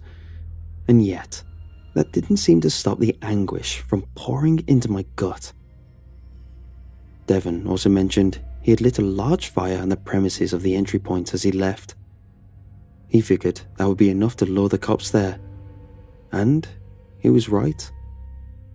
Eventually they took a team down into the tunnels and discovered what we had feared the most. Multiple bodies were recovered from the tunnels, most of them young girls, but there were also a few men in the midst. They had been down there a long time, with most of the corpses having long become skeletal. Whoever it was that was responsible for their deaths was long gone. That would have been heartbreaking enough on its own, but then it got worse. They found one corpse that was much newer than the others. Another young girl of 16, and although partially decomposed, they were able to identify her. She had been there about 3 months, and the autopsy confirmed all the most horrible things I had dreaded to hear. Things so terrible that I won't even justify them by putting them in words. Her name was Desiree. I looked up her full name online, and after doing some digging, I found a still active Facebook profile. Her friends and family had plastered her wall with well wishes and grief at her fate. She also had a video on there where her and some friends were on a trampoline messing around. My heart sank like a lead weight as I heard her speak. It was a voice I will never forget.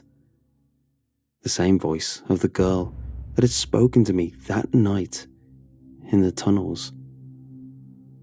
But that was impossible, as she had already been dead for weeks by the time we went down there. I don't know how to explain it, but I know what I heard. And now, I will never forget. The police investigation is still ongoing, but considering recent events of incompetence that have led to the apparent suicide of high-profile human trafficking operators, I wouldn't hold your breath. No doubt these people would just lay low for a while and then eventually spread their malice elsewhere. Portland is infamous for human trafficking, and it seems this group may have been, or still are, at the epicenter. It's hard to say whether they'll ever be found, and whether Desiree will ever have any form of justice. This revelation hit me pretty hard, but not as hard as it hit Devon. I haven't seen or heard from him since that night he told me about all this. Last thing he said to me before he left was something along the lines of how, quote, something needs to be done. I don't know where he is now. I really wish I could give some kind of closure to all this, like there's some silver lining or justice for Desiree and all the others. But I guess things just doesn't always work out that way. For now, I can only hope that no one else has to suffer something as terrible as Desiree did. We set out on our little expedition into the tunnels, having heard stories of demons and monsters. We found out those stories are true, but not in the way we expected. I know it sounds cliche, but it really is people that are the real demons, and it always has been. Beware the butterfly men, and stay far away from the Portland tunnels.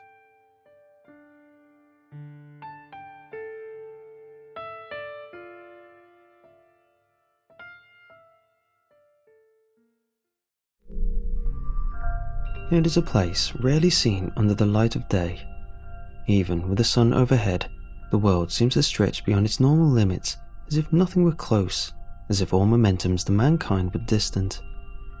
Even that gas station you passed a few miles back becomes distant. It is a place where the night sky seems to vibrate around you, and where the air is preternaturally cool and dry, and there is a perpetual hum in the air, barely present but undeniable. If you try to record it, your recording will come back corrupted. Only the unaided ear can hear it, and even then, only by ignoring it. The moment you focus your hearing, it'll scarper off into nothing. The locals dare not visit. They know enough. There are those who take stock of missing persons report. They know not to put themselves in harm's way. Leave well enough alone is their motto, and they live longer for it. It's only the out-of-towners who seem to get into any trouble, and as a result, you're unlikely to find the place by word of mouth alone. No one around these parts likes to talk much about that place. Ask around, and the only thing you're liable to hear is, stay away. Now, of course, not everyone heeds the words of locals. I've seen far too many wander off into the wilderness in search of that fateful place. I've seen many of them come back too, sunburnt and sleep-deprived and badly in need of a shower. Nothing out there but dirt, shrubs and more dirt, they say, and shake their dusty heads. There's always a faint disappointment in their faces. They'd hoped to have something confirmed, some belief in the paranormal corroborated by the sky itself. Finding nothing, they lose a little hope in the world. To them, life has gotten a little less strange, a little more stable, conforming more and more to the world their pastors and parents first mapped out. They lose faith in the weird, the strange, the ability for life to surprise them still. These are the lucky ones. For what they lose in imagination, they gain in good, solid years left upon the earth. The others? Well now, I suppose no one really knows what happens to the others. They wander out just as far as their tired legs can take them, beneath the blazing sun, the quiet moon, into the distance, further and further and further. And then, thinking about it brings back the old hurts. I've lost too much not to hate that place. Once, I watched an entire team of young people drive their van out in hopes of finding the boundary. I happened to be sitting on my porch as they went, enjoying a smoke. My house is fairly isolated, but it's along the way, and I'm friendlier than most locals. It's not uncommon for visitors to stop and ask a few questions before heading back out. These travellers in particular didn't quite know how to tell me, at first, just where it is they were headed. But I knew already. I always know. A young gang of adventurers like them. Well, I've seen their type pass through a fair few times. 2 young guys and 3 girls. Couldn't have been much more than 20 years old, any of them. Finally, it came out that they were hunting the boundary, the place beyond the hills. Only, they might have had some misguided thoughts about what they'd find when they got there.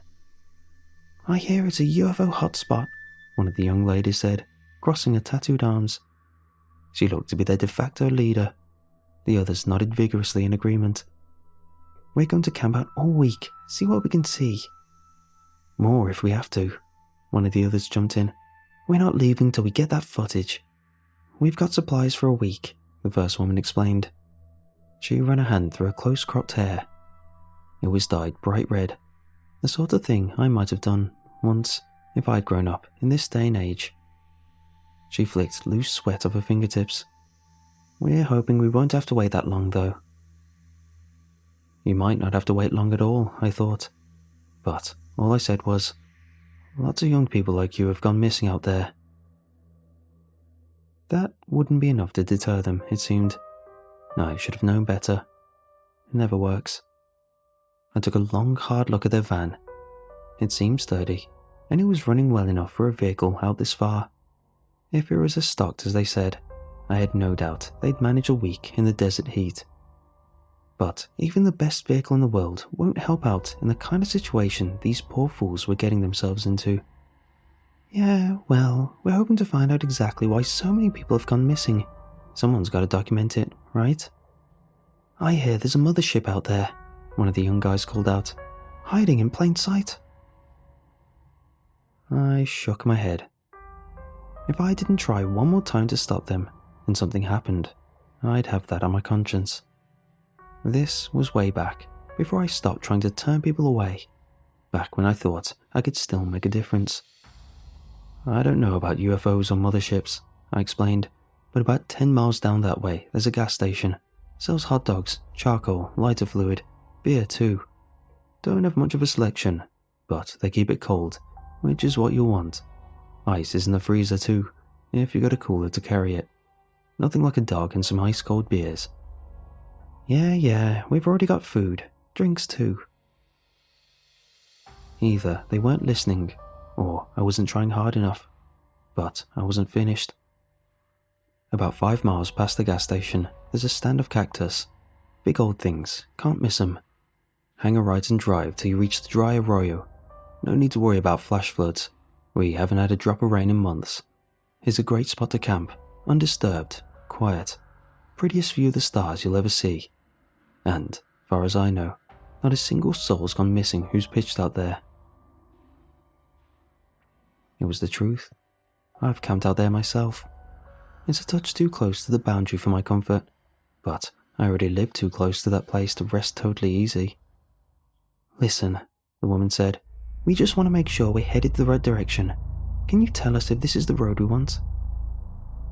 Nothing I could say would convince them. I'd seen it all before. Oh, it's the right road, all right. Not paved all the way to the spot you're looking for, though. This old beast can handle it, she said, slapping the side of the van. She flashed a wink and hopped back in along with her friends. See you on the way back. To her credit, I did see her on the way back. Only her. She drove like a madman, sent plumes of dust skirling skyward behind her as she weaved off and on the main road. I'd been sitting out front that night, as is my wont, enjoying another smoke, when I saw her, small on the horizon at first, but ever larger as she sped down the road. I watched that van come spinning towards me at an inadvisable speed before bouncing in a shallow ditch and coming to an abrupt stop. Good thing too. Another few feet and I'd have lost my mailbox, or perhaps the porch altogether. The van door flew open and she stumbled out, openly weeping before crumpling into my arms. A few minutes later, I had her cleaned up on my couch, a warm blanket drawn about her shoulders and a hot mug of coffee in her hands. Take it from me, a blanket and some hot coffee can work miracles. She still shivered and sniffled, but physically she was all right. It was in her mind that she was all shook up, in her soul. I gave her space to decompress. Sometimes people just need to be near someone, especially after they've suffered a shock. In time, she'd open up. Or not. That was really up to her. My job was to make her comfortable and help her get the van started back up when she decided it was time to go. She sat there uncomfortably, not touching a mug, staring at nothing. A minute or two passed, the stars through the window whirling slowly. You were right, she finally said.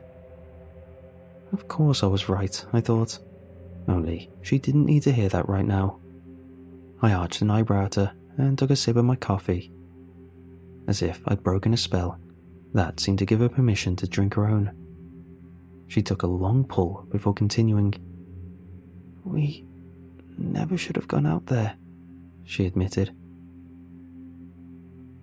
People don't need much encouragement to share what's on their mind. Sometimes it's better to say less. This time, I just said, "Oh?" Sure enough, that did the trick. It all came spilling out, maybe too fast. I couldn't slow it down after that. They just disappeared. All of them. I don't have a clue what happened. We didn't see any UFOs or anything either. That was all BS, I guess. Just 1 second they were there, and the next, gone. There was a flash of light, but what happened? It can't be possible, can it? I mean, people don't just vanish. They can't just vanish. Oh God, oh God, oh, what have I gotten myself into? They have to be somewhere, don't they? I thought hard before I answered that one. Hard enough that I had time to shake a free smoke, light it, and offer one to her too. She shook her head. I don't smoke. Fair enough, I countered, then took a deep drag while I considered how best to answer. Having this conversation would require a fair amount of delicacy on my part. Best to get to know her first. Hell, is there any place else to start? What's your name? I asked. Ember. Well, it's actually Emily. She met my eyes once, then looked away. But my friends call me Ember. You can too. Ember, huh? It's an inside joke. She spoke very quietly. I can only imagine. Thinking about her friends and the group dynamic at a time like this would have to be very difficult. Then she looked up and said, What's yours? I considered that a moment too. It's not too often people ask my name anymore, and even less often I give it out. Call me Ursa, I said. Ursa, is that your real name? I ignored that. It's nice to meet you too, Ember. Fair enough. Ember echoed my earlier sentiment, then hesitated. I changed my mind about the cigarette. A few moments later, she was taking a deep draw of her own, leaning back in the chair. Immediately, she seemed more at ease than before, but I could tell that was just posturing. Behind her eyes, her mind was working a mile a minute, and I could guess her heart was just about there too. In the calm light of my home, we looked an odd pair of pals. I far older than she, and tall and wide, and she was a slip of a young woman, short and willow-thin. We were bound by a shared knowledge of the deep, distant place beyond the hills, our first-hand experience of its weird terror, and by the smouldering glow of our smokes. We shared a further communion. Please, Emma said, finally, tell me that I'm going crazy or something. They can't just be gone. You must know something that can help. Ember, I'm going to level with you. Your friends are gone. It's tough, but you'd be wise to accept it and to move on. I took a drag of my cigarette and watched her. Her expression was downcast, for she already knew it was true. Fresh tears spilled down her cheeks, and she choked a sob. I pitied her. She was a stupid girl to have gone out there in the first place, but then I'd been stupid once too. I sighed and bent to take the mug from her hands. She was shaking now, and I'd rather not lose that mug. Someone close gave it to me long ago. There has to be something we can do. Please, you have to help me. But I pressed on. There was only one thing for her to do, and I wasn't going to pretend otherwise, no matter how much I had to play the villain. I was firm and stuck to what I'd said. Maybe think of a story to cover your ass while you're at it, I continued. Folks around here won't ask too many questions, but if you get back home with 4 of your friends missing... She broke down completely, sobbing helplessly into her hands. The cigarette between her fingers was burning unnoticed, and I took it from her, set it down in the ashtray. Nothing you can do when someone's like that but wait. Let him cry it out. And that's exactly what I did. I knelt beside her and laid a hand on her knee while she cried. When at last she composed herself, we had some more coffee and shared another smoke. Then she set to asking her new questions. I should have known she wasn't going to take the easy way out of this. Not everyone's smart enough to take advice, even if it'll save their life. She pressed on with her inquiry. You warned us, she said. Simple enough statement. Not a question either, but I knew it was leading into one. You knew something would happen. You must have some clue what goes on out there. I might, I acceded at last. This one wasn't going to rest until she had a few answers. And anyway, I thought answers might be the best way to convince her to stay away, not to go back. Frankly, she was dummy lucky to have made it back the first time.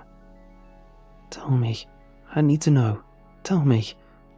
Tell you what? What happened? What is that place? That place? I didn't know how best to phrase it. I had a story of my own, and though I avoided telling it to others, it might be the only way I could save her. If only I hadn't seen so much of myself in her, I could have avoided getting attached, would have made what happened next hurt less. Well, no one really knows what that place is. Some say it is UFOs, say that the aliens swoop in and take people away. Of course, I don't go in for that ET nonsense. Other people say it's a vanishing point, the end of the earth, too many steps in the wrong direction and... But you don't think that's true either? I shook my head. Then, what is it? It's a gateway, I replied and looked away. And you don't want to go through it, believe me. I remembered it all too well, more than I wanted to let on, but I didn't hold back. Not this time. not if I could stop her. I told her how I had gone through once with a friend. Natalie was her name. She had been more than a friend, I suppose, but it didn't do any good to dwell on that. I'd learned to live with my loss years ago, and those wounds still hurt. We were both too young and too stupid to consider the consequences of meddling with things we didn't understand, or to consider that any of it might be real. But when we got out there that night, we realized there could be truth to the rumors of odd, old places in the world. We could both hear that faint humming, a persistent buzz in our ears, and the cold plucking sensation on our skin. The air around us might have been alive, and the stars overhead might have been watching. We had a million chances to turn back, but we followed that cold air, that low whine, until the sensations grew stronger and stronger, and we knew this was the place. And then we stepped through it. The shift was instantaneous, a flash of light. We didn't even have time to blink. It was a dark place with a floor of stone visible only by a lurid green glow that had no source. Shadows loomed and flickered like beasts. Overhead, the roof had crumbled away, and through the open ceiling I saw unrecognizable constellations, a huge moon terribly close, and a slew of smaller moons in the distance. I knew that we had made a terrible mistake, but only I was able to react quickly enough. I turned and saw a shimmering light, and knew without knowing that it must have been the gate through which we'd stepped. I did not hesitate. I did not grab Natalie's hand and pull her through with me. I acted only to save myself, which I've since come to regret. Although I do not know if I could have saved her, I know how hard it is to live with myself for never trying. I tumbled back into the desert, in the place beyond the hills. The humming had gone. The air was still. The stars overhead had lost their alien luster. Before I could climb to my feet, I heard a terrible scream ring across the landscape. It bounced through the hills and echoed against the sky, and etched itself into my heart forever. When I'd finished my story, I saw that it had the opposite effect on her. Ember's eyes were twinkling, and her jaw was set, resolute. So you're saying it's possible to come back? This was not at all what I'd intended. I'm saying they're already gone, Ember. They're gone. Don't play games with this. It wasn't going to be enough to stop her. I should have known. I hadn't been able to stop her from going once, and I wouldn't be able to stop her from going back. What she said next caught me by surprise, though. "Come with me," she said. "Help me through. We can bring them back. Together." "I'm sorry, Ember, but that's never going to happen. We can find Natalie too. She's still in there. We can save her, Ursa." I closed my eyes. Saying Natalie's name had been difficult enough, but hearing someone else use that sacred word, it was too much. That scream was still ringing in my ears all these years later. I'll tell you one more time, you do best to forget any of this ever happened.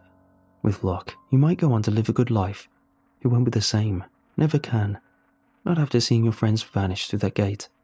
But you can go back to something resembling normal. And the only way that'll ever happen is if you turn around now and drive back. Don't ever come back. She didn't answer that. But she did ask for some help getting the van back on the road and start it up again. I was able to do that much for her before putting her in the driver's seat and sending her off. Then I tried again. I had to. You remember what I said? Turn around, drive away, and don't come back. She just shook my hand through the window, said, "Thanks for the hospitality, Ursa," and she drove off. I was feeling damn sorry for her that night. Worse, I was feeling damn sorry for myself. I talked to Natalie for a long time under the stars. maybe Amber was right. Maybe she was still out there somewhere. But I couldn't shake that screaming in my ears. In the morning, I took my own car down the road, past the gas station, past the stand of cactus, and off, further, to a distant place past Paseo de Lucas and Paradise Crossing, to a place beyond the hills, where the air was alive and the sky seemed to shimmer, even under the hot, hot sun. There was a van parked, alone, baking in the heat. I walked up to it, but already feared the worst. Sure enough, it was empty. Since then, I try to avoid talking to strangers altogether. They don't know what they're getting into, but the kind word of a local is never enough to stop them, no matter how much first-hand knowledge is shared. I've seen plenty come and go, and most often, they do come back, disappointed, as I said, but never knowing just how close they came to losing everything. There are places in the world that are gateways. I don't know where they lead, but it isn't any place fit for humanity. One such place is in the desert, not too terribly far away from yourself. And if you go hunting, out there beneath the open sky, you might just find where reality begins to open.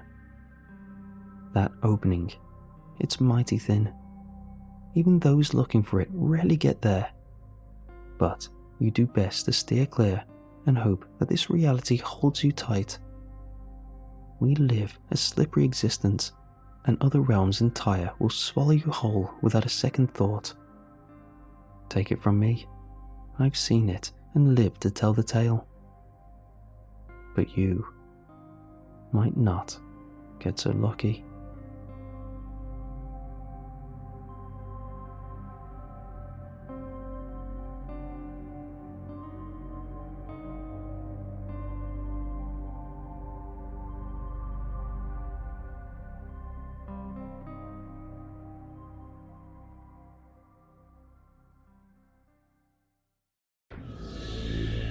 You ready, Bruce?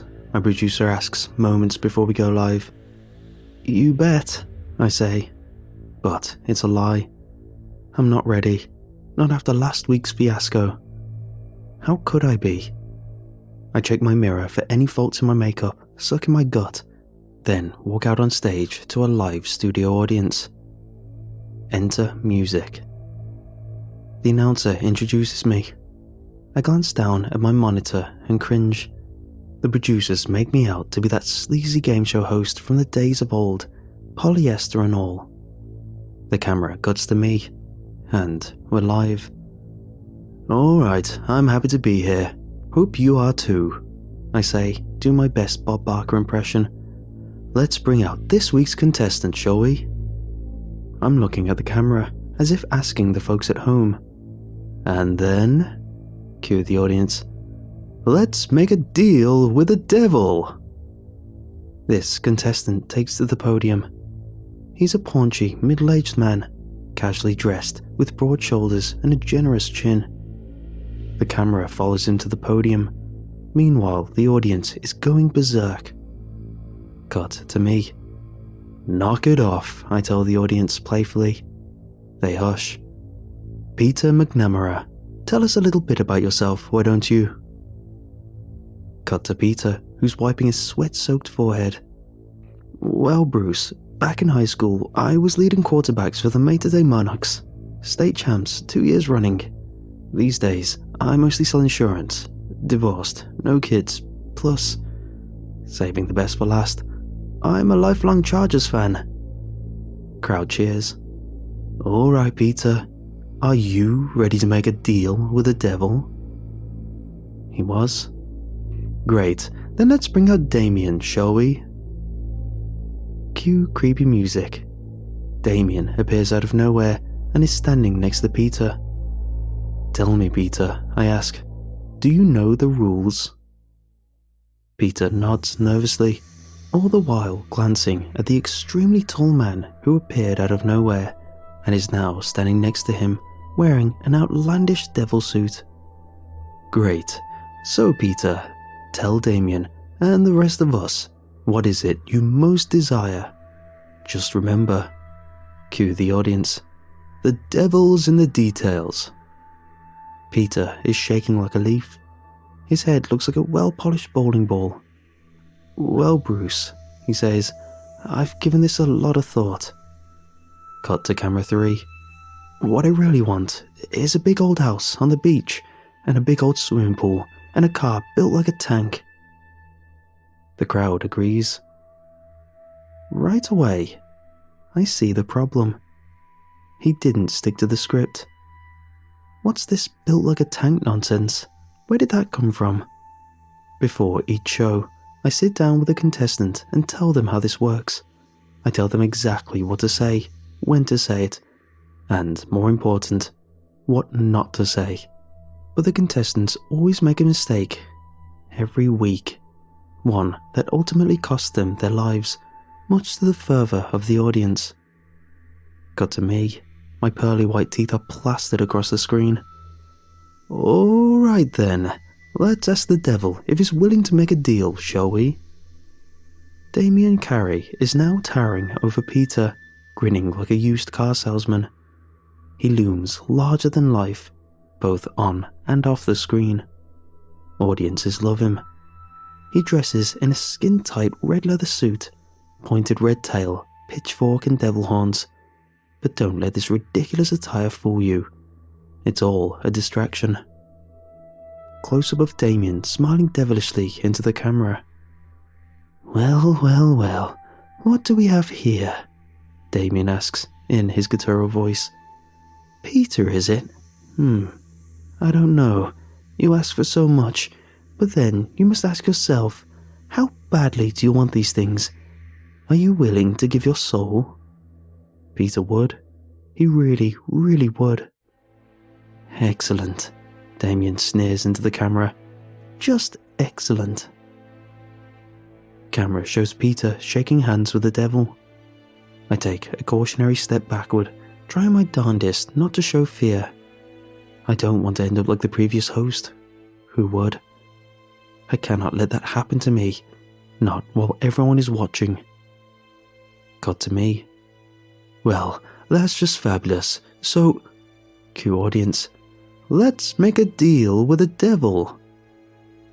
Camera zooms in on Peter, who is sweating profusely, palms clenched, open mouth smiling. Cut to me. That's great. But tell me, Satan, what's the catch? There's always a catch. The catch is Bruce. He leers into the camera with his "Don't tell me I didn't warn you" look.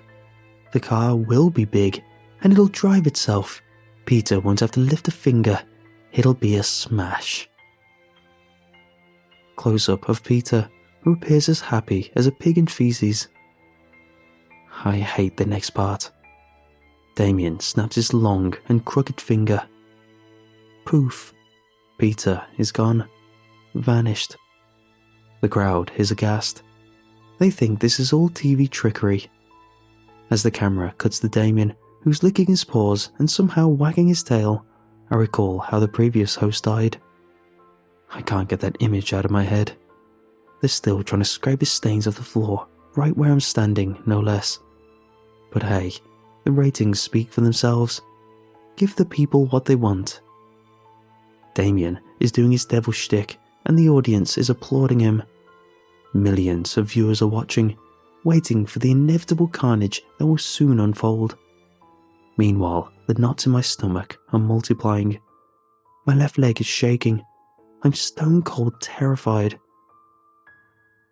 Cut to a beach house where a group of partiers appear on the screen, showing off their California tans, sipping exotic drinks from colourful straws while they lounge around a large swimming pool in skimpy outfits.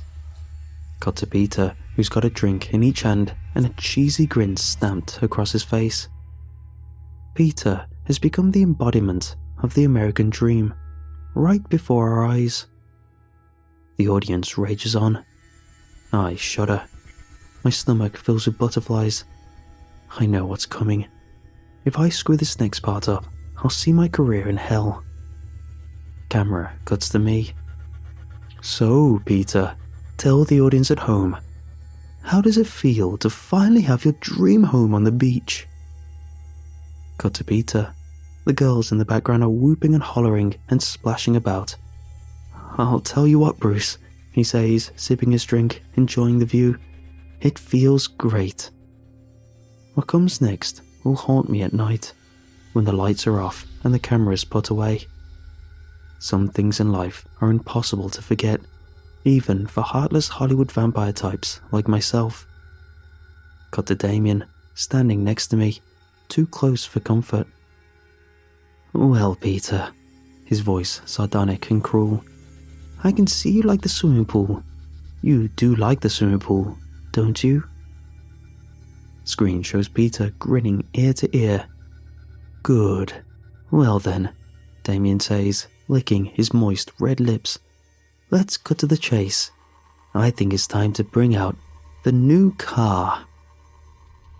Damien snaps his finger and a shiny new Hummer appears in the driveway. He's standing next to it, dangling a golden set of keys. I have no idea how he does this, or where those cameras come from. I'm not allowed to ask, which is fine by me. Some things are best unknown. Zoom in on Peter, who's running arms out to the driveway, carrying his fruit-filled drinks. The audience oohs and ahs. Wide shot of Damien and Peter standing toe-to-toe in front of the Hummer. The Hummer glistens under the warm California sun. You asked for a big car, am I right? Damien asks in a bombastic voice. Yes, Damien, I did. Well, is this one big enough? Peter nods approvingly. Excellent. So, what do you say, Peter? Want to take it for a ride? Peter does. Damien snaps his finger. Suddenly, he and Peter are inside the Hummer, seatbelts and all.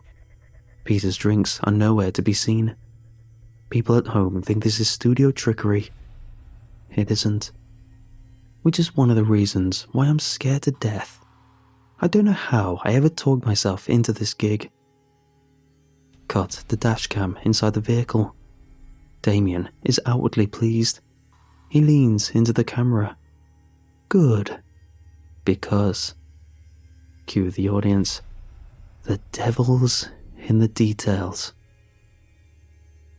They speed off. Peter's head thrusts back as they tear out the driveway onto the busy beachside boulevard. Damien is smiling, stone-cold murder searing in his eyes. My hate for this madman is only outmatched by my fear of him. It's a good thing the camera is off me, because I'm looking like I'm about to puke. Cut to the helicopter cam. The audience watches with glee as the murder spree plays out. First, the Hummer guns down a beautiful young woman on rollerblades, blindsiding her. Her body disappears as the perilous vehicle effortlessly runs over her. Blood splashes across its shiny chrome grille, as though biting into a strawberry full of razor blades. The audience is bloodthirsty. They want more. And they'll get it. Cut to dashboard cam. Peter looks worse than I feel. He's freaking out. Damien's devil-may-care grin is stretched across his long, reddened face. You're gonna love this next part, Peter. Multi-screen with dashcam and helicam shows the Hummer veering left onto the sandy beach. One man's head gets crushed like a grape. His brains splatter across his finely chiseled chest. His left eyeball lost in the many crevices of the crimson sand, while his lifeless body lies flattened on his blood-soaked beach towel. Beside him, a figure rests in twisted ruins with tire tracks tattooed across a sun-kissed corpse. His arms dangle futilely from its socket, like a noose swaying in the breeze. The third victim is caught in the grille of the Hummer. It does a few backflips as the vehicle comes to a halt. Its body falls limply onto the warm sand and stays there, blood and body parts and suntan lotion and all. Cut to me, doing my darndest to appear casual. Incredible stuff, Damien, I say, wearing my stapled-on smile. That was one heck of a bargain you got there, Peter. Does the audience agree with me, or what? They do. Good. I hope each and every one of you at home agrees too. Cut to Damien, who's somehow back in the studio, standing at the podium next to me, twirling his long devil tail, smug as a bug on a rug. His eyes meet mine and fill me with dread. Close up of me, my leg refusing to stay still. Let's see how things are going with Peter, shall we? Wide shot of the beach. The scene is horrific. Police everywhere, trying to regulate the manic crowd who, moments ago, were enjoying a picturesque afternoon on the beach. Camera zooms in on the girl wearing the rollerblades, lying face down in a pool of blood, her neck snapped like a twig, her bleach blonde hair slathered in blood and tiny specks of brain. Multicam shows Peter from every angle as he tumbles out of the Hummer. The cops arrive in droves. They have him surrounded. Every bullet in America is pointed at him. He's crying, phlegm and snot flowing from his ruby red nose like honey from a razor's edge. The cops are giving him orders, but he doesn't seem to notice. Instead, he's fumbling for his keys, talking gibberish. His keys slip from his fingers. The audience is biting their nails. Multicam shows me, trying not to vomit. I'm holding it back as best as I can. The show's almost over, I tell myself. I can make it through this. I must. Then I'm safe. Until next week, that is. Close-up of Peter reaching for his keys. And that's the last thing he'll ever do. Multicam shows Peter from every possible angle as a banquet of bullets pulverizes flesh and bone. He flounders like a bloody ragdoll as his brains explode into a million pieces like ravioli hitting a fan. Then he falls flat on his bullet-ridden face. That's the end of Peter McNamara. The audience rages on. Cut to me. I'm ghost white and shaking like a leaf. It looks like Peter got the wrong end of that bargain.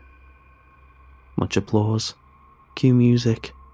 Zoom in on Damien standing over me, squeezing my shoulder, staring down at me with a deranged smile stamped across his demonic face.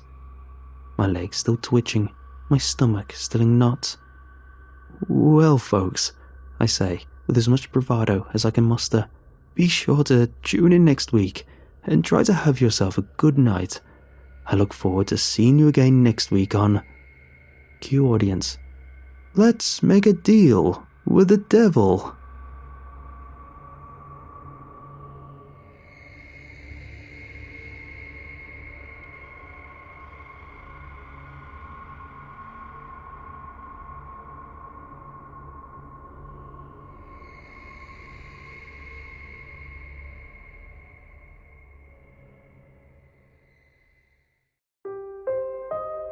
The cracked screen fizzles in the darkness. It's the only thing still working in my immediate vicinity. It's littered with dead pixels and a faded magenta bar strikes down a segment of the screen's left half, but the visuals and the sound are still quite clear. Welcome to Mr. Sunny's Funhouse Retreat, warbles a cartoonish voice, and a soundbite of cheering children rumbles out of the speakers along after it. Sparks burst from a distended cable to my left. It hangs from the ceiling with exposed and dangerous wires. The screen shows me a POV of a camera, one held at the height of a child. The viewer is taken on a compressed, fade-cut tour of the Funhouse Retreat. It's an amusement park. The sun is shining, and all around are smiling children and happy families, eating ice cream and running from ride to ride. Colourful arches stand tall overhead, and friendly faces sell popcorn and stuffed animals from pathside carts and stands. A roller coaster whooshes by overhead to the sound of thrilled screams and cheers, and the camera pans across the food gallery, inviting-looking restaurants and milkshake bars. Mr. Sunny himself appears on screen. It glitches for a moment as he does so. Mr. Sunny is a costume character. He has an orange, humanoid body and a large, soft yellow head. It looks like a grinning sun. The expression is fixed, of course. His mouth does not move as he speaks. The grin is stretched a little too wide. The eyes are staring and dead. It's impossible to tell who's wearing the costume. There is no exposed skin. The voice is masculine. "Where the sun always shines," he boasts, putting one hand on his hip and throwing out the other in a comical wave, high-fiving a young boy who scampers past him. "Collect an autograph from me for a free Mr. Sunny stuffed buddy. Have you seen me yet today? Be sure to keep an eye out and come say hi if you do." He chuckles. The camera spins round in a circle, showcasing the best that the park has to offer, as another roller coaster flies round in a spiral in the near distance. The camera completes its spin, and Mr. Sunny is closer. Unless, of course, I see you first. He laughs. The screen glitches again. It shows us more of the park. More well-tended trees and clean pavements. Posters adorned with grinning characters and immersive interactive games and stands. The camera shows us the retreat's water park. Large sprinklers send out blasts of raining water, and children splash gleefully around in the puddles and pools. Mr. Sunny watches the antics from afar. "Not for me, thanks," he laughs, putting out his hands. "Mr. Sunny doesn't do too well with water." A kid squirts him with a water gun, and he jumps to his feet. "Hey, why you little..." The kid laughs and runs away as Mr. Sunny chases good-naturedly after him, shaking his fists in a playful display of mock outrage. The little movie fades to black. Then, after a beat, begins again from the beginning, looped. The cable to my left sparks up again, and I make a note of this location on my little map. This ruined section of Funhouse. The map is my work in progress. I've scoped out most of the park already tonight, moved pieces into place, prepared. I stuff the map back into my jacket, then step through the smashed and moss-covered double doors to the outside world. Clouds have passed over the moon, and it is darker now than it was before. All around me is ruin. Forest-eaten and fungus-conquered steel carcasses, enormous skeletons of rusted metal and cracked plastics, shells and hollow shadows of monuments once so proud and so bright. There is no brightness here now. All remaining traces of colour have faded and lost the shades of murky, unfriendly green and rotted brown. I shift my backpack a little higher on my shoulders. It's heavy but necessary. I can manage. My flashlight remains strapped to my belt. I do not wish to turn it on as my eyes have adjusted well to the darkness. I continue my walk along the path and past the ruins of what was once a gift shop to my right. The glass in the windows is all but gone, and a section of the roof has collapsed in on itself, taking some of the wall along with it. The gift shop stands opposite a scuffed statue of Mr. Sunny, standing tall and waving from the centre of a green and sludge-filled fountain. Mr. Sunny's eyes have been scratched completely from his face. Black ooze leaks from his joints and from the corners of his mouth. The moon reappears from behind the cloud, and Mr. Sunny's shadow is sent long and dark out before him. I step through it and avert my gaze, carrying on along my way. Creeping vines slither beneath the concrete and the stone of the paths, and have cracked the walkway up at various and difficult to traverse angles. I don't want you to think that I'm not afraid of this place, because I am. I am terrified, and more than most would be. I pause to adjust my backpack again. It's nothing special, just the one I use for school. I tighten my belt. That's my dad's. I borrowed it from his tool shed. He won't notice. I pass by a billboard. The wording is hard to make out, but it boasts proudly the percentage of power that the park draws from hydroelectricity. There's a waterfall near the amusement park centre, one that cascades into a pool, ringed with both real and fake fiberglass rocks, and this waterfall feature is pictured on the billboard. The exact percentage of renewable power, however, cannot be read. The statistic is lost beneath layers of grime and weather damage. As I'm looking it over, something creaks and groans in the darkness. The noise is a long, low screech, and it sends rivers of ice across my skin. I shoot a look back behind me, and then stand stock still, waiting, keeping my breathing level and listening intently for anything further. Something small skitters across the path beneath a rotted old bench. It's too fast for my eyes to catch it, but I silently pray that it's nothing more than a rat or a squirrel. I wait a little longer, but nothing happens, so I carefully continue on along my way. I check my map. Not many more places to go now, just a few more. Taped to my map is a picture of a young boy and a younger girl. They have their arms around each other and both are smiling. The boy is me, the girl my sister. The picture gives me courage, it gives me strength. I grimace and slide the folded map back into my jacket. Down cracked stone steps and round the park's hillsides I go. It's difficult now to tell where the pavement ends and where the wild grass begins. There are no beautiful, carefully cultivated flowers here anymore, just vines and dark ferns and hungry undergrowth. The branches of trees stretch out far across the walkways. They wind through smashed windows of stalls and have absorbed nearby long-defunct machines into their wood. Pushing aside a cluster of leaves, I find myself in a segment of the park I've always hated, even before its collapse. The spider's web. An enormous figure of 8, comprised of steel beams and tracks, is laid out across the ground and away from me into the shadows of the trees and wreckage. Smallish, cup-shaped carts are affixed to the rails at various intervals, each big enough for 3 or perhaps 4 people to sit in. And overhead, above it all, is a colossal steel wire web. Shoots and forest grind drip down from the web's intersections, and a monstrous, massive fiberglass spider perches across it, suspended forever in time, frozen mid-creep.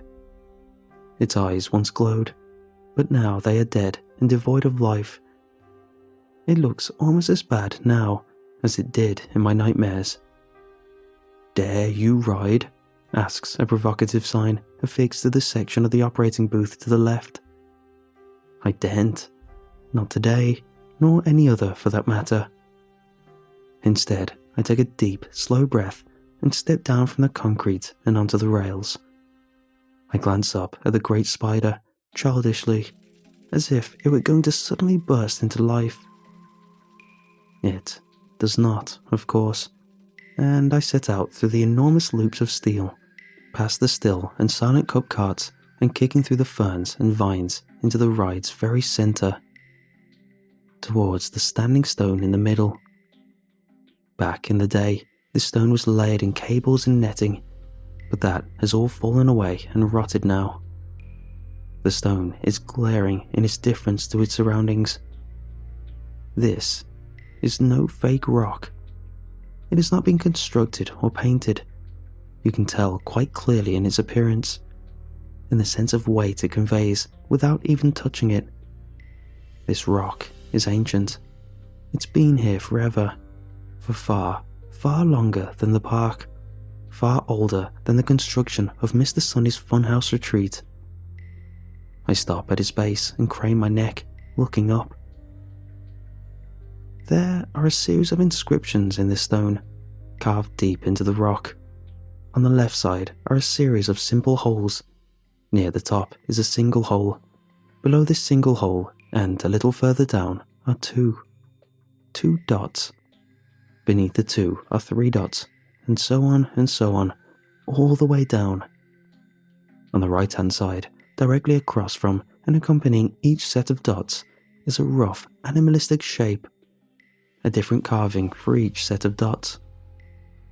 They appear as follows: and I shall tell you what I see. Beside the lone carved dot near the top of the standing stone is a small spiral creature, crudely carved, but it looks something like an ammonite, one of those prehistoric fossils. Below these carvings, and beside the two circles, is a smallish snake. Like the ammonite above it, this carving, and indeed all the rest, is crude, but the head and body of the snake are clearer. The snake appears to be frilled. Beside the three dots is a lizard. It stands awkwardly on its back legs. Its frill has extended down its shoulders and back. Its limbs are clumsy and long. Below this are four dots. Beside the four dots is a rough-carved man, or man-like creature. Thin and boneless appendages have burst forth from the frills in the shoulders and creep out alongside its arms. Below the four are the five, and beside the five is a thing more like an octopus than a man. Still stood hunched, eyes two void-like pinpricks in the stone. Beneath are the six. Beside these six, the octopus is gone, and in its place is carved a wide circle. The circle has writhing and intertwined appendages going around and around, and the circle itself is ringed with eyes. Finally, at the very bottom, and just below my eye level, are 7 clustered dots in the rock. Beside these 7 is the edge of a tentacle. This tentacle was clearly part of a larger carving, one much larger than the carving above it.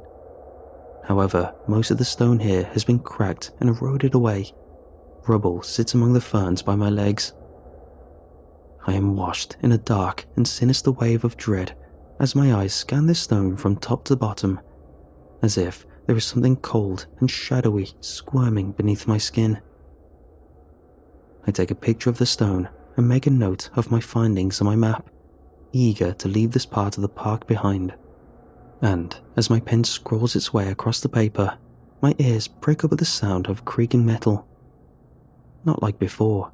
This is closer and more constant. I swivel around at once. Nothing is immediately obvious to me at first. Just that noise in the gloom. An insect flits by my face and I swat it away.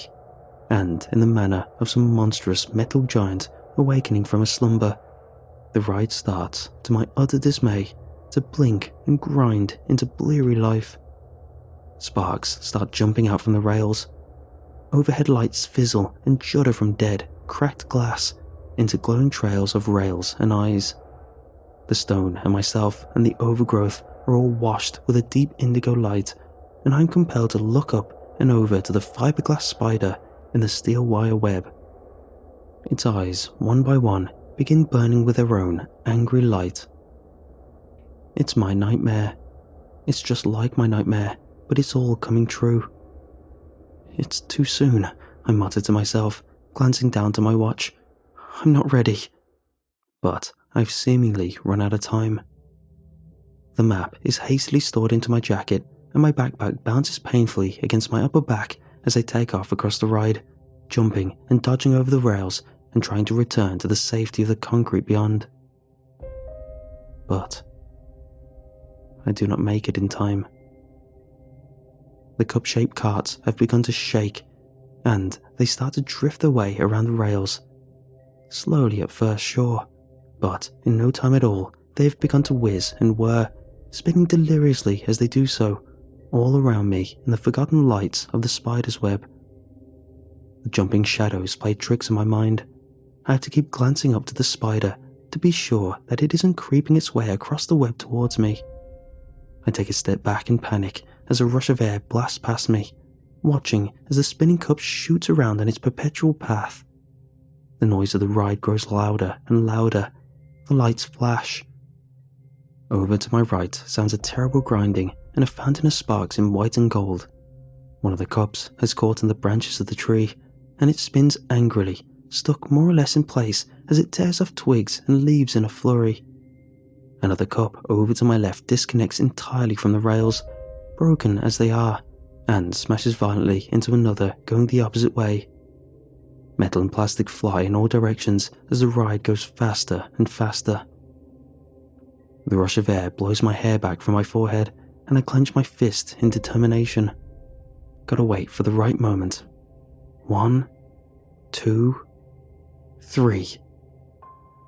I hop the rail before me and jump to the next safe section of grass as a cub goes hurtling around the tracks just behind me. The concrete of the path isn't far away. I can make it. The ride speakers, unseen, crackle and fizzle. "The spider is hungry." A gravelly voice taunts, and villainous laughter reverberates around the rails. A nearby billboard, half buried in foliage, depicts a cartoon Sunny racing around in one of the cups. In the billboard, it's clear that the cup is supposed to be the hollowed-out shell of a spider's egg. It's not so obvious in the cups themselves now, following their seasons and seasons of damage and wear. In the picture, Mr. Sunny is grinning. He winks at the audience, despite the presence of the spider overhead. Saliva or venom drips from its fangs. I hop the next set of rails, stumbling a little, but catch myself and preventing a painful potential crash onto one of the carts, careening around and away. "The spider is hungry," laughs the voice. "Flee or face the terror of the spider."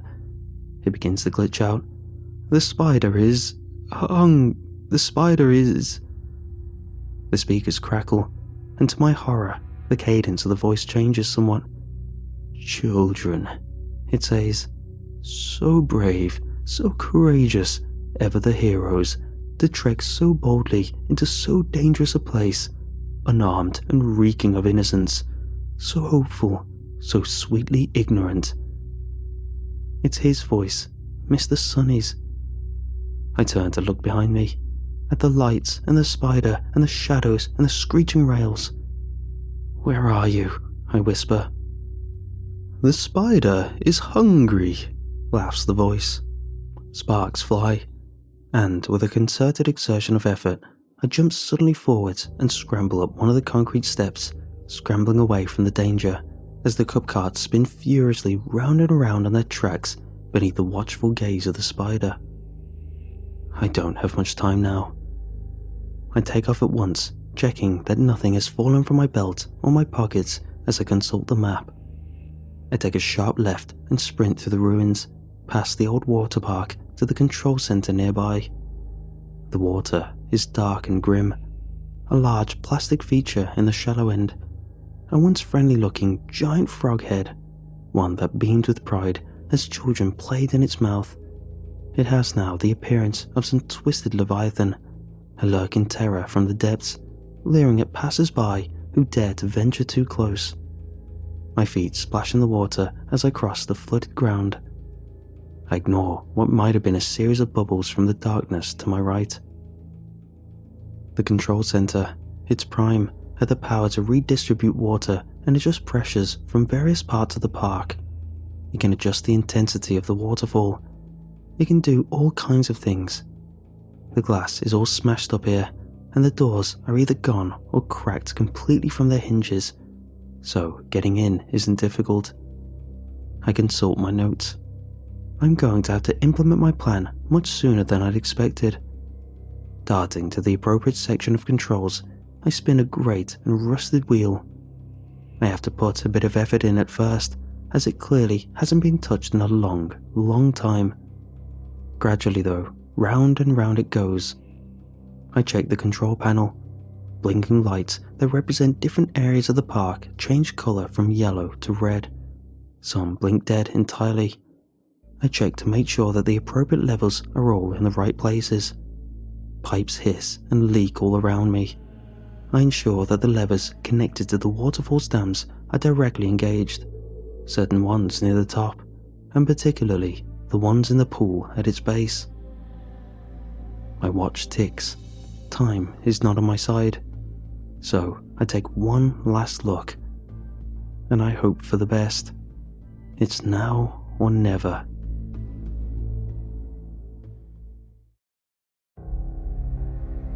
I flee the control room as shadows dance in the corners of my vision.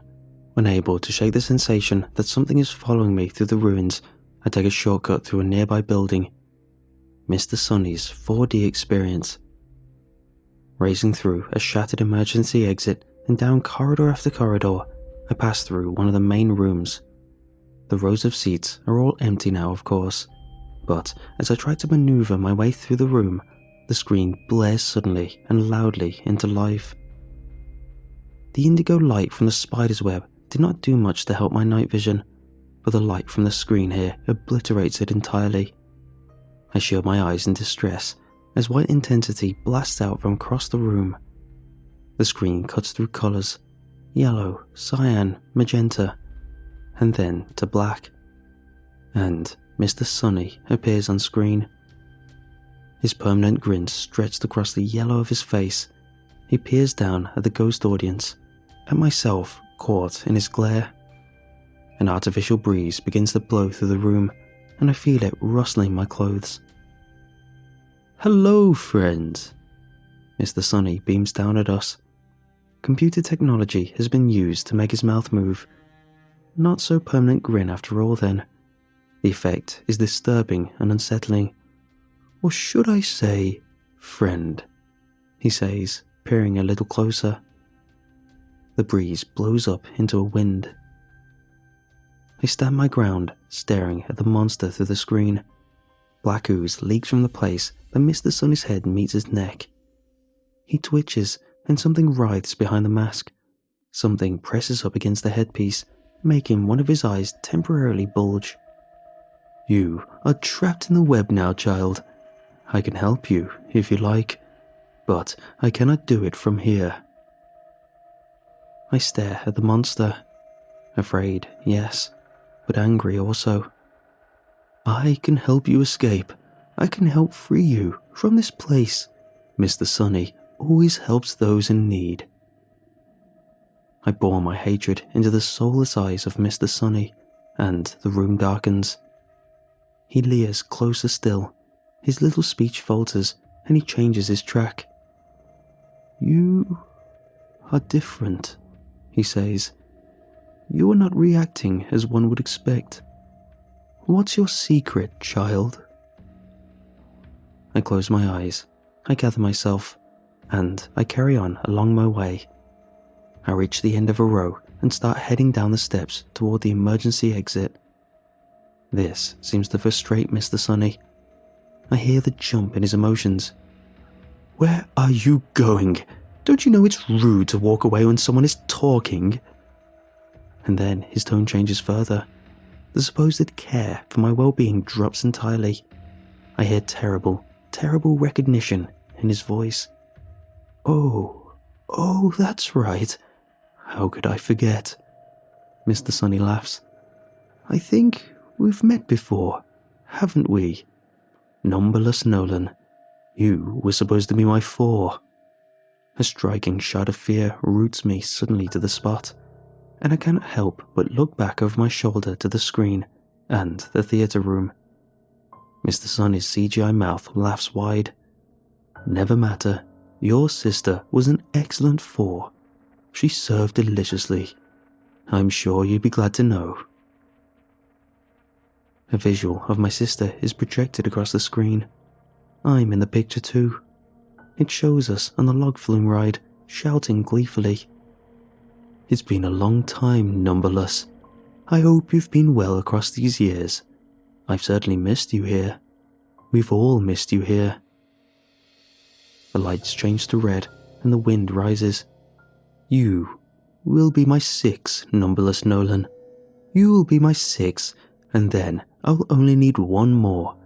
And how long will that take, do you think? A week or a month? How long before others are sent in after you? How long before more children come searching for exploration and adventure? And they will find me. They will find me." I crack my feet from their positions, glued as they are to the floor, and take off.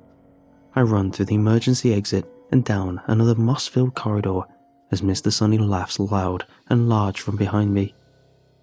"There is no escape now, number 6. I run, and I run, and I run. I smash through the broken doors to the rear of the building and take off towards the center of the park, towards the waterfall and the rapids ride. The ride where I lost my sister forever. Laughter rumbles through the speakers, all crackling and sparking back into life as I run through the wreckage. Lost little boy, all alone in the darkness. I follow my map. I double-check the location of the waiting area for the rapids ride. I used to come here a lot with my family, as a young kid, and I always hated that waiting area. It's underground, you see, and intensely claustrophobic. The sounds of the rushing rapids river were always churning overhead and all around, and I was constantly afraid that the walls would suddenly give out, that all those people waiting in line would be trapped and flooded as the water rushed in, transformed into desperate, clamoring bodies all scratching and clawing each other as they tried to scramble and swim their way to the surface. I arrive and check that the waiting area doors are still sealed shut. When they're open, they lead into a tunnel in the ground, but fallen metal has locked the entrance doors in place. There's only one way in and out now, and that's the waiting area's exit.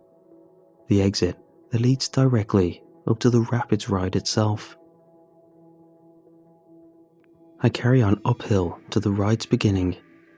The waiting area yawns from the ground to my left.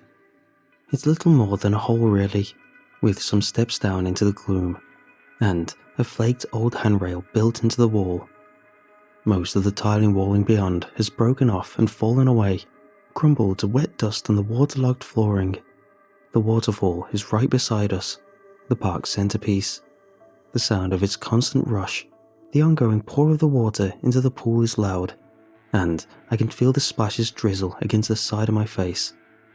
Puddles already forming on the ground beside me where the pool is leaking and beginning to overflow through the cracks in the fiberglass rocks that it lines. Leaning up against these rocks is the paneling from one of the rapids ride's rafts. It's large and roughly circular. It's the part you sit on, designed to look like wood, but it's actually made from hard plastic and fiberglass. It isn't connected to the raft, so there's no seats or sides, or any rubbery buoyancy ring or anything. Just a cracked, damaged old piece of a long broken raft, left here for someone to collect at some point, for someone to fix. But that someone never came. I look out over the wreckage of the park. The waterfall rushes to my right. The rapids ride quietly churns just behind me. And ahead is ruin.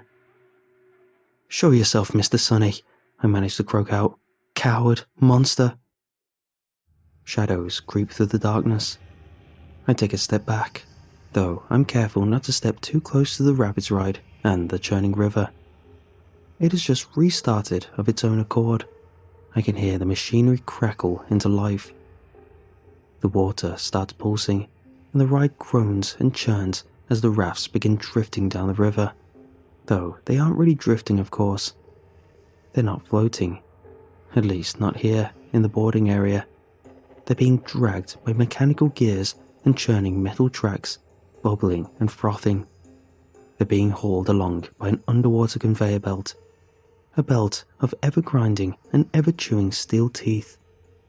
Warped theme park music begins to play from the speakers, slower and deeper than anyone would expect. My chest rises and falls. He's going to appear any second now. Mr. Sunny. A pair of old beam lights were into action not far away on the path's opposite side. They're enormous old things, great spotlights that send patterns up into the sky. As with the spider's web, their light is a deep purple, and the way that the beam shimmers and warp give the nightmarish, dreamlike impression that the sky itself is shifting in slow, eerie waves. The ride rumbles and froths behind me, and Mr. Sunny appears from behind a corner ahead. I am further uphill than he, but he slithers disturbingly into view at the far end of a broken path from the darkness of the shadows. My blood freezes in my veins. His shape is just how I remembered him. How he looks in his media, how he looks in his statues, that horrible Sunman suit, the mascot-style costume. His eyes and expression are fixed. He shambles silently over the concrete. step by step towards me, his suit ever shifting. There is a constant and inhuman motion in the arms, the hands, the fingers, the head, the legs. Everywhere. A subtle writhing and squirming, all beneath the stained and faded yellow, beneath the dirt and grime-covered orange. The costume writhes as if filled with terrible, angry eels. "Hello, Six," he whispers to me as he draws closer. "You meet me here, by my rapids." His head twitches, ooze leaks from his neck. "You won't be taken like your sister, you know. Like my beautiful Four. No, your taking will be quite different. You must be so excited." "You were wrong earlier," I whisper, the loudest voice I can manage in the presence of this demon. "What you said at the spider's web? You were wrong." "Was I? How curious. I shouldn't think that that were the case. I am not wrong on many matters." I take a step back. He's closer now, reaching out a hand towards me. "You called me a child. You said I was unarmed and reeking of innocence." I swing round my backpack and tear open the zip. "I'm not a little kid anymore, monster. You think I'd come to this place unarmed?" Mr. Sunny increases his pace, cackling, and I draw from my backpack my father's pride and joy. I didn't just take his tool belt. I took this, his chainsaw, hard plastic green handle and shining metal teeth, and with a flick of the switch, it roars into life. I roar along with it and jump deliberately forwards, swinging the chainsaw round in a merciless arc, shuddering with the reverberations as it tears through Mr. Sunny's hand. He screams in surprise and staggers backwards, eyes still staring, grin still wide. With a burst of black fluid, his hand flies through the air and it slaps against the rock of the waterfall pool barrier beside us. Out spill shivering and desperate squirming black masses. Long and wet and writhing, like tentacles, they quiver and slap against the ground. I hold back a rise of vomit in my throat and press forwards with my attack. I wonder if Mr. Sunny can see the hatred in my eyes as I swing it wildly from left to right. I shave off another corner of his costume, and black pus pours out in response. Mr. Sunny's screams turn quickly into laughter. I watch as the exposed squirming flesh in the arms of his suit hardens and calcifies. He stumbles backwards, still laughing until he has retreated into the shadows of the nearest available opening, down the steps to the waiting room for the rapids ride. I hesitate at the entrance. He finds this hilarious and laughs all the harder, disappearing into the shadows.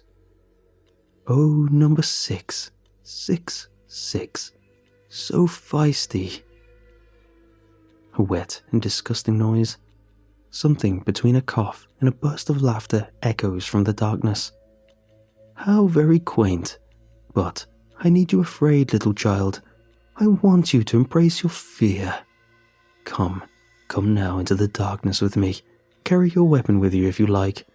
But come talk with me. Come talk, and if I'm impressed, then perhaps I shall tell you what happened to Four. Would you like to know where your sister can be found? Where you can find her?" My sister. I let out a quiet, sad sigh, then take a step back from the waiting area's exit. Dropping the chainsaw, I instead grab a hold of the fiberglass paneling of the broken raft, the one resting against the waterfall pool's fake rocks, and with all my strength, I haul it down the steps and into place. It judders down the concrete and slams against the wall, where it becomes more or less lodged where it lands, blocking the doorway and the waiting area's only exit. An effective barrier. Before Mr. Sunny can react, I start grabbing up wreckage and flinging it clumsily into place. Old concrete blocks, broken bits of metal. I grab the twisted remains of an entire popcorn cart, and with a grunt of exertion, I dump it down the stairs, where it clatters into place up against the makeshift barrier. Mr. Sunny has caught on. I can see his shadowy shape and his dark, writhing tentacles where the fiberglass raft doesn't quite meet the edges of the passage's entrance. "What are you doing, Six?" he asks me in his low, wet voice. "You can't hope to trap me in here, surely." He slams up against it from the opposite side, and it rumbles and rattles. He does so again, and while he does this, I pile it higher and higher with debris. With each successive chunk of heavy plastic or metal or concrete that I dump down there, the harder it'll be to break free. Mr. Sunny starts hammering harder. Six, it's time to let me out, friend. If you ever want to know where to find your sister, then you must let me out." I grunt with exertion and rub my shoulders as he batters fruitlessly against the barrier.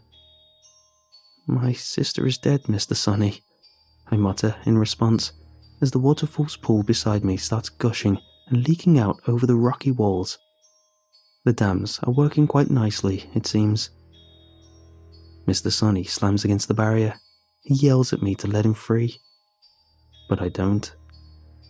I just watch as the water spills over the edge and begins pouring its way down the steps and towards the debris, pouring right into the waiting area in which Mr. Sunny finds himself trapped.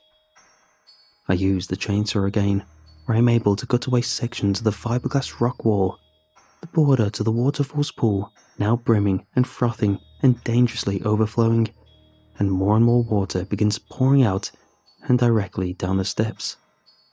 It splashes against my clothes, my shoes, drenching me as I work, but the water keeps flowing, faster and faster and faster.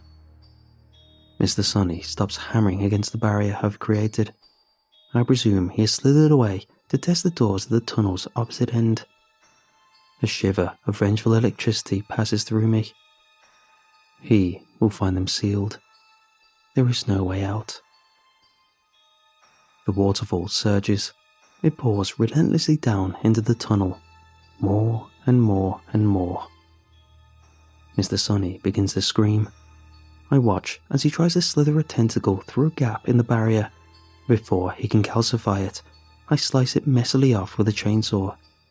Ooze and bile splashes up across the fiberglass, and he screeches in distress.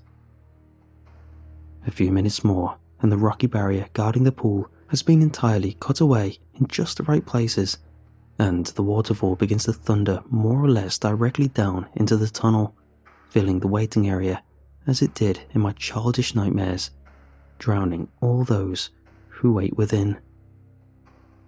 Mr. Sunny screams at me. He makes me promises and he hints at greater truths and secrets. And I let him. I let him say whatever it is that he wants. Soon his voice is lost beneath the rush of the water. I sit on a piece of fallen billboard, and I watch. I watch, and I wait until the entrance to the tunnel is entirely underwater, and then I wait a little longer. I wait until the rush of the water from the waterfall has filled the tunnel entirely, until it starts to pour and leak downhill as it rushes into the river of the rapids ride. And that's when I take my leave. I gather up all my belongings, I hoist my backpack up onto my shoulders, and I make my way back through the park. I think about my sister as I leave this terrible place behind. Burn in hell, Mr. Sunny, I mutter as one by one the lights of the park blink dead.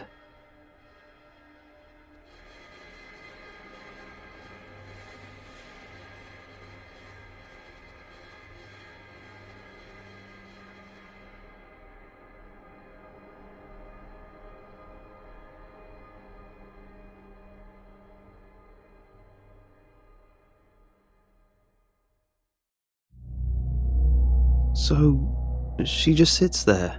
I asked. "And you're just staring at her, like a creep?" No, it's not like that. It's like she wants to look at you, you know," grinned Reggie.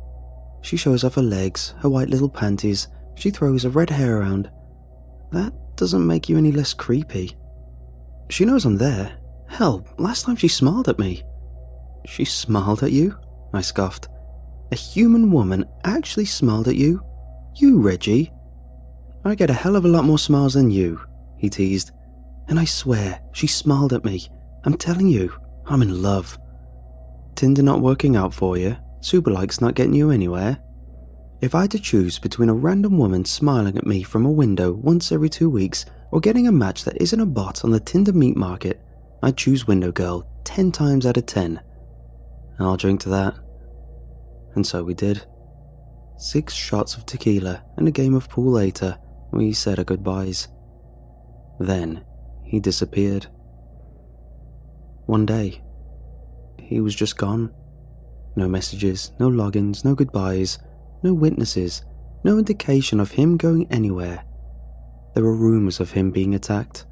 There'd been news of an up-and-coming mass gang harassing a neighboring town, but nothing was confirmed. The police did a decent job bringing in the usual suspects, but nothing came of it. They even had search parties looking around the old campgrounds. There was talk of having a diver check the lake, but I don't think they ever did. Of course, they were following all leads but that one thing Reggie'd rambled about on that last night when I saw him. The pretty girl who'd smiled at him from a window. It was a struggle to find out anything about her. This is a big town, and Reggie travelled pretty far from work to home. I must have travelled that same road 100 times, back and forth, looking for whatever window he could have seen her in. But he wasn't very specific. There were apartments, houses, rentals, motels, hundreds of windows, all along the road. How would I know which one he'd been looking at? I started taking Reggie's road home every day from work, just to see if I could see what he saw. It was a hassle, but it gave me a pretty good idea about where he'd look and what he'd do. It wasn't a long way out of my ordinary route, and I wasn't planning on doing it forever, so I told myself I'd do at least try. 6 weeks after his disappearance, I was ready to give up. The police already had. The case had gone cold, and there were no more leads to follow. One night, as I followed that same damn road, I stopped at a corner to get a Coke. Standing with a cold can in the evening breeze, a thought struck me. Maybe the woman wasn't just someone he happened to see randomly. Maybe it was someone he'd went out of his way to see. Someone slightly off his usual route. Like someone you might see when you step out to get a Coke.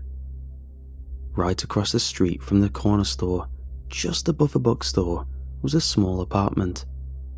It had this wide window alcove that overlooked the street. There was someone sitting in the window. She wasn't all what Reggie had described. She wasn't flaunting her underwear or flipping her hair around. She was this 20-something young woman cuddled up in the alcove, reading. She had these big dorky glasses and long brown hair, not red like Reggie had said. Striking green eyes, just like my first crush had back in middle school. Still, I couldn't help but to stare. This had to be her. This was the woman Reggie had talked about, and I could see why he'd fallen in love. It was damn near impossible not to. I must have stood there for the better part of 5 minutes. I had every intention to check the address, see who lived there, and to try find out all I could about her. And yet, all I did was stand there and gawk as she gently turned the pages. Then, as soon as her head moved in my direction, I looked away and hurried back to my car. It was embarrassing to say the least. I could still see her in the rearview mirror as I got back out on the road. I talked to her the next day, or maybe the day after that, whenever I could work up the courage and maybe find out a bit more about her. I did find out a few things. That corner apartment wasn't a rental, so someone owned it. It hadn't been sold in the past 20 or so years, so whoever owned it had lived there for a while. It was one of those older houses in town, and there were pictures of it from all the way back in the 60s, even the same bricks, only slightly paled by the sun. The following weekend, I went back during the day. This time, the window was empty. I took the time just to walk around and check the place out, see if I could get a name. I took the time to check out the bookstore under the apartment. It was this old, dusty place that I'd seen for years, but never actually bought anything from. It was run by these two older men bickering about some nonsense in one of the back rooms. As soon as I entered and that bell rang, I saw their two heads peeking out. "Hey," I called out. You the owners?" They looked at each other, paused, and sighed in unison. One of them, the one without a lengthy beard, approached me. "You looking for something?" he asked. "It's about the apartment. I don't know if you—" They both rolled their eyes. The man in the back shook his head and went back to his computer. "Of course you are," the beardless old man sighed. "I'm sorry, we can't help you." "I'd appreciate whatever you know. You've never talked to her?" "I haven't even seen her, sorry. My partner told me he'd seen her brother once." I could hear the jubilant "I have" from the back room. I got the feeling that they'd had this discussion a few times already. "I'm sorry, they keep to themselves. We don't want to bother them." "Have they ever been down here? Bought anything? I saw her reading." "Might have," he nodded. "But I wouldn't know. I don't ask every customer where they live. Maybe we ought to start."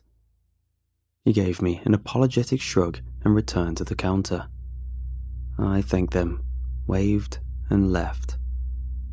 I asked around the neighborhood, random people on the street, passers-by who seemed familiar with the area. At one point, I called out to a half-naked woman sunbathing in a yard. I talked to a dozen or so people, and no one had anything clear to say about the woman who lived above the bookstore.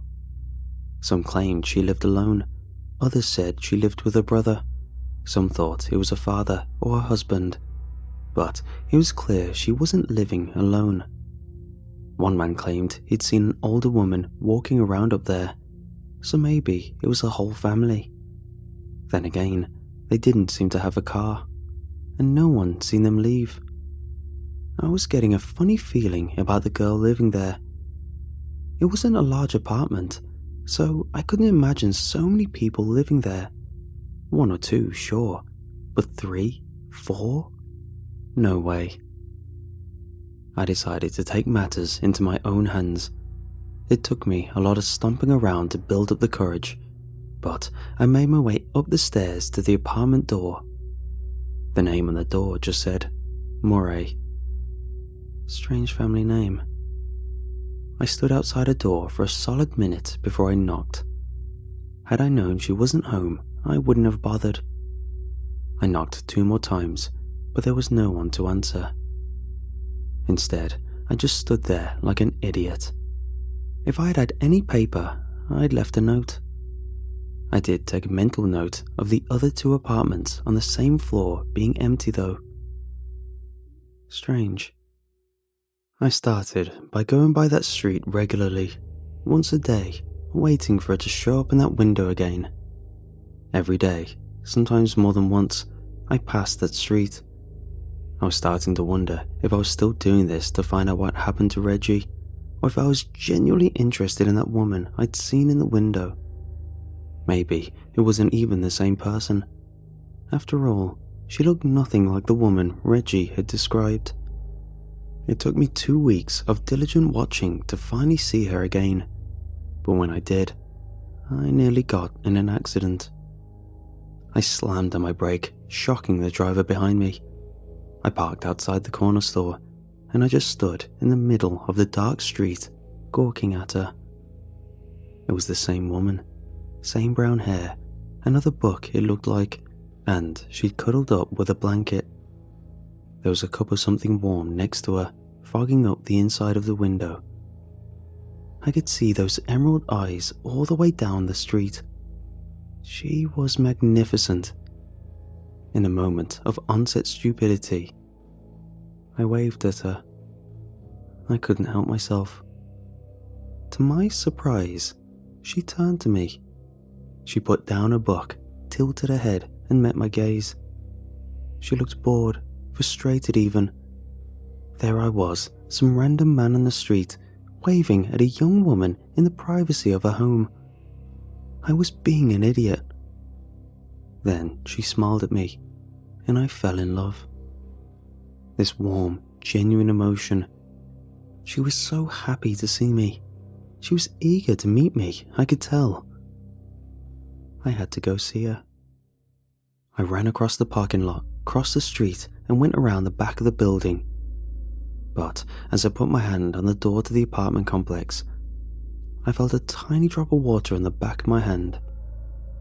For a moment, it made me stop, just long enough to think. As one drop turned into 100, I snapped out of it. This was too strange. I'm not a bad-looking man, but finding myself running across the street to knock on a stranger's door, that ain't me. I wasn't being myself. Maybe the same thing had happened to Reggie. I wiped the rain from my face and went inside. I hadn't even noticed the strange blue mesh bags used for garbage piled in a corner of the hallway. This time, I felt a bit more observant.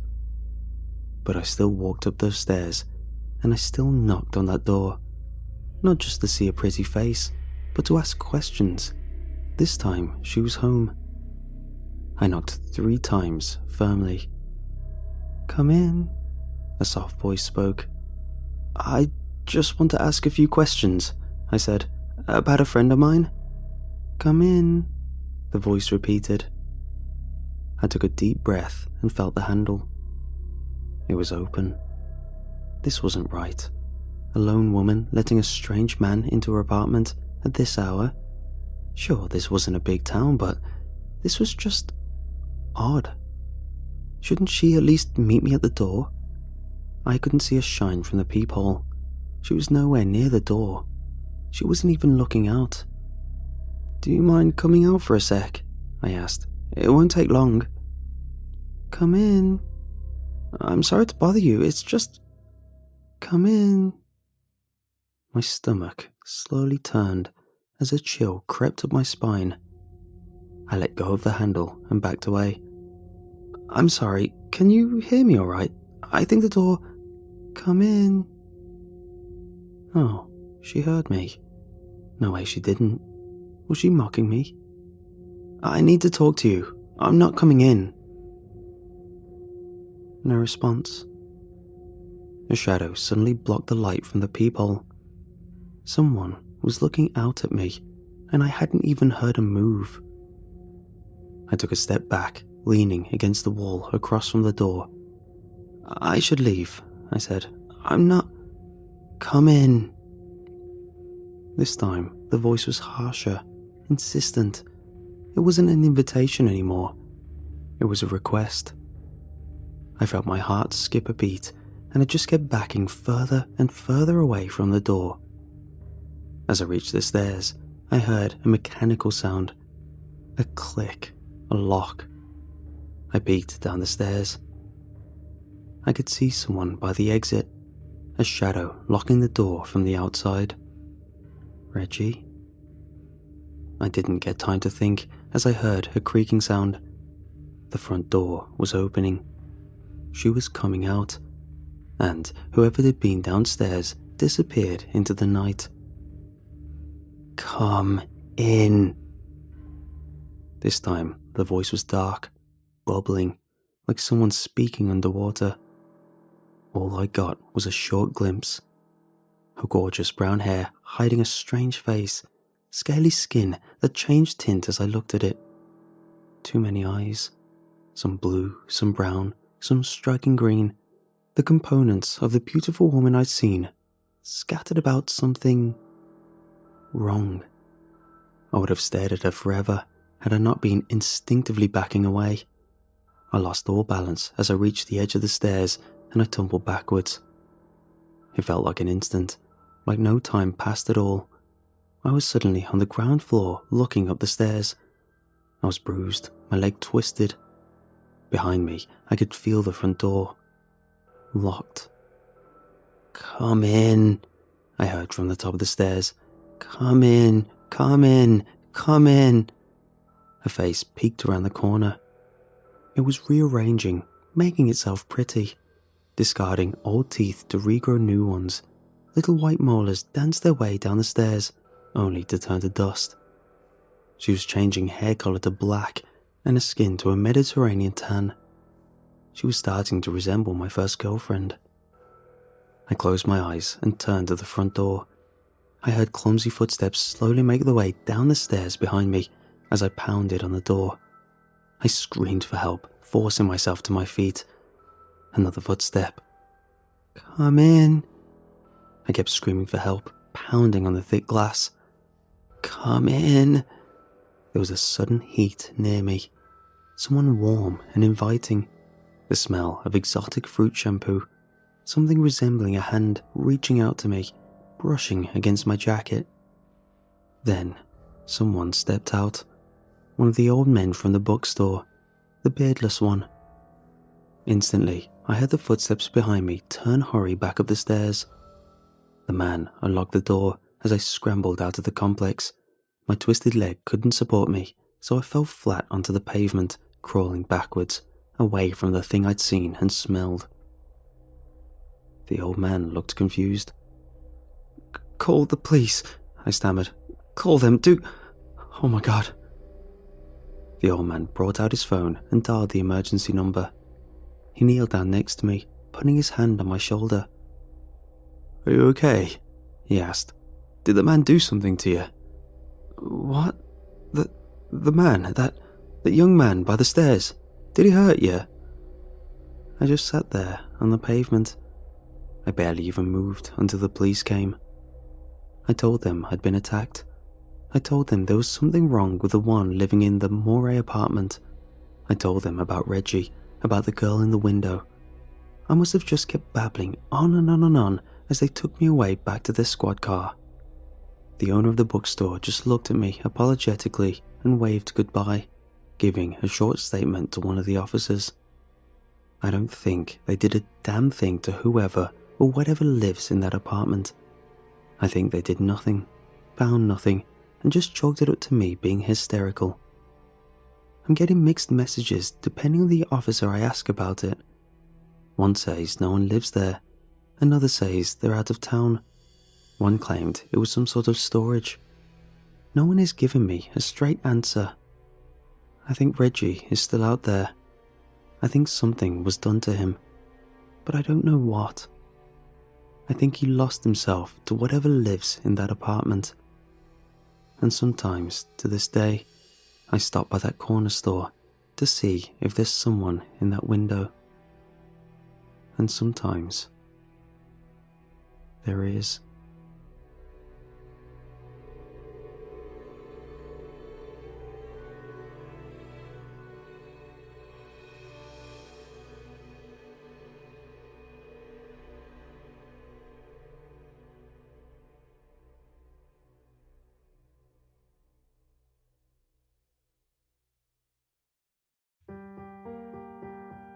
Would you rather grow hair in your teeth or teeth on your hair? My sister asked, not letting our two younger siblings' snickering affect her serious expression as she tapped me on the shoulder with her asking stick. Before I make my choice, there are a few questions I must ask, I replied with a pretentious eyebrow lift as I swept away the asking stick. If I choose the first, would I be able to shave the hair off my teeth? And if yes, would it grow back? Our siblings began making retching noises, but my sister maintained her poise as she replied, "The answer is yes and yes." And if I choose the second, would I be able to shave the hair off of my head? And if yes, would the new hair grow back in with teeth? Once again, the answer is yes and yes, my sister replied as our siblings squealed in disgust and scratched at their scalps. And what would I use to brush? I asked. A hairbrush or a toothbrush? Our siblings found this question hilarious as they laughed and clapped. They always enjoyed it when we took things too seriously and dramatised our thought process, and they seemed to be particularly entertained as my sister and I introduced them to this game. My sister remained unflappable as she replied, "If you choose teeth on your hair, you would use a wide-tooth comb. If you choose hair on your teeth, then a toothbrush if you decide to shave, or both a brush and an eyebrow comb if you chose not to shave." I pondered for a few seconds, stroking my chin with theatrical flourish. Then, my dear big sister, I would rather grow hair on my teeth, because I could just shave it each morning and be normal for the rest of the day. Our siblings shuddered and giggled as they stuck their tongues out, spitting imaginary hair out of their mouths. "You're weak," my sister scoffed with a superior head tilt. "I would rather grow teeth in my hair, and," she flipped her long curls off her shoulders, "I'd wear them proudly." "What on earth are you two talking about?" That was our mother, standing outside my bedroom door with a look of utter revulsion on her face. "We're playing Would You Rather," my sister replied. "Teeth on hair? Hair on teeth?" my mother asked, staring at us. "That's not how I remember playing it. Where does your generation come up with horrifying things like that?" Our younger siblings doubled over in laughter. It was always amusing seeing parents exasperated, disgusted, or out of their element.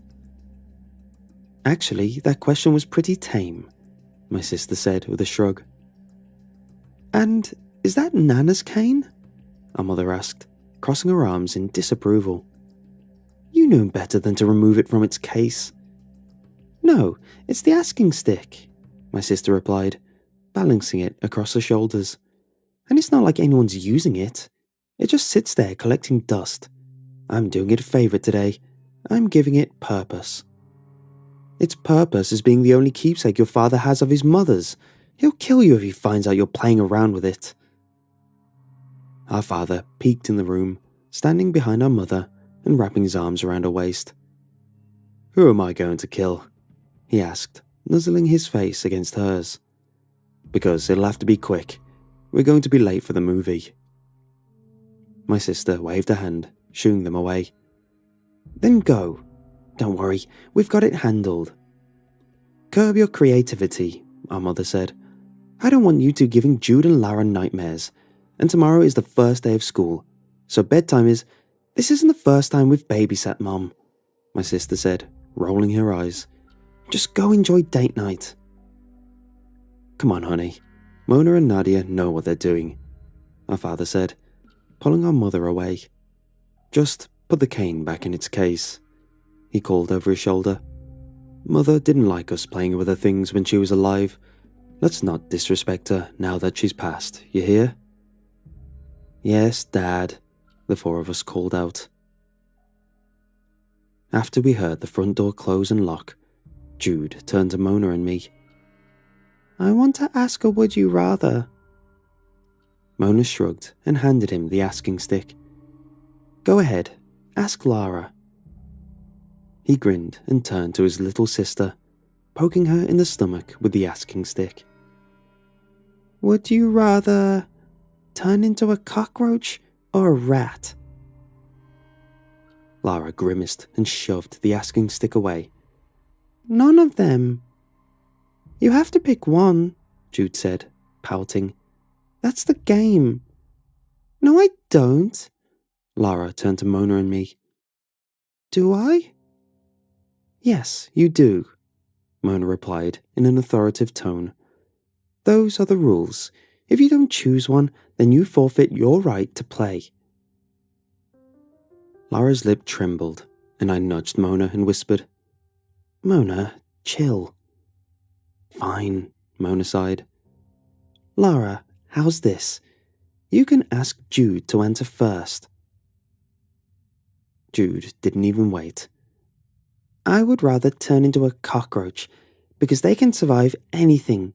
I learned that in school. They're like superbugs. Lara looked at him quizzically.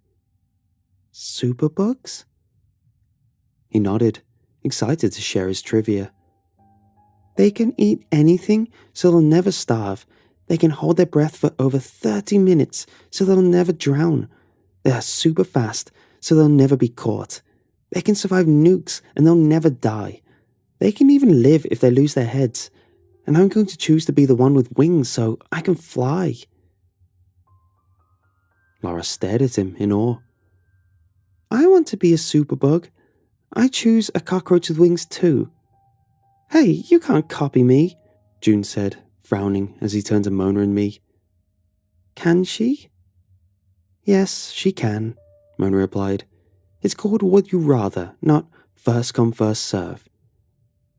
Jude wrinkled his nose in confusion. Huh? My turn, Lara said, clapping her hands. Nadia, would you rather eat, your glasses or, She looked around my bedroom. Or your curtains? Jude scoffed. That's a stupid question. No, it's not, Lara said, crossing her arms. You're stupid. If I may, I said, drawing her attention, will I just have to eat it one time, or would it be the only thing I eat forever and ever and ever? She giggled. Only one time. Then I would rather eat my glasses, because they're smaller and I'd be done with them faster. Me too, she said, beaming. You don't even wear glasses, Jude said. Your question isn't fair. I have sunglasses, Lara countered, scowling at him, and I'm going to eat them. But make-believe eat them, I said, now worried she may be too young for this game. She rolled her eyes. I know, silly. Yeah, she knows, silly, Mona teased as I stuck my tongue out at her. Mona, ask me one, Jude said with an eager smile as she shoved the asking stick in her hands. Make it really weird too, like the first one. Fine. She waved the asking stick in his direction. Would you rather fall... Mona's cell phone rang, interrupting her, and she held up a finger as she answered. She then snorted an obnoxious laugh and threw the asking stick on my lap before she hopped off my bed, and Jude frowned in disappointment as he watched her leave the room. I can ask you one, I offered. No, this is a stupid game, he muttered as he slid off my bed. He was at the age where he took everything personally, so I just sighed and let him go. Lara asked me if I wanted to watch videos with her, so I tossed the asking stick on my desk and spent the evening lounging on my bed with her as we laughed at animals being ridiculous.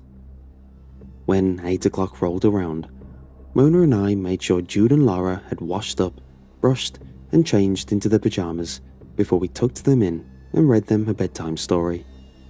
I then went to my room and browsed for a while, trying to ignore the endless chattering coming from Mona's room before I turned in for the night.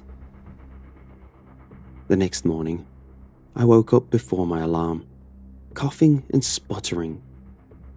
Groggy, I sat up in my bed, my tongue flapping as I tried to spit out whatever was tangled in my mouth. Parts of it hung from my lips and stuck to my chin, and I reached up in bewilderment. It felt like hair. I grabbed my glasses and ran to the mirror, and my jaw fell open in disbelief as the sopping locks of hair sprouted from my teeth. I pulled my cheeks to the side and tilted my head in all directions. Every single tooth, from my incisor to my molars, was covered in silky, auburn strands. I hooked my fingers around the locks to guide them out of my mouth, and they hung down like a glistening, disconcerting beard. Holy crap! I jumped at Mona's exclamation. I hated it when she entered my room without permission, but I was too distracted by her hair to yell at her. Each and every strand of her curls was now weighed down with pearly grains that coated them top to bottom. Awestruck, I reached for her hair and ran my hands through it, the minuscule teeth tinkling as they rubbed against one another. In return, she shoved her fingers in my mouth and pulled at my cheeks, staring, mesmerized. Wow, did they grow this long overnight? She twirled one of the dripping locks around her finger and tugged, making me wince. Oh, does that hurt? She asked. I don't know, does this hurt? I asked sarcastically, pulling her hair. She yelped and jerked back, and I was left with a few strands in my clenched fist. I brought them closer to my eyes, inspecting them, and was surprised to see incisors, canines, premolars, and molars represented, albeit not in any particular pattern. Around the edge of my thumbnail over their tiny form, trying to pop one off, but they were stuck tight to the hair strand. Beautiful, aren't they? Mona asked, grinning. Aren't you wondering how this happened? I asked, spraying her with spittle as tooth hair flopped between my lips. This obviously has something to do with the game yesterday. Obviously? She cocked an eager eyebrow. Does this mean you're going to eat your glasses? I looked at myself in the mirror. My glasses remained unappetizing as they were yesterday. No, maybe it only works on the first question we answered. I don't think so. It's not the first time you and me have played. We have to figure out exactly what we did, because I want endless wishes. Imagine all the stuff we could ask for. We could be rich, we could have superpowers, we could fly or have... Mona, what about Jude and Lara? I interrupted, my blood running cold. Her expression shifted to worry. I don't know. Mom should be waking them up for school right now. We ran out of my room, then froze at the sight of our mother leaning against her bedroom's doorframe. Damn flying cockroaches, she muttered in disgust as she put a slipper back on.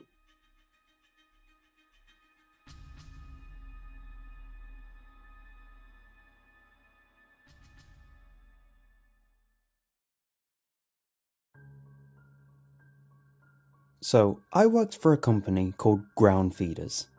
Basically, what we do is when a client buys a property, we dig up the ground and get it all ready for them to inspect and plan out their development or whatever the hell they want to do with it. A lot of the time, we're chopping down trees, ploughing debris, all that fun stuff. This property in particular, we had to create a stable foundation for them to start construction on building an entire new facility. My duty is to lead the excavation team and ensure we are navigating underground properly. The area we are working in is very unstable, and we had to dig a significant amount of land before even starting on our main line of work. This is a very important task, since our team could be underground and suddenly they compromise the structure of the foundation and things cave in on them. After every excavation shift, I throw on my hard hat and headlamp and have to go map out the area we just completed moments prior. What I found has scarred me for life. I have never witnessed anything as horrifying and traumatic as what I'm about to tell you. That day, we had a late shift because we were significantly behind schedule. If the labourers are staying late, I'm there even later. And since I'm a supervisor, I'm usually there before anyone arrives as well. After the long shift, I go through my routine of mapping out the pre-dug area Things were going as normal when I spotted something odd sticking out of the ground right at the edge of where our team left off.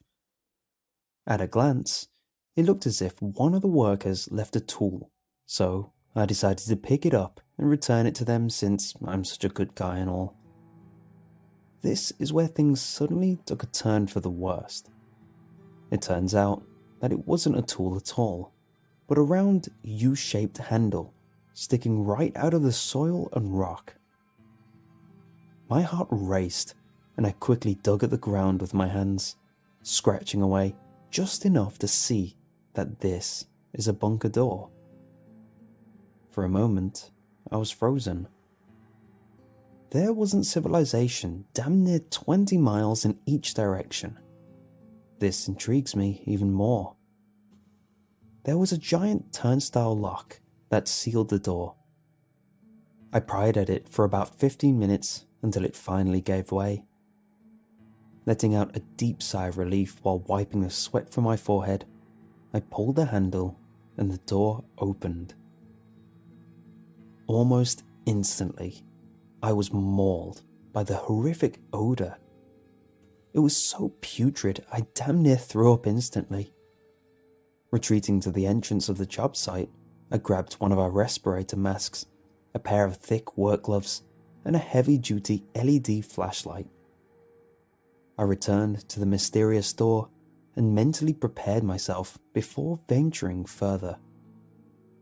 Finally, I pulled the latch back open and flinched as if I was expecting the foul odor to accept my nostrils' embrace once again. Luckily, the respirator worked its magic and I took another step forward. Shining my light downward, I could see the steel-grated steps that led to another sealed blast door. There was a latch and slide lock that I was capable of opening once I put on the handy gloves I brought along. Behind the door was a long corridor. Hanging on the walls were what seemed like maps of the facility. This place was huge. The first thing that came to mind was that maybe I'd get a huge payout for finding some sort of terrorist hideaway. I looked a little closer, and what it seemed was there were 2 floors further underground below mine. Ripping the map off the wall, I proceeded down the hallway, and there was a split. My 2 options were either to go through the next blast door in front of me, or hang a left down the hall to what seemed, according to the map, was a path to the stairs leading to the next floor below. What the map said was that the room in front of me was just a 16 by 12 basic office type room. My curiosity got the best of me, and I decided to enter the next room. After passing through the door, I scanned the area to see there was a desk, 3 office chairs, and loads of monitors with all kinds of out-of-date equipment hooked up to them. The thing caught my eye first was the obvious stack of VCRs to the far left of the desk. Alongside it were monitors stacked 2 high and 3 across. In front of each set of monitors were a microphone, set of controls, and a thick composition notebook. All 3 of the chairs had their own set of monitors and equipment in front of them, followed by their own notebooks and microphone. My guess was that this was some sort of scientific research facility. I looked at my watch and realized that it was getting late, and I needed to get back home. Before leaving, I walked up to the VCR and forced out the first couple of tapes. I wanted some homework. That night, I could not rest. Fortunately for me, it was Friday. After tossing and turning in my bed, I decided I needed some sort of closure.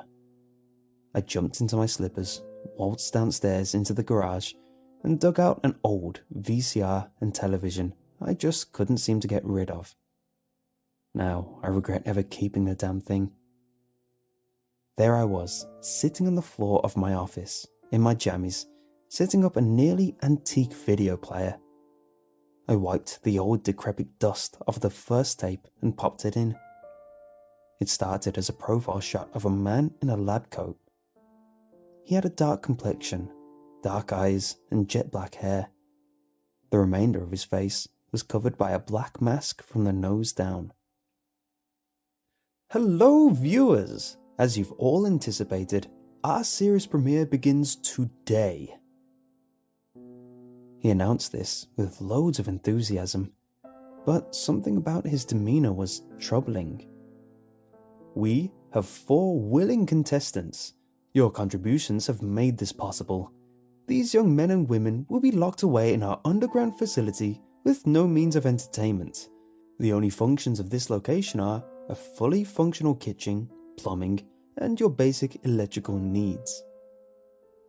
He paused for a moment and looked past the camera. This isn't your typical reality show. There will be no elimination challenges.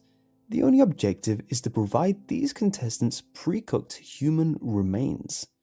Their behavior over the next 8 weeks will be observed and documented by our team of specialists. His voice grew louder with enthusiasm. Our subjects are fully aware of the conditions. They are to interact with one another. We will withdraw ourselves from any form of contact, aside from a few surprises. At the end of the show, the remaining contestants will be rewarded with a rather generous cash prize. The tape cut out for a moment and continued with interviews of each of the 4 participants. It was a sort of grab bag type of bunch. 2 men, 2 women. One of the women appeared to be a little strung out. The other 3 seemed normal. Nothing out of the ordinary. After the character interviews, the tape changed over to a surveillance shot of the living room and all 4 of the participants lounging around on the furniture. Shortly after, there was a loud buzzing and the group are prompted to head to the dining area.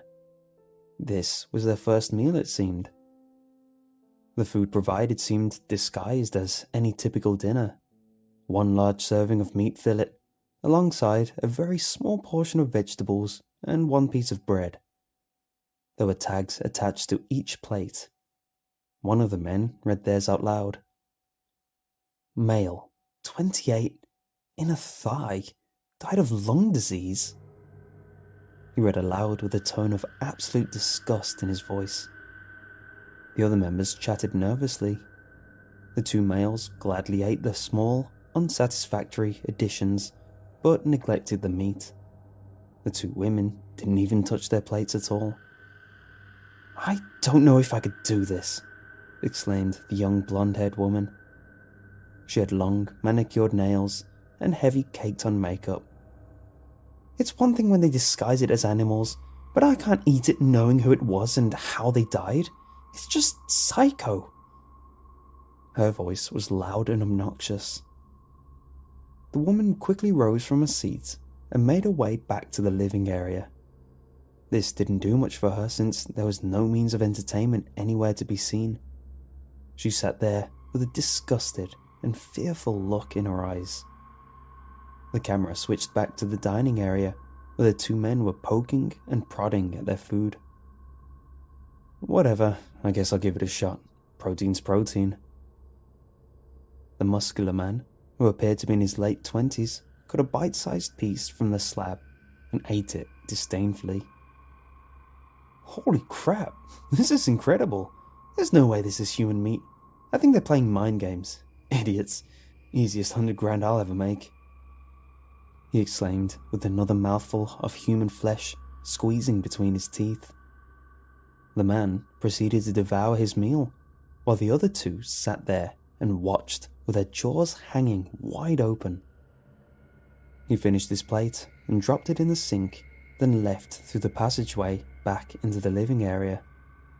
The second man, an older gentleman with a slightly heavier physique, slowly finished his sides and tossed the prepared meat into the trash. He then looked behind him at the remaining woman at the table, who had begun to sob, and placed a hand on her shoulder as he passed her to join his roommates. The remaining girl proceeded to bawl her eyes out. She pulled and twisted at her dark brown hair. This started to disturb me. At first, I thought maybe this is all a staged performance, but there's no way the acting was this good. I shook off the idea and kept my eyes glued to the television screen.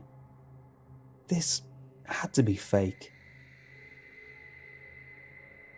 The 3 participants sat together for the remainder of the night, 2 of which scolded the muscular man for relentlessly devouring his meal, while he just smirked and rolled his eyes continuously.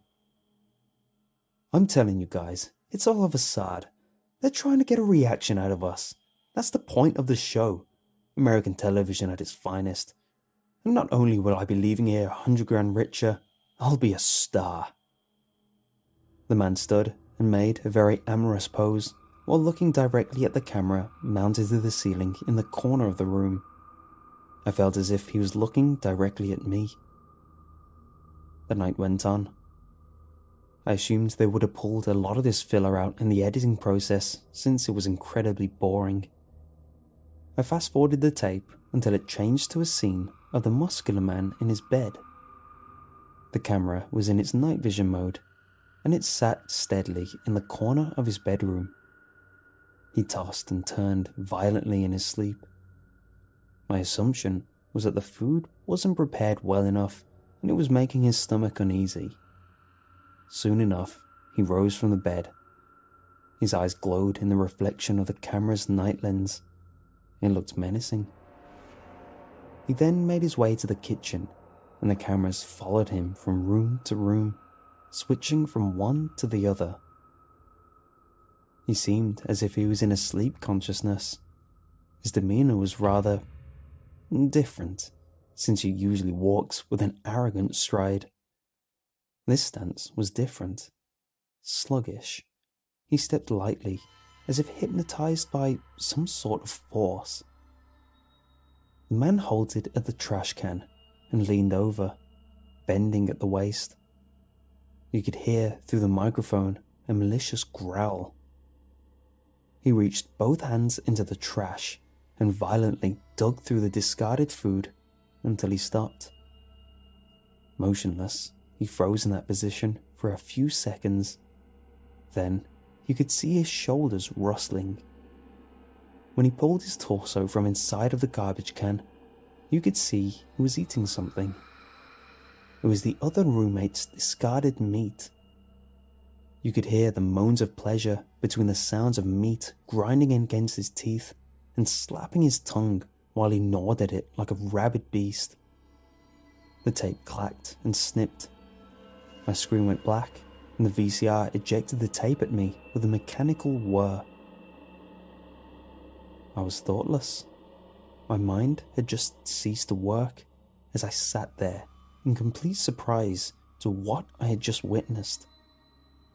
I'm slowly gripping the idea that this may not be a fictional broadcast, but I hoped to whatever God there may be that I was wrong.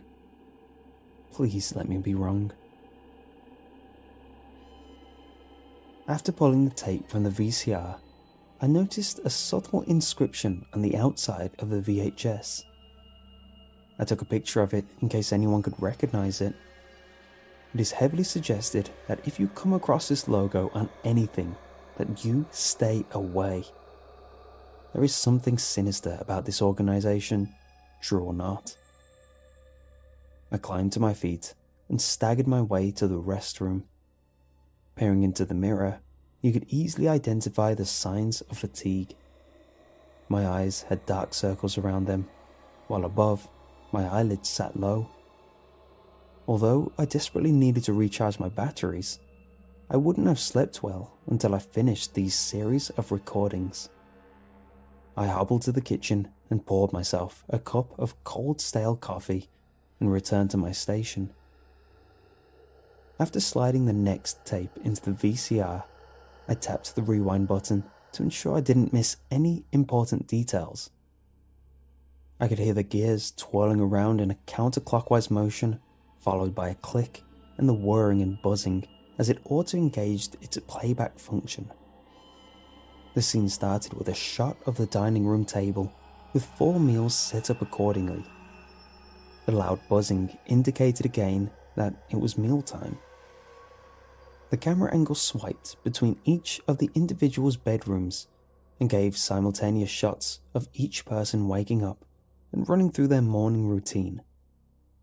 I hit the fast forward button and let go once they arrived at the dinner table. Immediately, the muscular man started to devour his breakfast. The others sat there in disgust and stared as their face twisted into more and more anguish. The more feminine of the two women grabbed the tag and read out loud.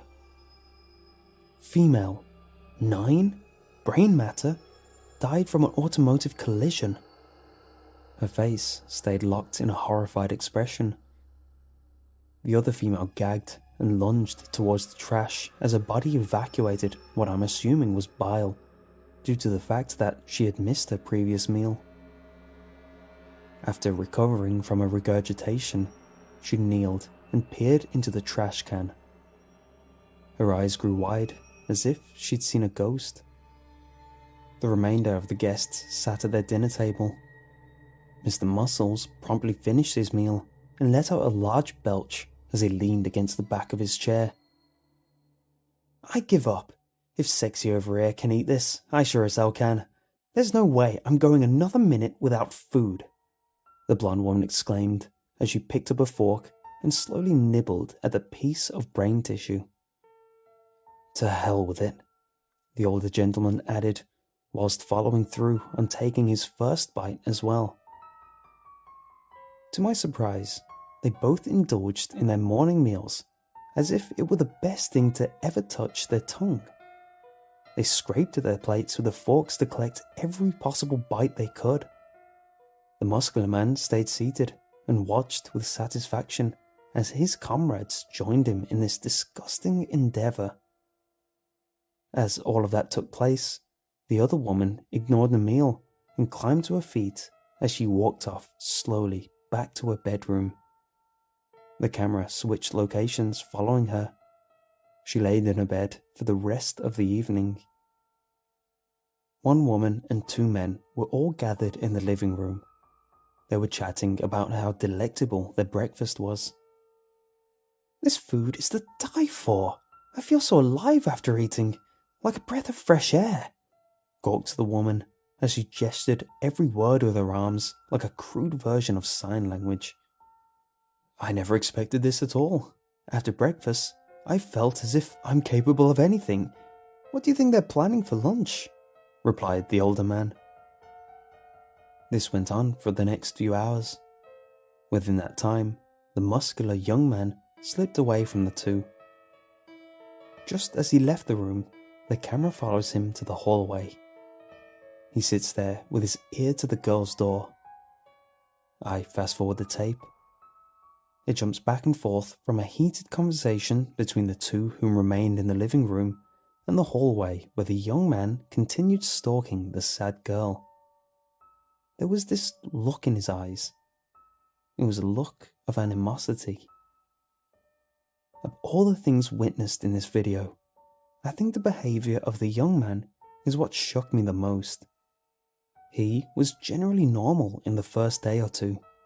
Then, after indulging more, something about him just seemed to change. The tape ended after showing the contestants going to bed. I rubbed my eyes to remove the mucus that developed in the corners of them. Now that I look back on it, I really don't think I blinked in the entire time. After letting out a long, weary yawn, I refilled my coffee and proceeded onto the third tape. Tape 3 started just the same as the last one, only the 3 who ate their dinner came to the table. The sad girl stayed in bed and continued with her routine. I started to respect her strong will, but then again, I was confused upon the fact that she did willingly sign up for this. The group immediately dove into their plates, face first. All 3 of them completely neglected their silverware. They snarled and growled at each other as if they were rabid beasts fighting over a fresh kill. This terrified me as this transformation happened overnight. When the no longer primped and groomed woman finished the plate, she lunged on top of the older gentleman and started ripping at him with her bare hands. There were lacerations and tears all over the man's neck, and he just screamed and growled in the struggle to throw her off of him. He managed to launch her off, and she flew across the room like a rag doll. By this time, the muscular man, who looked more beast-like than the others, had already finished his and the other man's plate while he was distracted. The older man, now furious that his meal was devoured, began to snarl and show his teeth to his new enemy. The young, muscular man stood up tall and buffed his chest outwards. Almost immediately, the older man began to stand down as the alpha made his stature clear. After a brief standoff, the muscular man began to stare directly into the camera in the kitchen.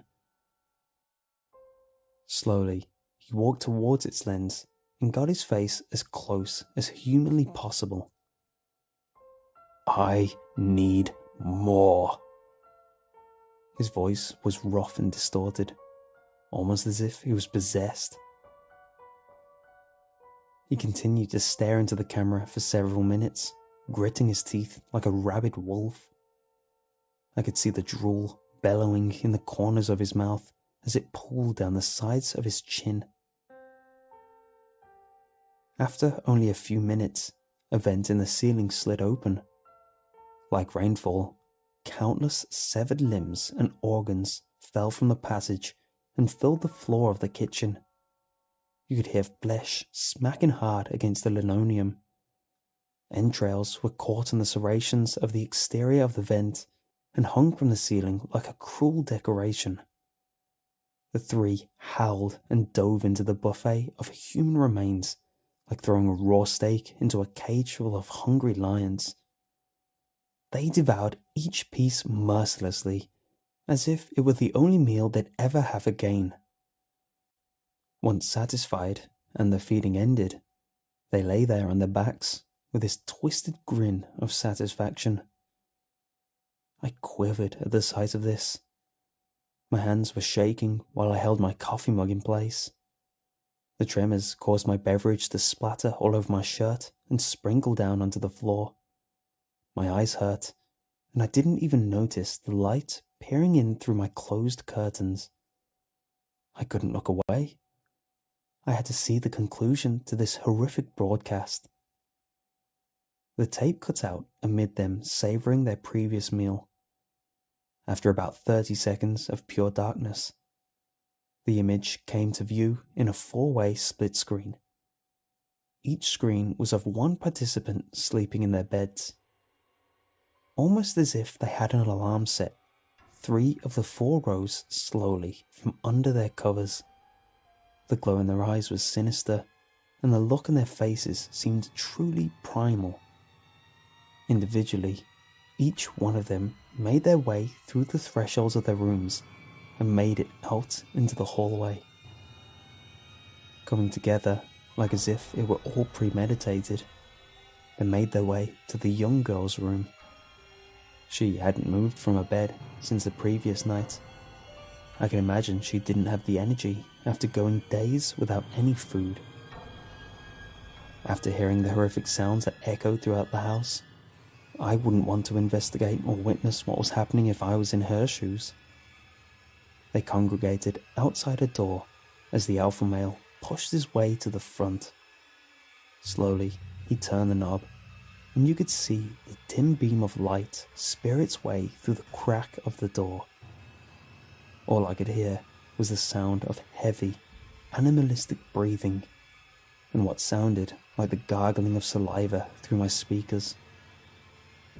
In the blink of an eye, all 3 of them pounced on the girl in her bed, ripping the sheets off to expose her weak, helpless body to the blood-hungry beasts.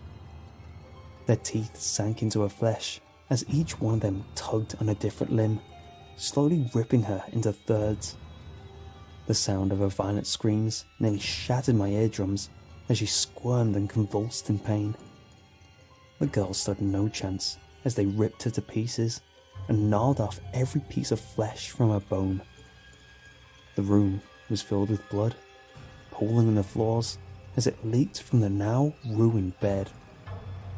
They bathed in the blood of the poor girl, who was now in several pieces scattered throughout the room. Growls and inhuman snarls were exchanged as one would reach for a new limb after finishing another. If I hadn't been so numb from the lack of sleep, I'd have vomited or passed out from the sight of this. Something kept my eyes glued to the screen as I watched these beastly cannibals devour their once fellow contestant. I suppose this was their process of elimination. The tape cut after they finished with their feast. It opened with the two male participants going at it violently like wild animals. The two men were relentlessly biting and tearing at each other's flesh. Blood spewed across the living room in all directions. You could hear the anger and pure evil in their voices between the sounds of tearing skin. There wasn't anything human left in them. The woman was nowhere to be found, and from the looks of the room, it seems as if it must have been days since the last scene.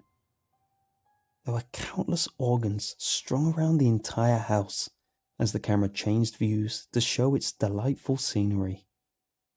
My only assumption was that her corpse lied somewhere in this mess. The battle continued for what seemed like an hour. There was no stop to it until one of them was dead. The muscular man stepped back and swung his arm wildly, grabbing the other by what remained of his hair. In the same motion, he pinned his head to the ground and completely severed it from his body. In his victorious stance, he raised his opponent's head above his body and tilted his own head back with his mouth wide open. The blood that lingered in the severed head was being dripped downward into the man's mouth as he gulped it down until it came to a halt. He took a large bite out of the cheek of the man's face, then tossed his head across the room. Suddenly, he turned to the camera and approached it, still chewing the mouthful of flesh he just bit off. "I win," he said, while staring directly into the lens of the camera. The screen was locked on his face for about 30 seconds before the tape ended. With a quiet click, the screen went black, and the sound of the tape auto-ejecting brought me back into reality. In complete awe, I froze. What in the absolute hell did I just watch? I scrambled for my phone with the intent of calling the police when I realized it was already Monday morning. Was it really that long? There was no way these tapes held that much footage. I rushed to get my clothes back on, threw the tapes into a plastic bag and bolted out the door to make it back to the job site. My plan was to inform my superior and then turn these tapes over to the police. Whoever hosted this sick and twisted game needed to see justice. I pulled my truck onto the job site. Then I noticed a white Prius with a familiar logo on the side of it. Suddenly, I remembered the symbol from the header of our contract. It also matched the inscription on the outside of the VHS tapes. All I knew about the client was that they were an independently funded medical research team that was supposed to be coming up with some sort of breakthrough in modern medicine. My heart sank into my stomach as my skin instantly grew cold. I bolted from my truck with a bag of tapes in hand and burst through the door of the portable office building. My body damn near shut down when I saw the back profile of a man with jet black hair and a white lab coat sitting in the chair across from my boss's desk. "You look like crap," my superior spat out as he looked me up and down. "This is no way to present ourselves as a professional in front of our customer," he added.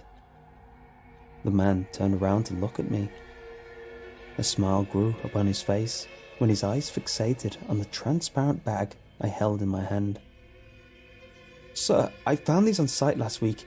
It's important that you take a look at them, for everyone's sake." I managed to squeak the words out before being interrupted by my superior. "You found these on site? This property is owned by our client, and any items found within its confines are in direct possession of the property owner, our client." He screamed so loud that it made my eardrums rattle. "Thank you so much. I actually lost these when inspecting the land just a couple months ago. You see, these tapes are extremely important to our research, and I'm forever grateful for you to return them for me."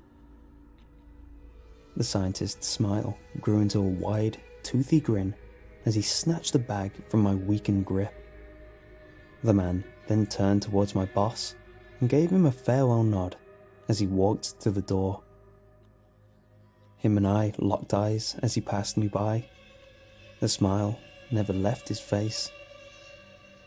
From that moment on, I quit my job at Ground Feeders and quickly sold all my assets, moving far away from that place. I'm telling you this as a warning to get this off my chest. I've been living with this burden for 5 years now, and I still see pieces of flesh being ripped apart by those beasts every time I close my eyes.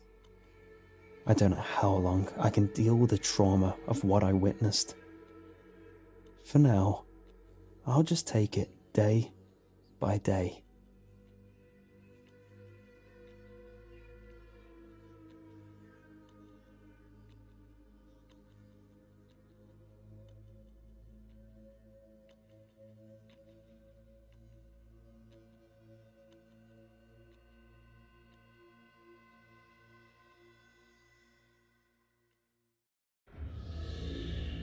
This was not what dreams were made of. A single street of liquor stores, second-hand shops, and boarded-up shells. The old men sitting on wooden boxes playing checkers. The three-legged dog that went from stranger to stranger hoping for a scrap of food.